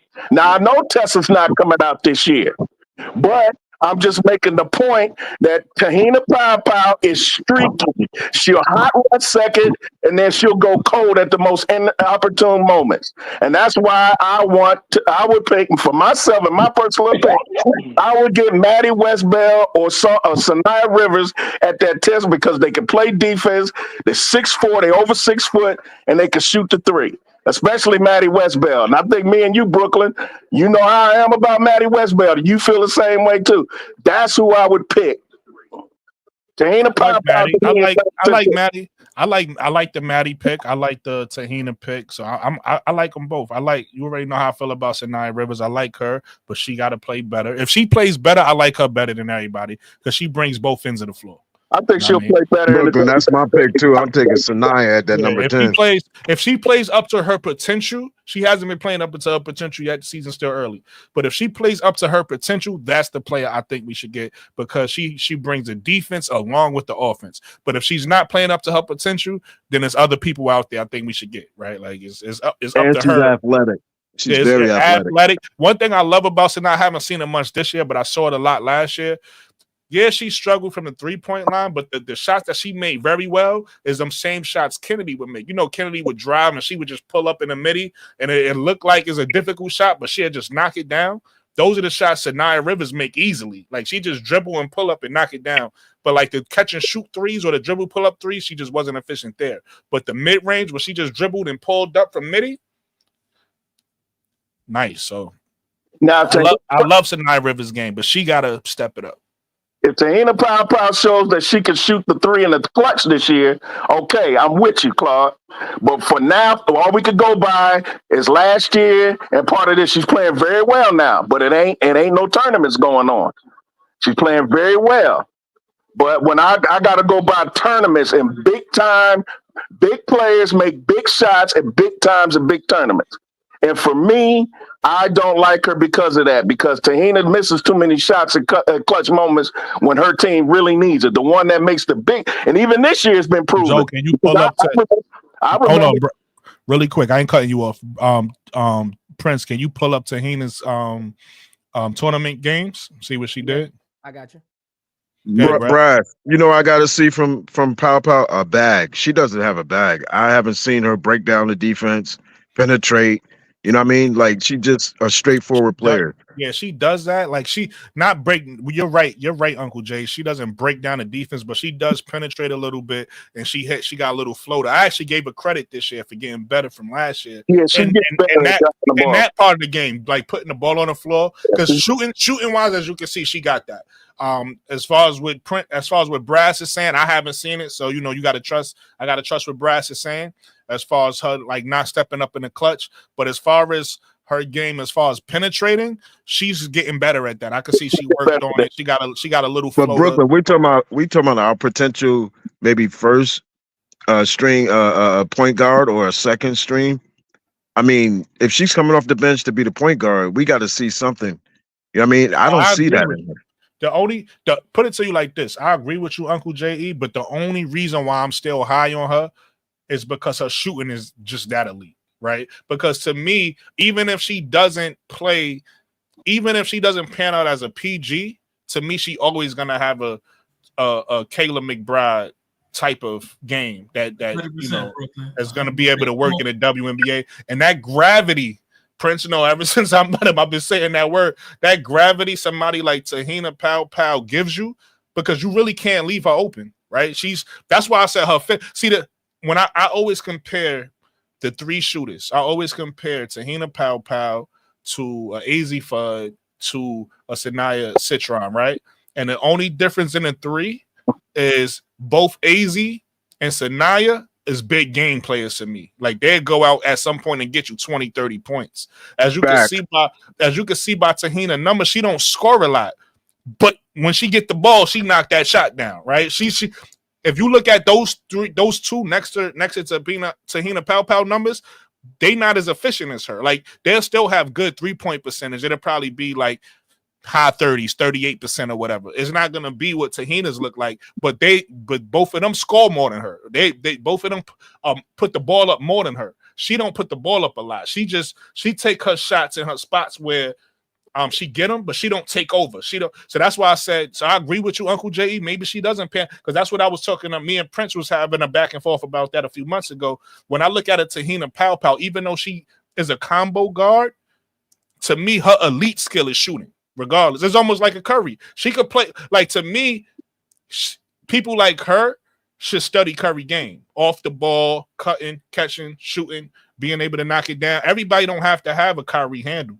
You know what I mean? Bro, but even if she had shot is elite. Brooklyn, even if she had Van Lift handle, she would be a top 5. No, absolutely. Just Van Lift's handle. That's it. She doesn't have that, bro. And that's why I think she slides down in the draft. I agree with you. I don't think she's going. That's why listen, I do put it to you like this. Her shooting is so elite. I don't know if she's gonna be there by 10, but I do feel like she's going in that area, 7, 8, 9, 10, somewhere like that. Maybe even later, who knows? But I feel like she's gonna be in that area because of what you're saying. Her elite skill is shooting. She don't have an elite dribble. She don't have elite athleticism. She don't have elite. She could do all of these things, right? She could penetrate. She could cut. She could defend, but she's not an elite defender. She's not an elite cutter. She's only an elite shooter. That's going to be the skill that carries her for her WNBA career, is her shooting. Now, she can add other things to that by working on her game, but that's what she's elite at, is shooting. So I agree with you, Uncle Jay. And that's why she would be a perfect fit for a veteran team. For a team that's been in the playoffs, a team that's looking for a piece here and there, not somebody rebuilding. If I'm rebuilding, I'm not, particularly the Chicago Sky, I'm not rebuilding with a 5'9" streaky shooter who can only do one thing, and that's spot up and shoot, and she's only 5'9". That's just me. That's the reason why I like a Maddie Westbeld. I like a Sanaya Rivers, somebody who's got length, who can play defense, and can shoot at the same time. And Bryce, to be honest, and I'm talking about Pau is just like Rachel Banham. It's the same thing. It's the same player. I don't get Prince started. It's not the same thing. But it's the same player. I like Tahina better than her. Tahina's better, but I get what you're saying. Because I agree with you saying. When Rachel is on, Pau is a little bit better than her. Right, and piggybacking off what Brass is saying, when Rachel was on, she's hot, right? Rachel could fill it up. So I don't want to kick Rachel or knock Rachel, but I think Rachel don't got no bag. Yeah, she don't got no bag. Tahina Pau got a little better dribble than her. Tahina's bag is better than Rachel Banham. Rachel Banham shouldn't ever dribble the ball. She don't. She don't even have a regular handle. But from what Pagliocca is saying, he doesn't want a Tahina Pau. He in the first round, that third pick, if Olivia Miles falls to, he wanted Olivia Miles. You want to know what, Braz? That's why I keep bringing up a guard like Janina Neekins' name, because she's somebody who I didn't know nothing about. But what caught my eye to her was last year. If you could pull up her numbers from last year, Gianna Neekins, Prince, it surprised me because she had Tahina Pau efficiency, and she's 6 foot, and I was like, yo, who is this girl? Right? Like the way she was shooting last year, and I think she's shooting pretty good this year too. But the way she was shooting last year was off the charts, and I was like, who is this girl? She's 6 foot. You know what I mean? Again, I only knock on her is I gotta see her defend like a Sonia Citron. Like I seen Sonia defend. I gotta see if Gianna could defend. She don't gotta be a lockdown defender for me. She just gotta be somebody. Would you say be well? How you spell her name? Gianna, Gianna, Neekins, Kneep. I think KINS, if I'm not mistaken. So But I pulled up Tiana's splits for all her March Madness games. This is her splits. This is every team she's played in March Madness. Who, Tahina? Yeah. Bro, I can't see that. I can't see nothing. Hold on, let me see it, but I need to see. I wish we could see the total. This is last year? No, that's every game. Oh, her whole college career. Oh, okay. She's played 17 March Madness games. So what they say as a starter, Can somebody read some of it to me? Because I can't see that. As a starter, she shot 43% from three. I got you. I'm a let me see if I can make it bigger since I'm only gonna show that part. Let me see.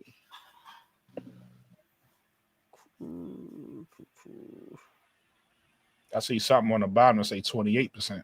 How does that look? That's better. And I'll just scroll down as we go through. My screen is flickering. Oh, there you go. There you go. All right. 3-point percentage.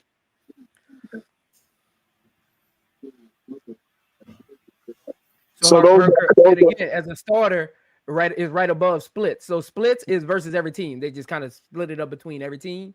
Right above it is when she's a starter. She started all 17. So this is all her games as a starter. Okay, so she shot 43%.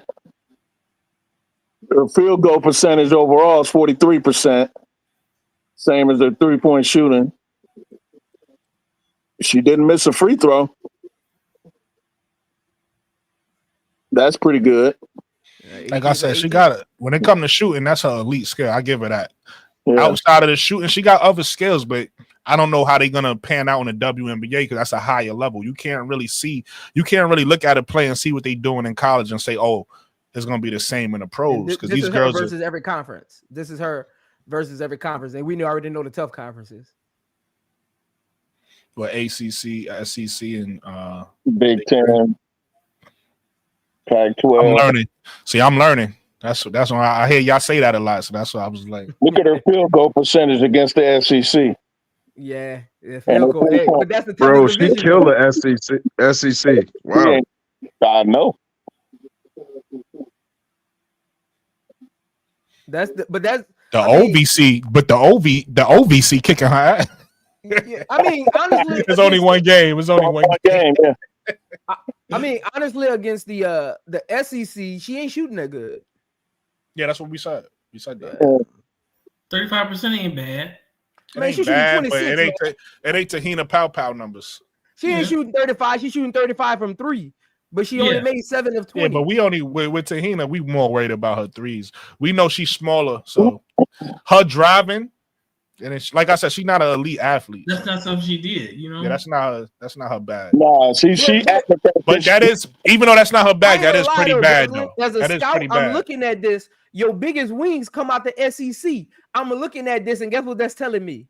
What? When she plays against big wings, she struggles. She can't get that off. But look, that's on the mixtape. She ain't getting that off against big wings. But look, piggybacking off what you say, you know what that's telling me? On the next level, she might what? You get what I'm saying? These are bigger women. These are stronger women. So again, at the 3-point line, I'm not worried about the 35%. She's gonna be fine. But I'm not worried about that. I'm talking about her field goal percentage. No, that's what I'm saying. Again, when she driving, she cutting. Think about Curry. Prince, listen, now that the numbers is here, Prince, this is what you yelled at me about 2 months ago. Look, I'm just saying. You was like, "Oh, she's gonna be cutting." Brooklyn, this is 4 games. She only got 37 points in 4 games. That's terrible. That's what I'm looking at. That's not terrible. That's not terrible. Terrible. She is 8 not points. That's like 9 points a game. As one of the best players, as one of the most shot takers, that's not good. Yeah, 9 points. But I'm not mad at it. Listen to me. I don't overreact to stuff like this because I tell people all the time: if you play ball, if you know anything about basketball, if you watch basketball, you know you're gonna go through stretches, especially as a shooter. As every shooter, I don't give a fuck who you is. Every shooter go through slumps. First of all, Raz and Zoe. Hey Zoe, I want to apologize. I was in a noisy space. Raz, I apologize because I could not hear you, and I was in a noisy space. So I apologize. I know it probably seemed like my brother also was on. He was like, man, it seemed like y'all was arguing. I say, but I couldn't hear him. I could not hear you. So when you were talking, I love Bro Claude. no. I just wanted to apologize because I couldn't. I'm just talking about what your man said. Ain't like he said argument like it's a bad. I argue with my brothers. I argue with my sisters. I argue with my mom. Yeah. But I wasn't doing that. No, I wasn't doing that. I was actually. I really could not hear you. So what I'm saying is, y'all, is this: at the end of the day, I picked the squad that I know that will be getting me through this year in less pain. Pull up Gianna Ninkins if you can, Prince. Hold on, let me pull up her championship games because she played in 2. So I ain't want to offend nobody. I just picked a team that I know that's gonna play fast. Like Tyler Marsh wanted to play fast. He want to shoot. All of those your team, yo, bro, call your team good, bro. We done moved on. We talking about Tahina Pow now. Yeah, we moved on. But listen, really quick too, Prince. I know you gonna pull up her championship games. One thing I noticed about Gianna Nikas is I went and looked it up. On this right here, her defensive box score minus. Her first 2 years, I'm gonna get on when I get home. She was terrible. She was terrible, Prince. All right, better Clark. I'm gonna get on when I get home. This particular year, she's around 5, which is where Sanaya Citron is at last year. I don't know what she's at this year, but so she's playing Utah, so she's playing a little bit better defense now. But that might be because she ain't play nobody. Like she, I gotta see her play some people first. So Tina Popow then played in 2 championship games for a total of 24 points. 55% from the 3-point line, but she's only taking 9 of them. I mean, I was trying to find games that actually. She's not aggressive. That's what it shows. Yeah, we know who Tapina Pow is. I've been saying it from the beginning. She's not gonna be the person that's gonna go off for you. She's just gonna be the person that if she's left open, you can rely on her to knock the shot down. Usually, that's why I say she is a good fit for a veteran team that needs just shooting. And their defense is taken care of. Their wings are taken care of. Their front court is taken care of. Their back court is taken care of. Bring Tahina off the bench like Rachel Banham in her role and pop shots. You see what I'm saying? Let's say floor because I could see Tahina being like a Kayla McBucket, similar to that. Different games, but I could see her being a Kayla McBucket. Okay, that's my opinion. Bro, Aces, she would be great for the Aces. I even think the Fever, she would fit in there. Yeah, a team like that. But for the Sky, which is what this is about, no, she's too short. Number one. And she doesn't fulfill all of the needs. We need shooting, but he wants 6 foot or taller shooting. She's 5'9". Yeah, if the Aces lose Kelsey Plum, I don't mind them selecting Tahina Popow. If what now? If the Aces lose Kelsey Plum, I don't mind them picking her up. No. She, like I said, she's a fit for a whole lot of teams. I'm liking that Maddie West. Just in my opinion, she's not a fit for the Sky for what we need. I'm liking Maddie West. Is it the height that's making you feel that way? The number 10 pick. Mainly. Hold on. What you saying, B. Will? I was just saying I'm starting to. I wasn't thinking about Maddie as the 10th pick, as the Sky's 10th pick. But if she's still around, that's actually a pretty good pick. Hey, I won't get into it too much, B. Will. She one of my series, man. I won't get into it too much. She one of my 10 pick series. I won't get into it too much. Oh, well, we talk about the Sky though, and they pick. Pow might even fit Washington. Washington, they got a bunch of bigs over there. Yeah, they need shooters and stuff. She would fit good over there too in Washington. Yeah.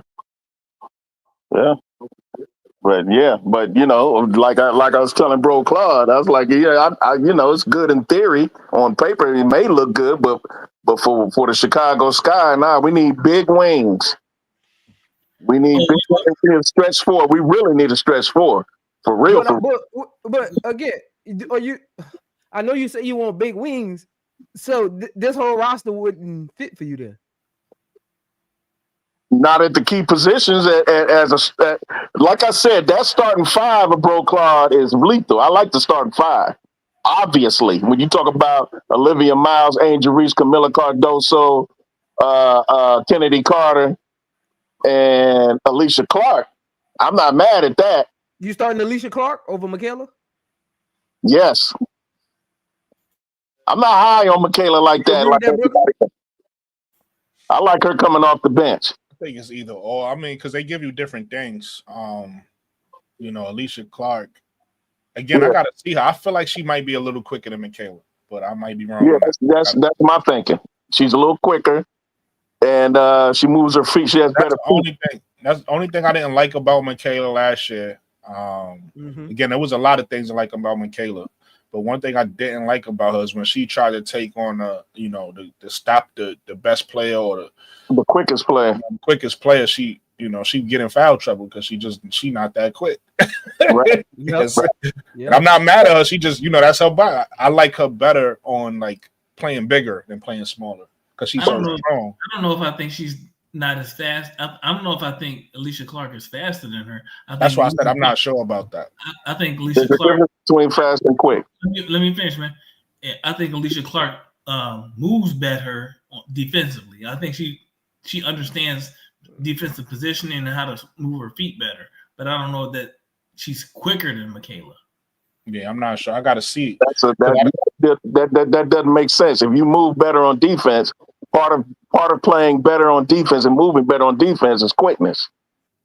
Then I'll ask you to listen. You have to have quick feet. You say she got good feet. If you got good feet, that means you got quick feet. That means you anticipate, or you have a superior anticipation to make you look quicker.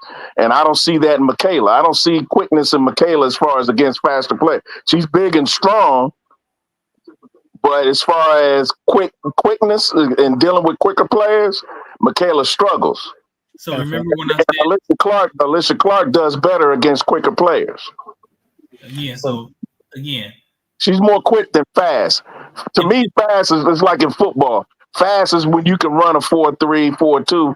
But what about that shuttle? What about your quick? What about your footwork? What about let me get it in, Brad. Let me Will finish it off. Stuff like that. Huh?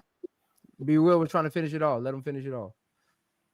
Again, man, I was just saying. Again, I'm a defense. I was a defensive back, man. And when I played basketball, I prided myself on defense. It's all about understanding positioning and leverage and moving and beating the person to the spot. And I think Alicia Clark understands that better, so she looks quicker than Michaela because Michaela. What happens with Michaela is she turns and runs right instead of sliding. That's what I see. As a defensive player, that's what I see. So that's the only distinction I was making, brother. But before we said the same thing, basically. Right, that's what I'm saying. Yeah, we said the same thing. But before I forget, Brooklyn, the brother had asked about Gianna Ninkins. What stat? I got her stats up. What stats did you want, Brooklyn? Oh, just a shooting. I wanted to compare her shooting to the efficiency of Tahina Pow, just because nobody talks about Gianna. Everybody talks about Tahina. So I just wanted, because Tahina's 6 feet. So her 3-point shooting in 23-24. Tahina's 5'9". Go ahead. So Gianna is 6 foot. Hey, I'll be right back. Her 3-point shooting in 2020, the 2023-24 season was 54%, but she only shot 50, and she was 27 out of 50. This year, she's already over that mark, and she's shooting 42%. She's 28 out of 66. That's all. Like, that's another shooter that we could think about that's actually 6 feet tall. That nobody's talking about. That's all. Like I said, I can't really stamp her yet till I see her play against some talent and I see how she defends. But offensively, I love her game because she's not just a shooter. She actually, Brass and JE dropped down.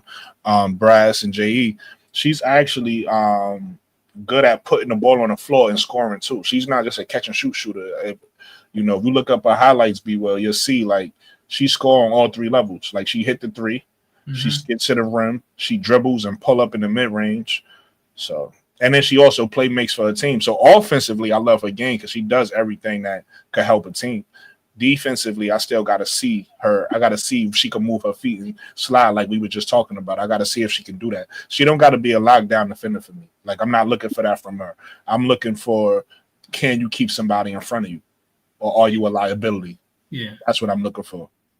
And then also going back to what y'all was just talking about, that's kind of what I was saying, because with Alicia Clark, she played the 4 a lot for the Aces last year. Even though she's a smaller player, they had her playing the 4. So I really couldn't gauge her quickness because I never saw her guard quicker players. I only see her guard bigger players, so I know she can do that. So that's why I was saying I'm not really sure if it's an edge either way. But I know when I watch Michaela On Your Way, then you kind of hit the nail on the head, be well. She does turn a lot, and so that's why I don't want her guarding quick players. Even though she'll take the challenge and she's confident and she want to help, she wasn't good at that last year. I don't know if she step up and be a little better this year, but last year she would get in foul trouble a lot when she tried to guard quicker players. Yep. Yeah. But overall, that it's Bro Claw got his opinions, but it's not the roster I would choose for the Sky. Not for the Sky. There's too many. There's too many guards. There's too many guards. It's too small. Yeah, I need some length, height, and shooting, and that ain't it. And I really don't like Rachel Banham. I think Rachel Banham is a scrub, if you ask me. Yeah, but that's unfortunately that's one of the 6 I think she I don't even think they signed her. She was just still under contract. She's still under contract. They bought her. So that's one of the 6 that's on the team. Like I said, Mariah Jefferson, Lindsay Allen, Rachel, Elizabeth, Camilla, and Angel are those are 6 that's on the team. Yeah, regardless if we like it or not. So they would either have to trade them, or I don't see them cutting. I know earlier Uncle Jay was like they could cut. I don't really see them cutting nobody. Oh, really? Yeah, I don't think so. Because they still got 6 more slots. They don't have to cut nobody right now. Like, I don't see them cutting nobody. Yeah. I think we're gonna get our first 2 picks and bring them in.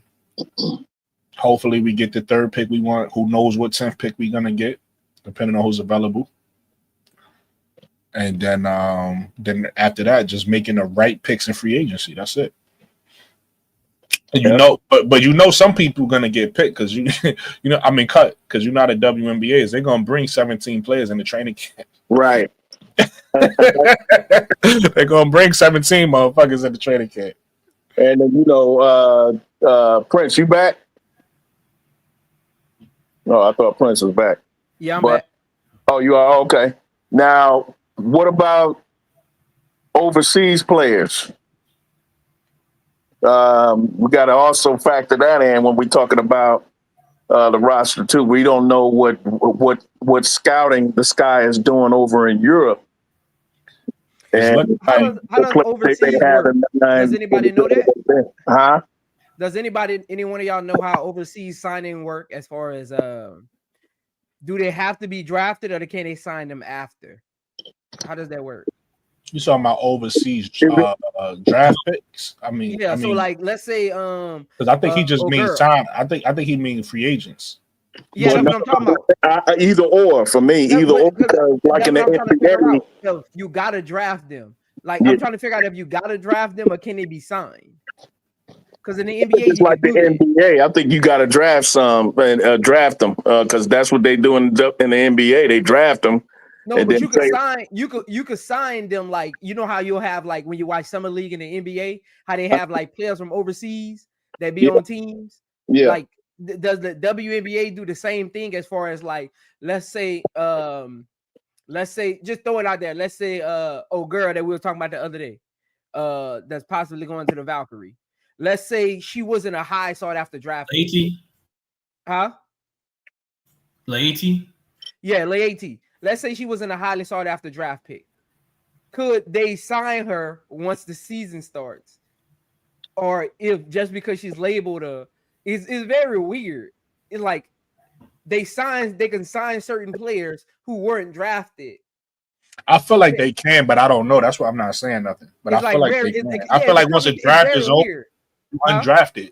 I feel like once the draft is over, you undrafted. So now you're a free agent. So now they could sign you. That's what I think, but I don't know. So that's why I ain't saying nothing. Yeah. But to answer your question though, Brass, I'm gonna be honest with you.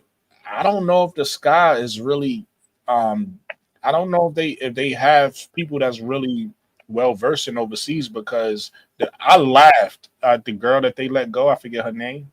The girl that came from the Sky. And then after I laughed, I went and looked at her. She up for MVP overseas. So I'm like, wait, maybe we should have kept her. Maybe that's somebody we should have protected. Which one that is? A Conde, something Conde. Yeah, she's in an MVP race right now. And the Chicago Sky drafted her? No, that's who the Valkyrie took from the Chicago. Valkyrie chose her. Yeah, okay. We had her, they took her, but that shows they're scouting, right? Because they knew something about her that we didn't, obviously, because they valued her and we didn't. But if you go look right now, she's one of the top whatever players for MVP in the EuroLeague. So when you ask about Sky scouting for international players, I don't know how good they doing right now.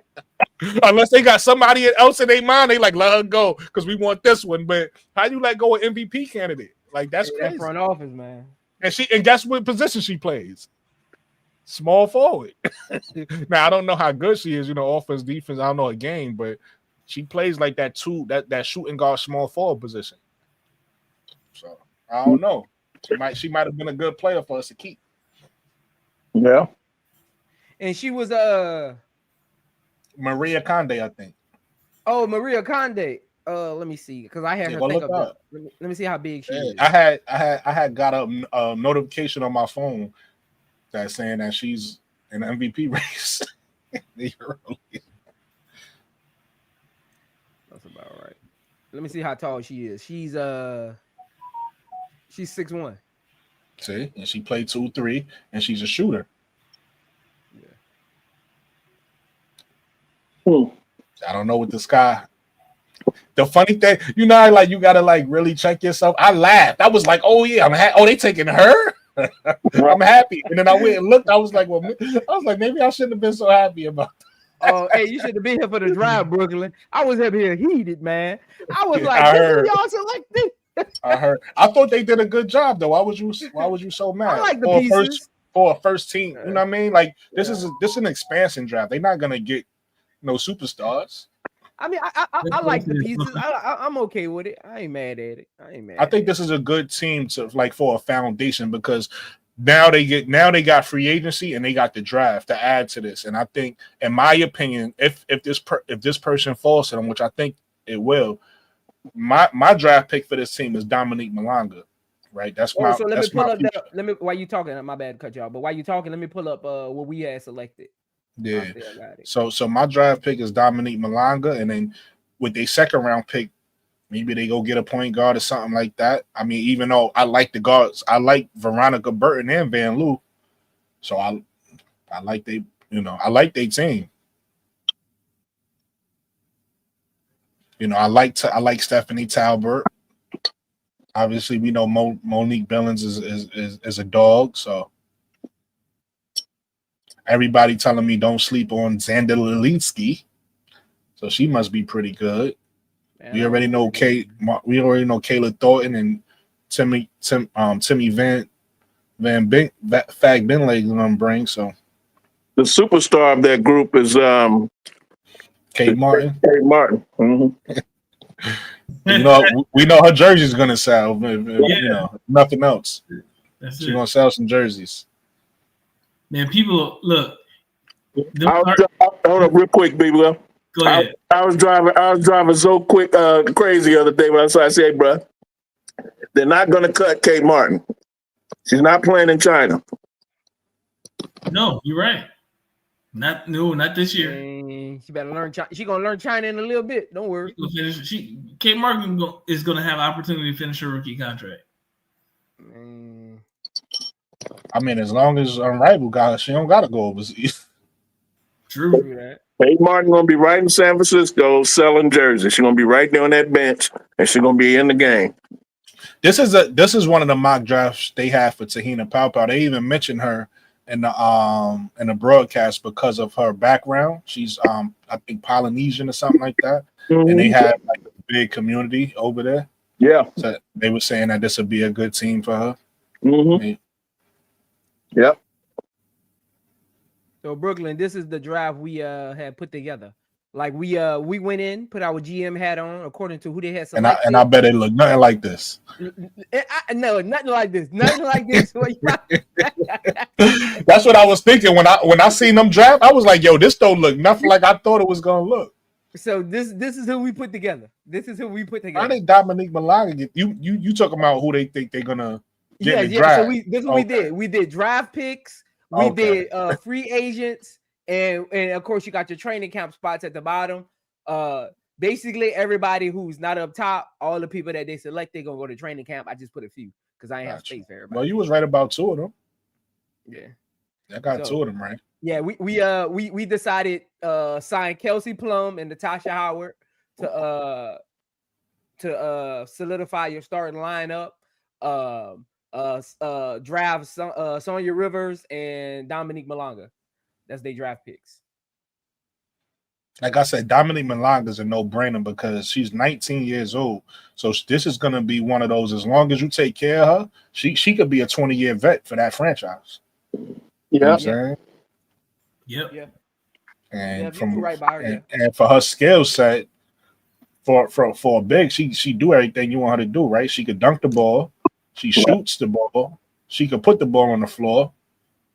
So you see Ashlyn Watkins dunk yesterday? Yeah.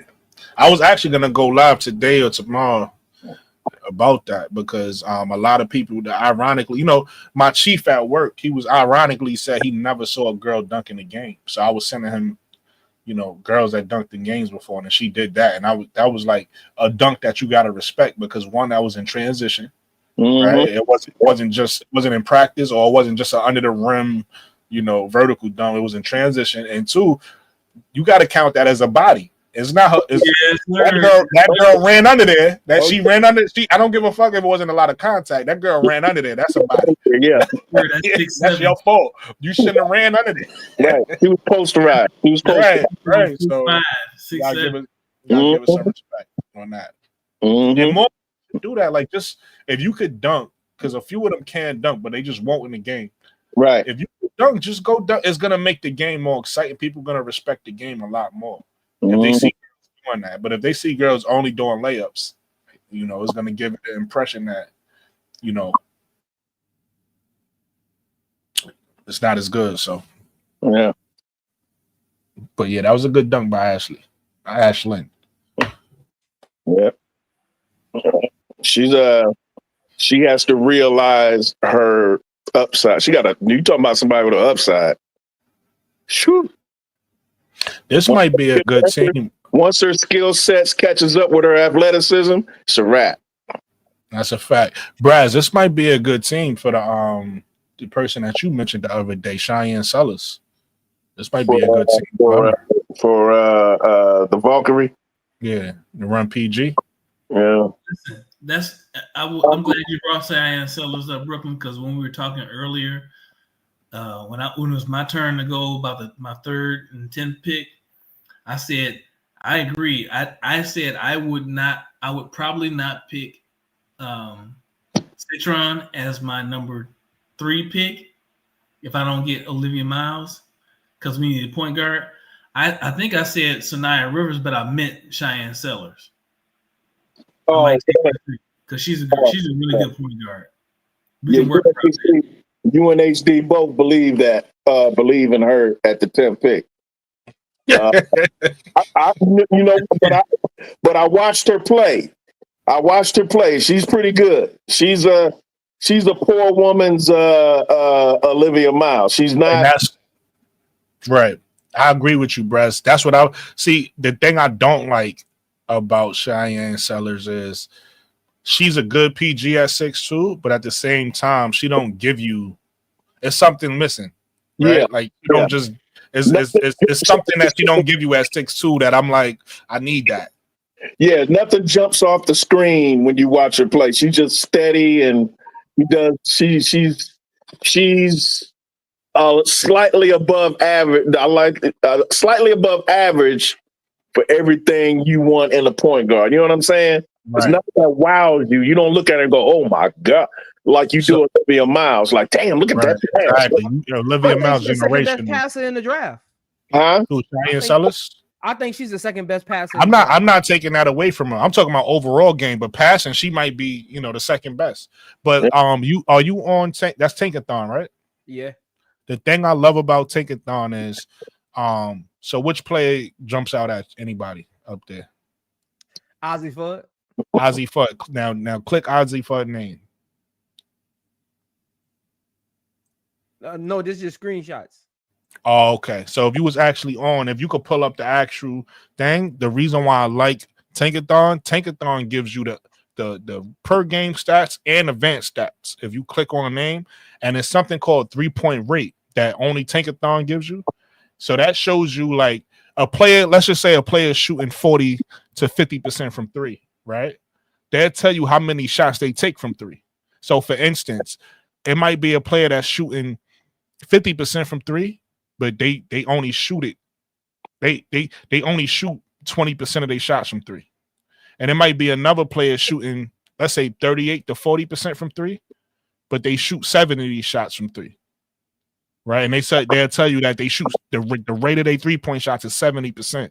So now it gives you an idea of I'd rather the person that shoot 70% from three with a 38 percentage opposed to the person who shoot 50% but only take 1 or 2 a game. You get what I'm saying? Okay. I see they got Centron going before AZ Fudd. Well, Uncle J.E. at when you want him. Right. Well, Uncle J.E. That's a no-brainer, though.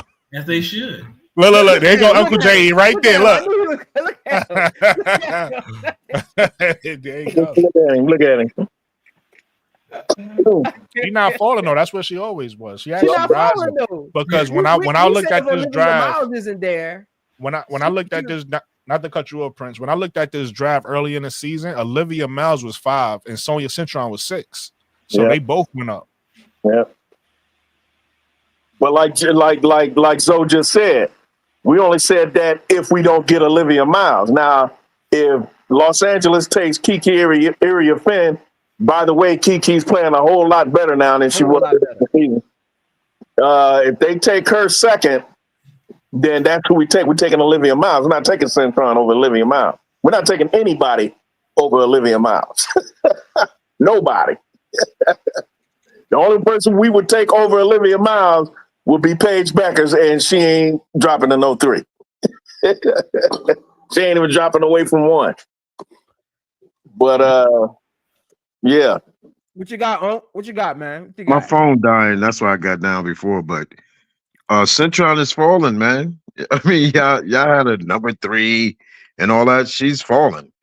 She was never number 3. We were saying we'll take her 3 because that's our pick, but she was never. But Morrow is moving up. I see. That's a good thing. Morrow might take that Kiki position soon. I think. I'll tell you who's falling. Georgia Amore. I'm not impressed with her. Yeah, you know what I noticed about Georgia? You know what I noticed about Georgia? She gets a lot of assists, but she also gets a lot of turnovers too. Yeah. Yeah. Yo, what's that girl? What's that girl from I like her team just got beat by I think it was Ole Miss that beat them. They was all that's Georgia Amaro, whatever, right? That's who I'm talking about. Yeah. Yeah. Mm-hmm. You know who I think should be higher on this list though? Who? Akola Lee. I think Akola Lee should be higher on this list. Akola Lee is 6'6". Akola Lee is 6'6", and she scores easy. Like she scores easy, bro. Like she almost like 35 and 11. She almost like a Shaq type build. Yoka Lee. Yeah, I seen her play. She should be in the first round, bro. She should see her stats, man. She nice. Go Bro, pull up her highlights. They got Don't look Sanaya at her Rivers stats. Go at pull up her 17. highlights and just watch how easily she scores. That's mad disrespectful. They got Sanaya Rivers at 17. That's mad disrespectful. Yeah. That's why why they have her all the way down to 17? It's not they, it's her. She needs to play better. Look at her numbers. That's right. That's right. She needs to play better. That ain't right. Centron need to be right there. That's Uncle That's Jay right. don't Look, hey, we could give up that that's right. We give up that 10 pick, get that 14th and that 17 pick and go in on, so that's right. I wish you actually had the thing. Can you pull it up? The actual Tankathon? Yeah, I can pull it up. It'd be making then you could click the stats. You could actually click the stats if you can. I got it up, but it's but I gotta go back down my phone. I gotta let it charge. But I appreciate you letting me up though. All right. You already know. I got Tankathon up right now, but it's glitchy. Yeah, I know. That's why I'll be like pulling it up, Brooklyn. It'd be having the screen running slow. It'd be freezing. Okay. Yeah. I'll be having it up. It don't affect mine. You gotta get that. You on Google Chrome? You gotta get that fiber optics. Man, don't tell me about the stores you got. I know you want. I got 3 stores. I got 42. What's up, I got Google Chrome now. What's up, girl's name? That's what I got too, but it still be freezing. Hey, Brooklyn, what's up, girl name? Oh, Yoka what? Which one? Oh, Yoka Lee. She right there on the screen. Yoka Lee. Oh, okay. They say this is an old one, Prince. I know. I'm about to pull up this one. Was from and that old. We just did this for the draft. they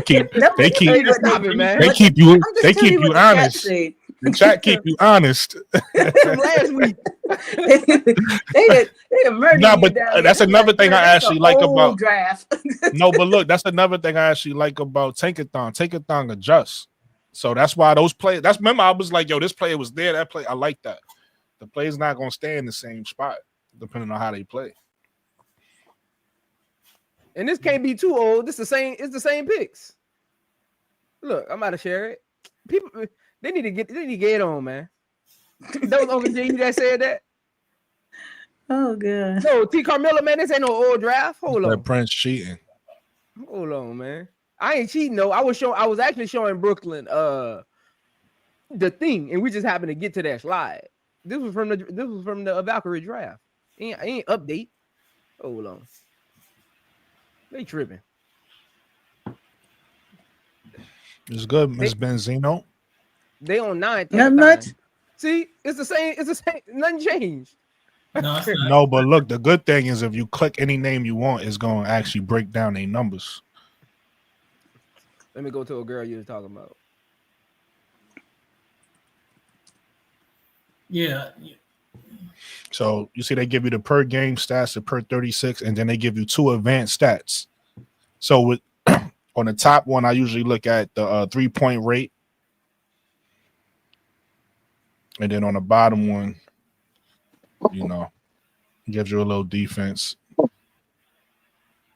Defensive blocks plus minus. So to me, when I look at defensive blocks plus minus, I usually look at somebody 5 or above to tell me really on a perimeter. I don't really look at really bigs, but on the perimeter players, I look at if they defensive blocks plus minus a 5 and above, it tells me that you decent on the perimeter. If it's below 5, then it tells me that you a poor perimeter defender.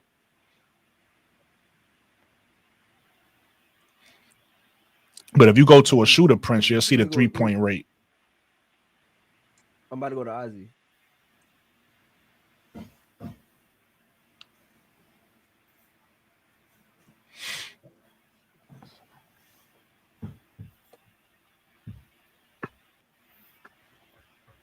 See the 3-point rate. It says she take 55% of her shots from 3. Mm-hmm.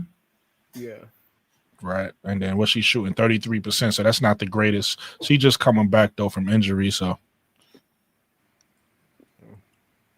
you don't have a high usage rate though. Yeah, she not on that team. On that team, they gonna play to move the ball. Go to She need to work on her rebounding, man. Like she don't rebound at all. I don't think that's her game though. No, that's not what And they my coach told me. My coach told me as long as you 5'8", the rebound gonna fall in your lap. Okay. She's 5'10". She's 5'10". She's 5'10". Like the rebound just gonna fall in your lap, man. You right there at the rim. Put your hands up. The ball right. She got somebody named Sarah Strong on her team. It's gonna fall in Sarah Strong's lap. Take a look at I'm on Olivia right now. Yeah, take a look at somebody like maybe a Gianna Neepkins or Sonia Citron. Take a look at somebody. Sonia Citron is nice. Yeah. Is Neekins on this board? But y'all say she's like 19 right now. They got her. Y'all say Ozzy Fudd is better than her. Who said that? Uncle Jay. Yeah, that's what he likes. I wouldn't say that. I mean, here's the thing about AZ. AZ coming out of high school was the better shooter. Like she was the higher scouted shooter. But in the 4 years, because AZ was hurt a lot of the time, Sonia Citron is more consistent. So that's what we're trying to tell him. You gotta give the nod to Sonia. Just because but he said she we talking about just talent wise, they kind of even. Just talent wise. He said that the Toyota is better than the Mercedes. Yeah, okay. But see, look, remember what I said, Zoe? Look at her defensive box plus minus. Look at that rebounding, man. But look at that defensive. Man. Look at the defensive blocks plus minus. Remember what I said about the 5 is a general rule. You a decent defender. Anything below, you probably terrible at defense, and anything above. So that 7.4 is big. Yeah, especially what she does on the offensive side of the ball. Why would you not pick her? Come on, man. I don't know who you be watching. Uncle J, you still over here laughing. I see you. I don't know who you be watching. But look, but that's why I like this because once you use, remember we was talking again. So you're gonna have to listen. You're gonna have to give my credit. So remember we was talking before, and I was like, I used the eye test. Was it you? No, I don't even think that was you. That might have been somebody else. I was like, I used the eye test along with the stats. So once you combine them both, once you combine them both, it's like it gives you a perk because we already know we like what Sonya looks like, and then you look at this. I wasn't expecting 7.4 defensive box plus minus. That's how she her numbers before was like around 5. So let me ask you a question, just to throw a little confusion in here. When Flau'jae jumps into this, where's she gonna fit?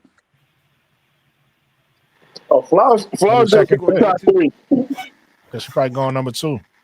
Yeah, number 2 over Kiki. Yes. Yeah. Yes. Over Kiki. Yeah. Because you gotta realize. You gotta realize.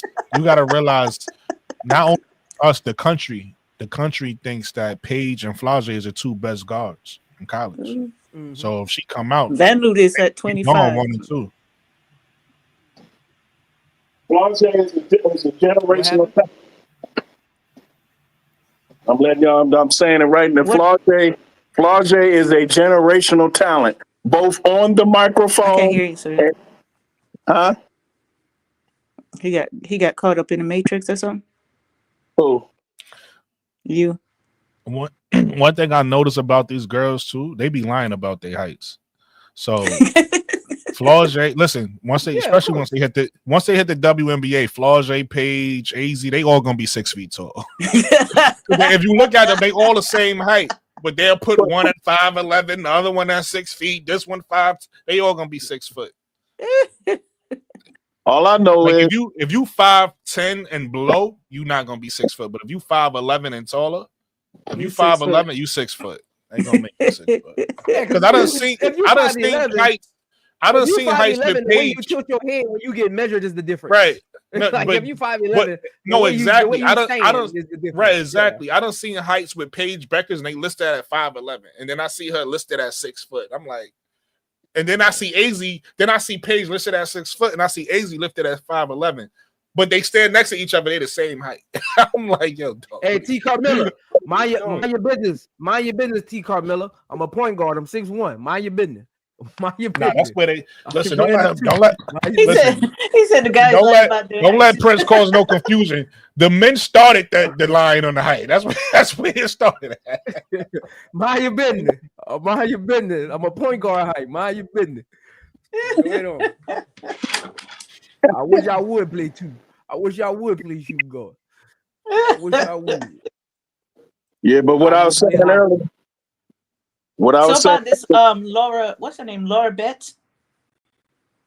Oh, yeah, Laura Betts, was she a 6'7"? Yeah, they said that she coming into the mock too. So where's she gonna fall? That's remains to be seen if she's coming. Top 5. Oh Lord! I didn't think she. All these supposedly people are supposed to be coming to this thing, and they need to make their declaration right now. You coming or you not? So we can make better analysis, because this is crazy. Well, some of them gonna wait till they stats in playoff. Yeah, they're not gonna.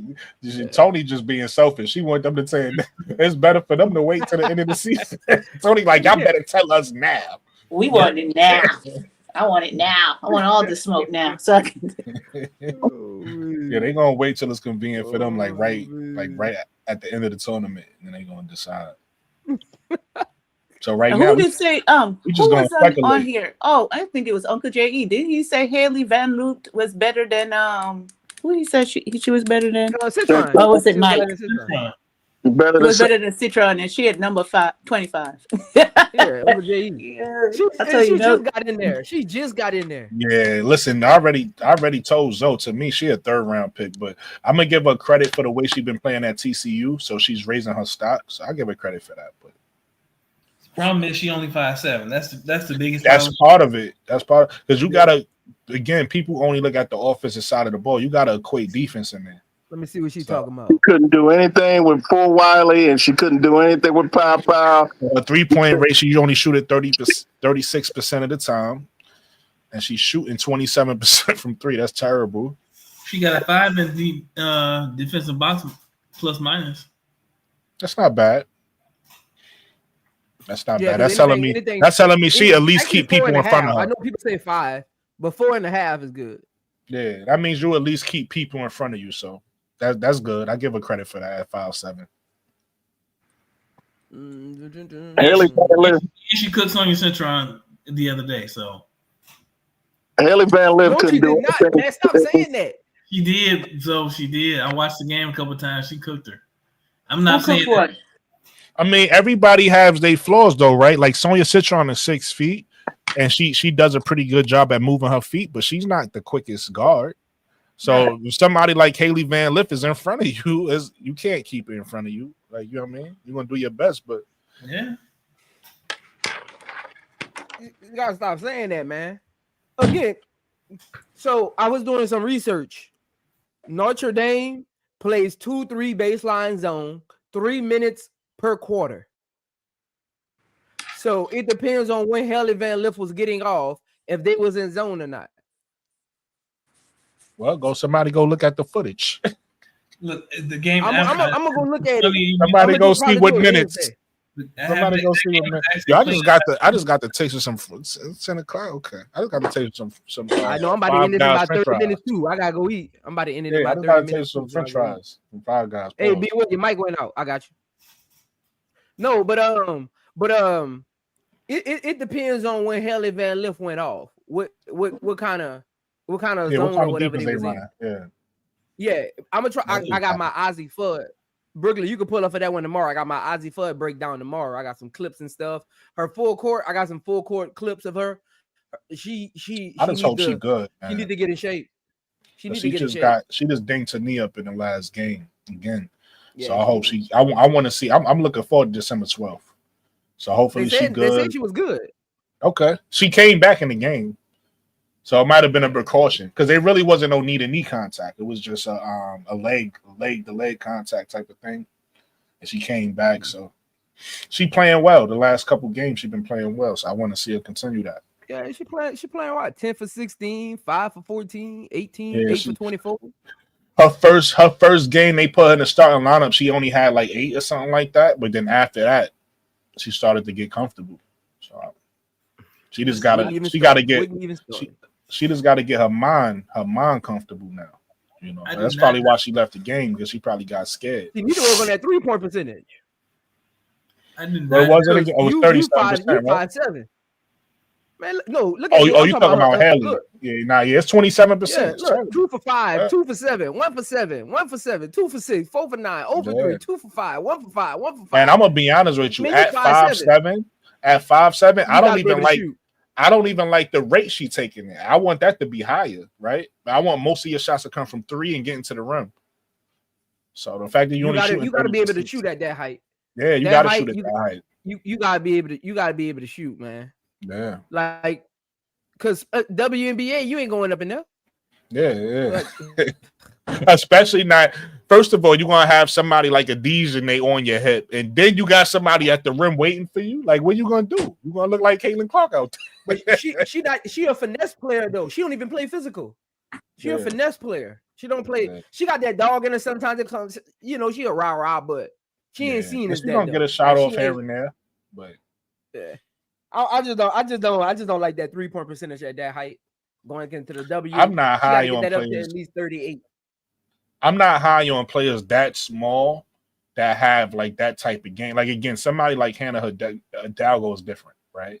She's in a whole nother league to me. But yeah, she got I'm not high on players that small that want to be shooting guards. Like, I like that's, for instance, I'm gonna give you an example. Even though we said what we said about Georgia Amore, I like the fact that she's pass first, that can shoot the 3. Like, she's looking to get her teammates involved, but she has the ability to hit the 3. She's not saying, I'm gonna take over, you know, put it on my shoulders, I'm gonna take over. Unless you got that type of bag at that size, I don't like it. You gotta have a bag at that size to say, I'm a shooter. She got to be evasive, and she not. Her handles are okay. She got a nice little quick midi crossover, but outside of that, she don't really have a package. Yeah, she don't really got that bag. That stuff she doing against Mercury in college, they ain't gonna have it against the Connecticut Suns. Absolutely not. That's all I'm saying. Absolutely That's all not. I'm saying. It's a bunch of that stuff she doing against Rutgers Park players. Yeah. It's a bunch of 6'6" and 6'5" and 6'7" girls in the league. So yeah, that ain't going off, man. That ain't going off. Well, man, I'm about to get up out here. I gotta go eat. Gotta go feed the dog. And all that. Again, appreciate all y'all. I'm gonna let y'all get y'all last takes in. Be well. Your last take. What you got going on, man?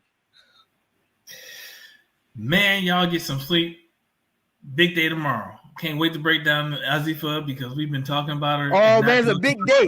It's a big day. Oh man. Azifa. Oh, she know I don't like her. All I would say is I don't doubt her talent. That's not it. Not at all. I feel like she's been playing well, so hopefully Zoe is fair with his assessment. He always fair, so I ain't worried about it. But shout out to the panel. Shout out to Tony B. Will, Uncle J.E., Brass, Bro Claude. Shout out to the chat gang. Now it was always a pleasure for me. You know what I mean? I'm gonna get something to eat. I'm out. Be cool. Tony, what you got? I'm just appreciative that you allow me up on your state platform time after time. You know, even though my background is not as broad as everybody else on this panel, and I appreciate everybody else, even Uncle J with his stunt sometimes. But yeah, I'm waiting for it. I can't wait for it to tomorrow. I can't wait for tomorrow. Yeah, thank you. Yeah. Look, a women's perspective, again, like I always say, like the men's game is where it needs to be at. They got enough people making channels and content about them. My goal is to elevate, help bring in some perspective and help elevate the women's game. Again, Ms. Tony, this is y'all space. So any women in the chat, anytime y'all want to come up, let me know, man. This is y'all space. Y'all definitely have a different take than men have, because we see the game a certain way, women see it a certain way. So at the end of the day, it's all perspective. It's all just trying to figure out, what's going on in the WNBA every day. So appreciate it as always. Be well. Close us out. Close us out, Be Will, man. Close us out, Be Will. Listen. Y'all been in this podcast with one of them ones. He one of them ones. Wow, y'all gonna get the gospel today. Y'all gonna have to start paying for this. Tomorrow they're getting that gospel tomorrow. Tomorrow they're getting that gospel tomorrow. This is light work right here. Tomorrow they're getting that gospel, man. But again, appreciate all y'all as always. Even Bro Clyde, Uncle J.E., Mike, Duvall, aka the Slim Reaper, all of y'all, man, for always pulling up. Again, on the road to 500. I think I'm at 450 or something like that, 449, whatever. But appreciate everybody that subscribed today. I think I got 10 subscribers just on this stream. So shout out to all of y'all, man, for always pulling up. I still got almost 50 people in here, and we about to close out. So shout out to y'all for always pulling up, man. It's always good. I like to always be, part of the crowd. So shout out to y'all. Y'all staying around lets me know my kind of content is part of the crowd. So as always, man, appreciate y'all. I'll see y'all tomorrow at 4:00. Ozzy Fudd breakdown, number 3 pick. Can it happen? Can it not? We'll see tomorrow. 3 pick? But hell no. But we'll see tomorrow. Until next time. No. Y'all be cool. Yes. You trying to sabotage. I see what you're doing. You trying to create confusion. I see what you're doing. I see y'all tomorrow, man. Y'all be cool. Y'all be smooth. I'm your host, Prince. This is IMZO Media. Peace. I be smoking on that voodoo. I be real just like doodoo. I be going slow, out there leaning. All my diamonds from a spleen.